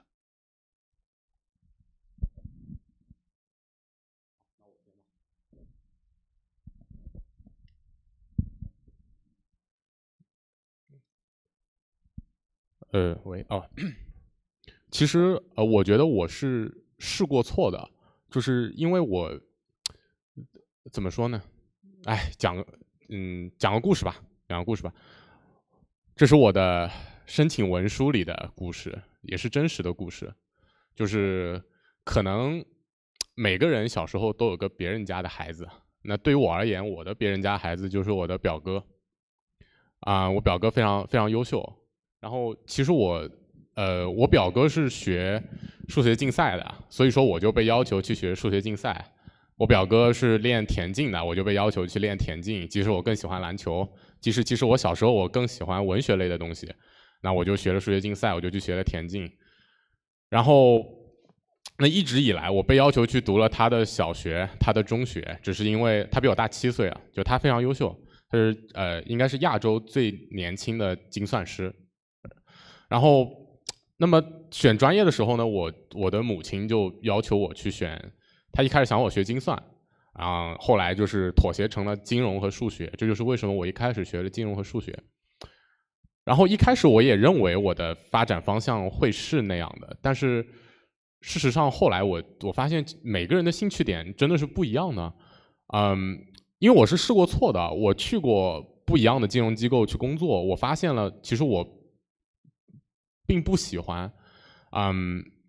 我的建议是对年轻人来说可以多试，试了之后你至少知道，像林荫谷前面说的，你至少可以知道自己不喜欢做什么，然后去挑剩下的去做。那我发现比较偶然的机会接触了教育这个东西，我是从大2开始教课，教了很多年，然后也教大课也教小课，教大学生，那时候开始教概率论。我觉得站在讲台上的时候是我觉得能帮到别人我很开心的时候。然后我也发现了做这个事情不仅能让我有成就感，也是我所擅长的事情。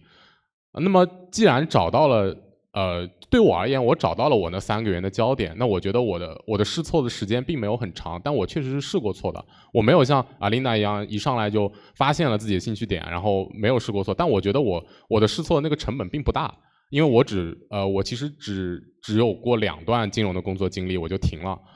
所以说多去试，多去发现自己真的想要什么，我觉得比较重要。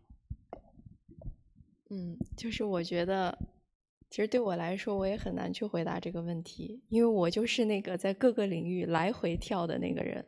因为我从小我是很喜欢艺术的，我从8、9岁开始就开始拍电影电视剧，以前就是要走演艺圈，我觉得我要当明星，然后当时也拍了很多很多戏。然后后来呢，到高中的时候学了声乐以后，我第1年高考的时候考的是上海音乐学院，然后我未来要当歌唱家，我要在维也纳里面开音乐会。然后后来因为很多很多的原因又觉得不是那么适合，我又返回来在南开读的经济。那我所有的这个实习经历也都是在金融领域，信托公司啊什么的。我就觉得好有趣啊！之前还就跟着他们一起学怎么样买股票。我就是一个兴趣爱好特别广泛的人，你给我什么领域我都觉得哇，我都很愿意去尝试。然后呢，现在来了美国以后，其实我一开始不是说我想好了我要做一个组织，而是说我在做跟市长的活动的过程中，我发现我必须要成立一个官方组织与政府去对接。那我当时说那怎么办？我没有，我不能说是一群学生来跟市长做活动了。那我就3天之内想了个名字，注册了以后，然后选了 logo， 公司就有了。就是一切都是有的时候是很多事情来找你，生活他的这些东西就来找你了，而不是我自己去找的。所以到现在，包括我接触了很多创业各个领域的，有房地产，还有大宗贸易，很多很多领域我都同时在涉猎。我觉得有的时候人生它就是会有很多种可能，因为从小从小长到大，很多人都说你不能总是学业跟艺术来回横跳，你一定要抓住一个领域去走。那对于我来说，我也很想选择一个领域，可是我觉得人生可能会有很多种活法。对于我来说，我反而在各种领域中综合出来的东西，我很受益。就比如说我在南开的时候，我是因为我在合唱团，我唱歌跳非常非常好，然后我成为这个传播中华文化的代表。我见了很多很多很高的领导，去了中国最高的各种歌剧院，还开了个人演唱会。我说，哎，我过去不是想要去音乐学院去走音乐这条道路吗？但是没想到我去了一个综合院校，反而我在艺术上的成就，我后来还上了星光大道。哎，所以我说，这些我过去我没有刻意想要去追求的东西，我现在反而就都有了。那么我后来又在做公益扶贫，在做这些的事情中又因为我的文化艺术背景，然后又因为我的学历背景，我也很受益。所以我觉得可能人生中它就是有很多不同的，你可以选择就是最适合自己的一条道路，不需要根据现在很多大家社会上广泛而去定义的一条道路，必须要去设定自己。因为我以前记得大学的时候看过一个演讲，是 TED 演讲，当时那个演讲者他就是说，我现在做着20多个公司，20多个行业，而且我在每个行业做的都很出色。他就是在告诉大家，人生中有很多种可能性。我印象很深，他当时一句话说：“难道人生一辈子只能做一件事吗？不，我可以做20件，而且这20件都可以做得非常好。”所以他当时我觉得可以，就是让自己的人生充满更多可能性。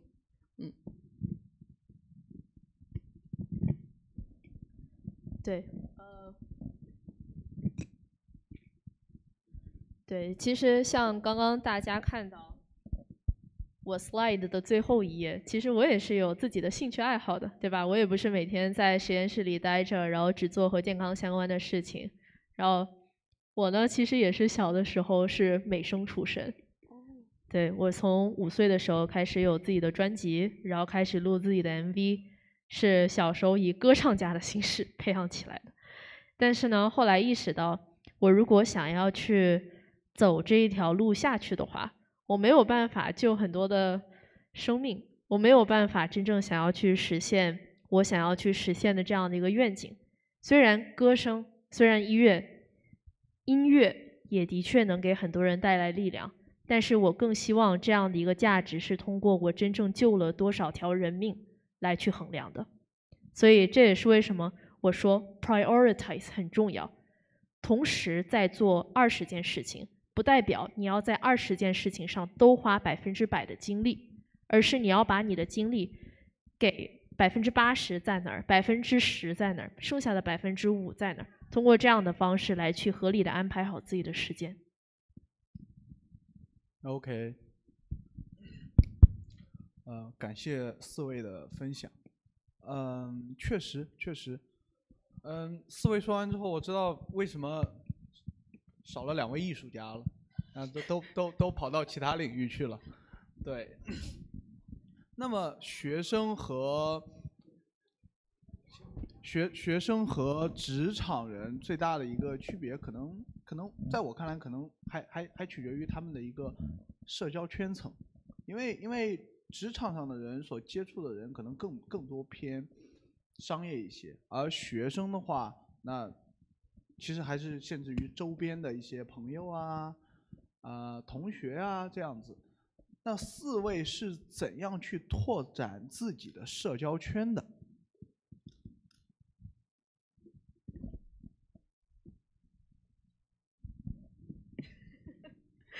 怎么拓展社交圈就把麦克给我了？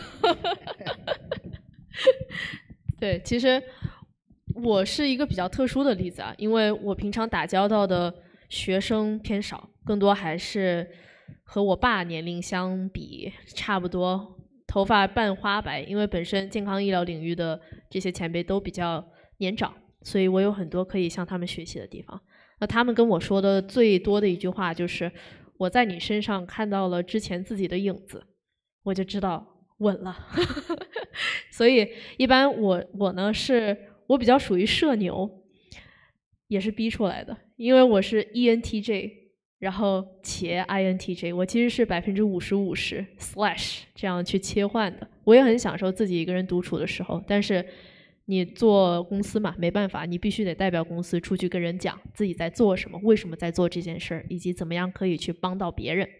那这样的时候，首先是不要怕，就是你不管讲成什么样，你都不要怕，因为人都是有一个成长的过程嘛。大家都是一开始学话的时候说不明白，从小开始学的，不要怕别人笑。你学一门外语也是一点一点开始学的嘛，慢慢练就会了，不要怕，就是脸皮要厚，而且要有坚韧不拔的精神，就算别人怎么样对你，你都还是笑脸相迎，是吧？因为和气生财嘛。这个比喻不恰当，但是你对世界笑的时候，世界就会对你笑。你有一颗强大的心脏，你不管外界怎么样骂你，怎么样说你，你都还是第二天早上太阳正常升起，我还是一条好汉，是吧？我们什么都不怕，我们就往前冲，往前干。有了这样的心态，你还怕什么呢？你怕别人不待见你吗？你怕别人给你冷眼相看吗？那又怎么样呢？跟那些连这样的机会都没有的人相比，我们有什么可失去的呢？我们有什么可怕的呢？对吧？所以既然你想都有了这样的一次机会，我们大家都已经坐在这个屋子里面了，那为什么我们不跟大家相互交流？为什么不留个联系方式？为什么不来跟我们多多来讲话？这么优秀的前辈都在前面，对吧？那要是我的话，肯定就挨个要微信，挨个说前辈来请教一下您的经验，我是一位后辈，我也想在公益领域有造诣，我也想在教育领域有造诣，我也想在投资领域有造诣，您可不可以跟我分享一些您当时是怎么做起来的呀？学习嘛，大家都喜欢去分享。对，Alina 的话让我想到了一句网上比较流行的一句话啊，叫“微笑面对疾风”吧。那其他3位，我觉得 Alina 这个性格真的是非常好。确实，就是我觉得我非常同意他刚刚讲的这个，还有他怎么思考，因为我觉得他讲的很多是说，比如说像我们大部分人都不是那么敢 reach out 的那种人，你要怎么去做自我建设，然后调整自己的预期。我觉得他刚讲那些话，就是让我都有那个下一次我去参加活动，我也要这样自我建设。我觉得他是一个非常好的这个自我就是调节、自我建设的一个方式。然后，这个问题我觉得很重要的一个方式，就是最有效的方式，还是你得自己做点事，然后你基于你做这个事情，你才 reach out， 这个才我觉得才是最高效，而且是有意义的。因为有些人可能会变成就是说啊，我什么活动我去参加一下，都去简单聊一聊，但很多时候如果你没有自己，比如说像 Lina， 她没有自己创业，没有自己的项目，你很多的这个后续的这个follow up 的一些机会就没有了，而且你也没有后续就是更深入的一些交流。所以我觉得一个比较好的方式就是你还是得自己做点事，不管是说你自己做一个像国际交流 NGO 也好啊，或者你自己去做一个自己的创业，或者是说我可能自己有一些基金，我有一些那个 capital 我想要投，我觉得你还是要有一些就是可落地的事情，这样子是非常有助于你高效而且比较意义的去建立一些联系的。不然很多时候就是很多东西你聊了就没了。我觉得这个还是比较重要的。对对对，我也是非常赞同林谷的一个观点，就是你要有一些自己的东西，这样的话你在后面跟你认识到了一些我们所谓的各方面领域的专家大佬，才会有一个共同的一个话题，能够让人对你印象深刻。Fiona， OK， 那就是结合一下2位之前说的，我觉得从去年我来到美国也是只有1年，然后所有这边的 connection 也都是在这1年里面建立出来的。那也可以分为3个阶段，在我成立组织之前，最一开始我也是没有目的的，但是有活动我就去参加。我就去看，哎，大家都在聊什么，然后我就去听。可能我现在插不上什么话，然后不管是各个年龄阶段的同学的，还是就是年长的前辈的，我就先去听，然后每天都会吸收很多东西，然后这些东西就是会让你快速成长。那么到后来呢，我可能对某一个领域非常感兴趣，那我就专门去参加所有跟这个领域相关的。所以大家也可以，比如说，我对教育非常感兴趣，我就所有跟教育相关的这种论坛啊、活动啊，同行业者，我就去跟他们交流，他们在讨论什么，我对这个领域里面什么东西比较感兴趣，或者金融行业都是一样的。那么在我自己成立了 NGO 以后，在这个时候，我的社交的这个明显这个效用就会更大，因为我有自己要做的事情了。所以我不是仅仅只是跟大家交换完这个 idea 以后就完事儿了，就是我会在每一次的这种活动中有很多的合作产生，然后就是哇，你同时会有可以跟这个组织合作，然后可以跟那个活动对接，开始到底做哪个，所以就进入第3个阶段，你一定要有判断能力，要减少无用社交。不是说你所有只要去一个东西，去一个地方，你就一定能够吸收到好的东西的。你要自己去做判断，这个东西我去了以后是不是一定对我有帮助？那这100个人，你不是要跟100个人都去聊的，你一定要选谁跟你聊，在单位时间里，你的效用是最高的。就是一定要还要很聪明、很智慧的去做选择、做判断。同样的，我们协会在刚刚成立的时候，也有很多组织想要跟我们一起合作，但是我们也吃过亏，我们可能做了一些事情浪费了很多时间精力，但是也没有做好。你就会发现，下一次的时候，我一定要前期做好各种的调查，然后互相了解，然后以及对这件事情有一个很未来的预期。那么最后呢，我想说，我之前看过一本书，对我的帮助也很大，它叫《延展》。它就是在讲你要充分的利用你现有的资源，不是说我现在想要做一件事情，我就必须要去开拓新的人脉，它可能会花费你更多的时间跟努力，但是这个人脉可能还非常浅层。你可以先从你身边已经有的这些 connection 里面往深挖，大部分时候你现在已经有的资源就可以帮助你想要做一些事情了，你先往深挖。当你觉得深挖不下去的时候，你再去拓展，可能这样效率会更高。这基本上就是我自己的一些心得。所以我自己创立这个平台，也是因为一开始我很需要，我也想要去接触更多的人，想了解这个社会，然后想让自己发展的更快一点，所以让它成为一个资源平台，大家在这上面就可以资源共享。好的，好的。那曹万东，你有什么想要跟大家分享？我在座的4位里面应该是最社恐的，所以说，我也跟大家学了很多。因为其实，之前我是一个非常非常学术的人，然后其实大多数业余的时间也没什么更多的爱好，我的时间都花在了学术和自己的怎么说呢？和自己的教育上，然后。就空的时候，我也不太会出去多建立 connection， 可能和这方面在座的各位观众可能做的都比我好，因为你们至少来了这个峰会。其实我自己，我是今年才怎么说呢？我今年才开始，我在今年之前没有微博，没有小红书，没有抖音，这些事情是我今年才开始做的。我之前是个非常非常社恐的人吧，然后我的空余时间只有。玩的时候其实只有打球和打游戏这两种选择。那么我觉得今年这1年下来，也是对我改变挺大的我也开始愿意去接受更多的社交活动，我开始愿意去更多人去聊。我发现其实我也理解了学术这个东西不能闭门造车，因为清朝才闭门造车是吧？所以说有那么多访问学者要出去跟别人去聊，才能打开新的视野。那这也是我不停的在学习、在进步的东西我觉得我没什么经验可以分享，但这方面我会，我自己是个学习者，我跟大家多学习。好的，好的。那我们最后一个议题，回归到我们这次峰会的一个主题，促中美合作。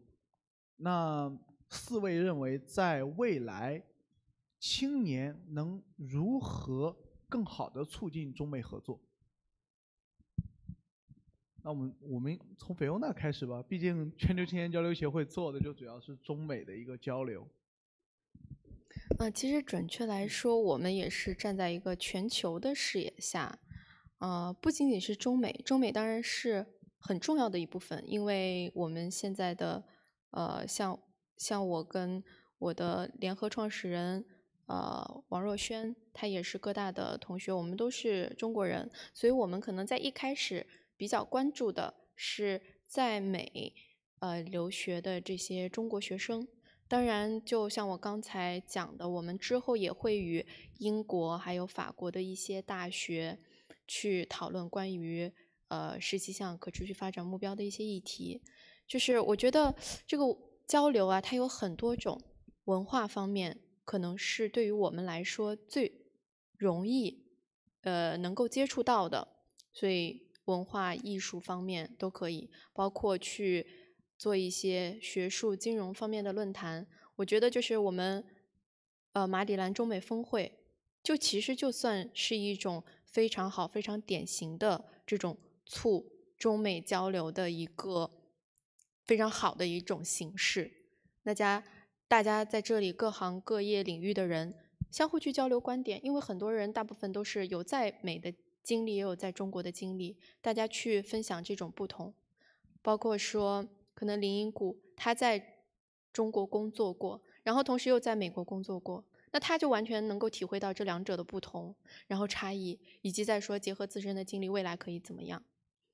所以我觉得对于我的协会来说，我不会特别限制某一种形式，因为它是多种多样的，我们会根据不同的主题，然后去设置它应该适合的形式。明白明白，因为大家都来自于不同的地方，都从事不同的领域。据我所知，我们现在这4位嘉宾没有相同的领域哈，所以说，大家可以聊聊在自己领域内如何去，因为做好自己领域内的事儿其实就是促进中美两国的一个合作的一个很好的一个 point。我觉得我做这个不敢说是促进国家交流吧，我觉得就是说，我觉得从自己角度因为就像我刚刚讲了，因为我是做之前做投行投资的，我们会看很多行业，就你分行业看的话，有一些敏感行业确实在短期内还是会割裂的，就技术还是有一些割裂的情况，而且这个是会长期持续一段时间的。但我们会看到还是有很多的这个行业是需要两国开始合作的。那从我们的角度，这就是刚刚讲的，就是说我除了就是 Alina 给的那个框架很好，就我除了找到我自己喜欢做能做，然后又对这社会有意义的事情之后呢，我的第二步要判断就是说，还是你要在一个比较大的 picture 看，就是说你未来从事的这个行业有没有机会。是不是在这个就是上升期？比如说现在很明显的，像中国的供应链出海，然后这个气候科技，包括生物医药，其实都是存在就是中美两国需要合作的这个空间的。那你在这个大的趋势下，我们自己的个人选择，你就肯定是朝这几个方向靠拢，对吧？那有一些比如说可能没有像以前那么好的，像以前我们之前说的社媒营销，很多的包括消费很多行业，因为整个经济不好，大家的投的这广告的预算就少了，所以你可能做这一块整个budget都特别紧，然后这整个行业就会持续一段时间都不景气。所以我觉得就是说，你从自己的角度去看的话，还是要有一个比较大的 picture， 就是说，你想做这个事情，在未来可能3到5年内，是不是一个上升期的？是不是大家一起合作的？那如果不是的话，那我们可能换一个赛道，因为你不一定说你只喜欢干某一个行业是嘛，你可以就选另外一个行业。我觉得这个是对我们个人来说比较有意义的就有一个比较大的一个 picture 去选择。明白。那 OK， 我讲讲教育方面的吧，因为中美两套教育体系很不一样，那么我觉得作为看过2套教育体系的人，能做出的改变就是把两者好的东西揉到一起，然后把两者不好的东西给扔掉，那样就可以糅合出一个，就做出新的改变，做出新的好的教育体系。就比如说拿我的专业，我是从数学上来看，我觉得我们目前可以跟美国人学的一个东西，首先是教科书，就是我们中国的教科书其实写的挺烂的，就是跟美国的教科书比起来，差距是挺大的。这是完全可以向他们去学的一个东西。然后其次是比如说课程的某一些地方的设计，比如说现在高考很多考解析几何150分大概占40分左右，但是美国人其实解析几何学的是比较少的美高花了大量的章节和时间去学微积分，那么我认为这个设计是比中国的设计要更为优秀的，就是因为微积分其实在未来的大学的各种领域，它的实用性比解析几何要强得多，而且同时它可以起选拔目的和学一些东西。那么它既然它可以作为很好的解析几何的替代品来放到放更多的 focus 在微积分上面，那么我们可以把40分的解析几何换成30分的微积分和10分的解析几何，那我觉得会是更好的一个事情。当然这个事情肯定是要很长的，很多人去推进这个事情去做。对，就是有很多可以跟别人学的东西，我们就把它学过来，但是我们会依然保留我们好的东西。我们也可以把我们好的东西输出给外国人，比如说99乘法表，我们都背过99乘法表。外国人我不知道你们有没有看过外国人算乘法，他们画横线竖线算，一定是没有我们的99乘法表好用的。那么其实我向我的同学、我的教授们介绍这个东西之后他们也觉得这个东西确实可以被他们所接纳、所学习，就是说把两者好的东西都结合到一起，然后我们就可以让教育越来越好。对对对，因为我也是参加过国内高考的，我也有，因为我高中的时候也是学的是理科，就比如说圆锥曲线这种东西，我觉得我一辈子都用不到，我也不知道我为什么学。但是我在美国，我问了很多人，实际上就是说，像我的 major 是 economic， 就是这个东西在我的专业或者是在我所知道的大部分专业都是用不到的。直到迄今为止，我都不知道我为什么要学圆锥曲线这个东西。对，那 Alina 有什么分享吗？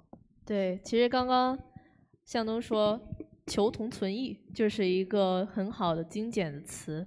那中美两国再升一个级，其实整一个地球，你想，人类历史本身就是一个互相融合、互相学习、互相包容的一个阶段。像我今天上午刚刚在华盛顿的它的一个 museum 最大的 museum 里面去逛，那历史的长河里面，其实所有事情都是重复的，而且没有说这个画作是从这个国家来的，我就给它标注说这个属于这个国家的，这个属于另外一个国家的。你把整一个历史你放眼望去，从苏美到埃及，再到印度，再到现在的中国，再到美国，你想在这样的一个历史长河里面，其实每一个国家、每一个文明、每一个时代都有它自己的一个特性。那在这样的情况下，我们为什么一定要根据地域来去划分？这样的一个国家必须要去做这样的一个事情。我们的国家就是要守我们的领土，为什么不再高一些说，作为一个人类，像 Elon Musk 也是我的偶像，作为一个人类，怎么样去把人类之后的繁衍后代可以真正解决它的生存问题？怎么样去解决能源的问题？怎么样去确保我们的子孙后代还能像我们现在今天这样，拥有足够充足的资源来去继续在这样的地球上生存下去？这个可能才是最大问题思考的一个前提条件。之后再去看美国有什么样的特点，它有什么样的好处。像刚刚跟大家说的3个圆圈，其实也可以来分析国家以及它的形势，它擅长什么，它喜欢什么，以及它需要什么。通过这样的方式来去补齐它所缺少的东西，以及去看哪些国家，比如说美国 good at 从0到1，它的所有 innovation 是全世界最领先的。但是中国，我们 good at 生产呀，我们 good at 从1到10。那印度以及这些正在发展中的国家，他们就是之后会做10到100的这样的一个趋势。那从0到1，从1到10，从10到100，离开谁都不行。那这样的情况下，我们就是要考虑在什么样的阶段去用什么样的资源来去把一件事做得更好。这个是我的一些看法。好的，好的，非常感谢4位嘉宾今天的一个分享。那接下来的话，我们这个 panel 实际上就已经告一段落了。接下来的话，就像 Lina 说的，你们赶紧有一个沟通交流的一个时间，然后之后呢，我们会有一个简短的一个闭幕式。之后就4位嘉宾也要离开马里兰了，因为都来自于不同的地方。你像林荫谷、静磊和这个曹焕东都是来自于纽约。那个 Alina 来自于 Boston， 对他们也要在今天离开马里兰，所以 seize the day。谢谢，感谢各位，谢谢大家。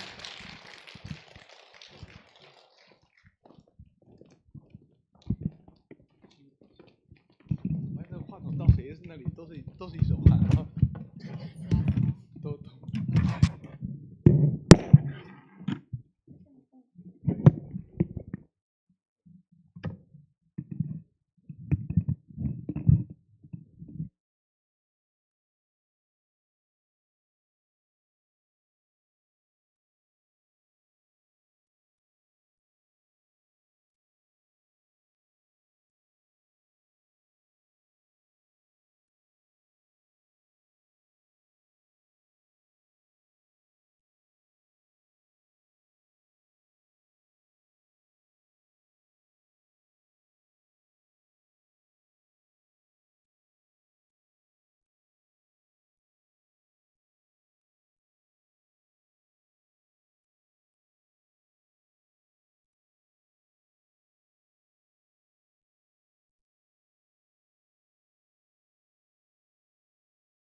到处都是现实，浪漫碰撞起的火花。顺天一向往自由，无水莫肆意泼洒，在追求路上豁达，在坠入凡事火花。想要全世界每个角落充斥音乐，何必惧矛盾，或被世俗改变人生？如果放下芥蒂，能让光把黑暗浇灭，哪怕何乐不为，哪怕画上几个世界。Higher new generation, young representation, by and large it still subjective word.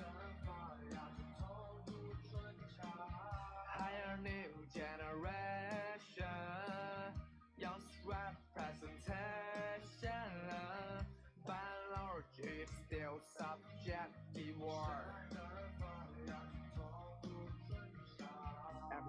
把脑袋注地前点，不是个 main star， 不是 rock stars in the universe， rocking the calm， but they cross shining the calm， make finance and technique， new generation come about with benefit， and they're ready to back and up， be romantic branding， culture keep the same star， we'll be never ready， please don't stop， rap coming up， 全世界每个角落充斥音乐，何必去矛盾，何必世俗改变人生？如果放下芥蒂能让光把黑暗照明，那么何乐不为？哪怕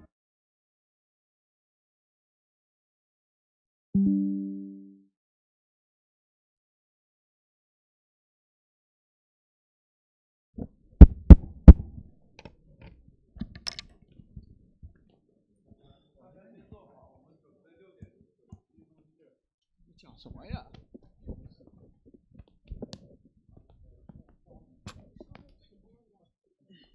前面的。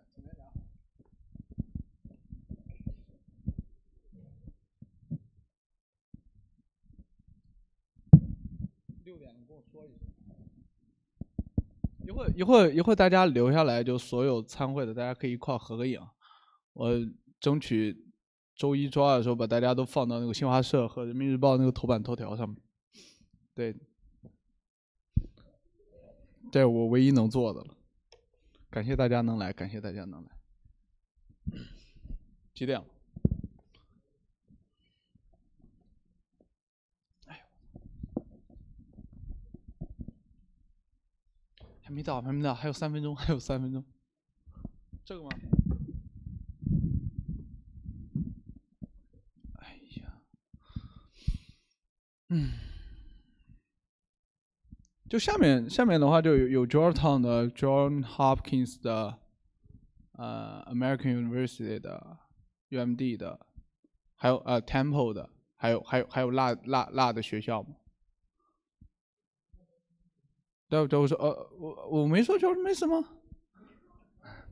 陈主席，我的错，我一会儿隆重感谢你。OK， 非常感谢大家今天能够来参加我们的活动，感谢大家对 Maryland China Summit 马里兰中美峰会这个新的组织的一个支持。我们实际上筹办这个峰会就比较的戏剧化，就是我们是在很多人问我为什么要举办这个峰会啊？实际上我是在18、19年的时候参加了 Walton 的峰会。他们的峰会给了我一个非常深刻的一个印象。那个时候我就跟自己说，为什么 Maryland 不能有自己的峰会呢？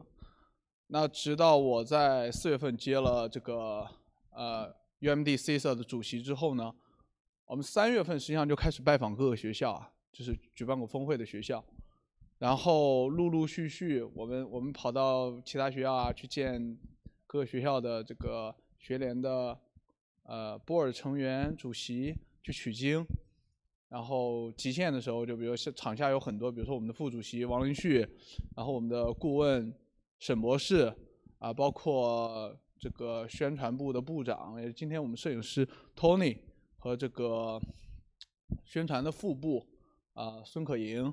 就是我们都体验过很多次极限赶场啊，早上3、4点钟开车到纽约，然后在纽约办完事儿，凌晨1、2点钟，又回到马里兰，就当天往返，就是也是大家就说想要把这样的一个活动给办好。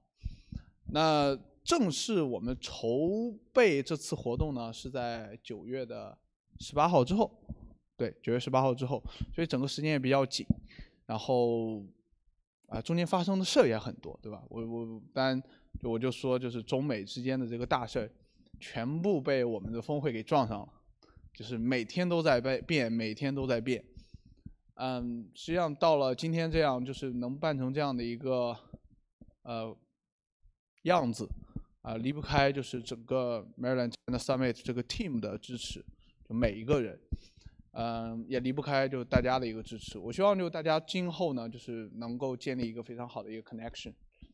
不只是这一届，我们也希望下一届能请到更好的嘉宾。但这一届已经很好了啊，就这一届很好了，这一届很好了。这一届我可以毫不客气的说，我们我们这一届的阵容，你纵观今年整个，当然这可能会得罪其他学校啊，但是你纵观整个今年的所有的峰会，我们的阵容绝对是最 top 的。对，但明年我是说在不同的领域啊，就我们当然还欢迎明年就是今年的嘉宾来回来再转一转，但是我们也希望就在今后把这个组织办得更好。也希望大家能够多多关注我们这个马里兰中美峰会，就说到这吧，就谢谢大家，真的感谢大家，就该交流的大家继续交流，就继续吧，谢谢。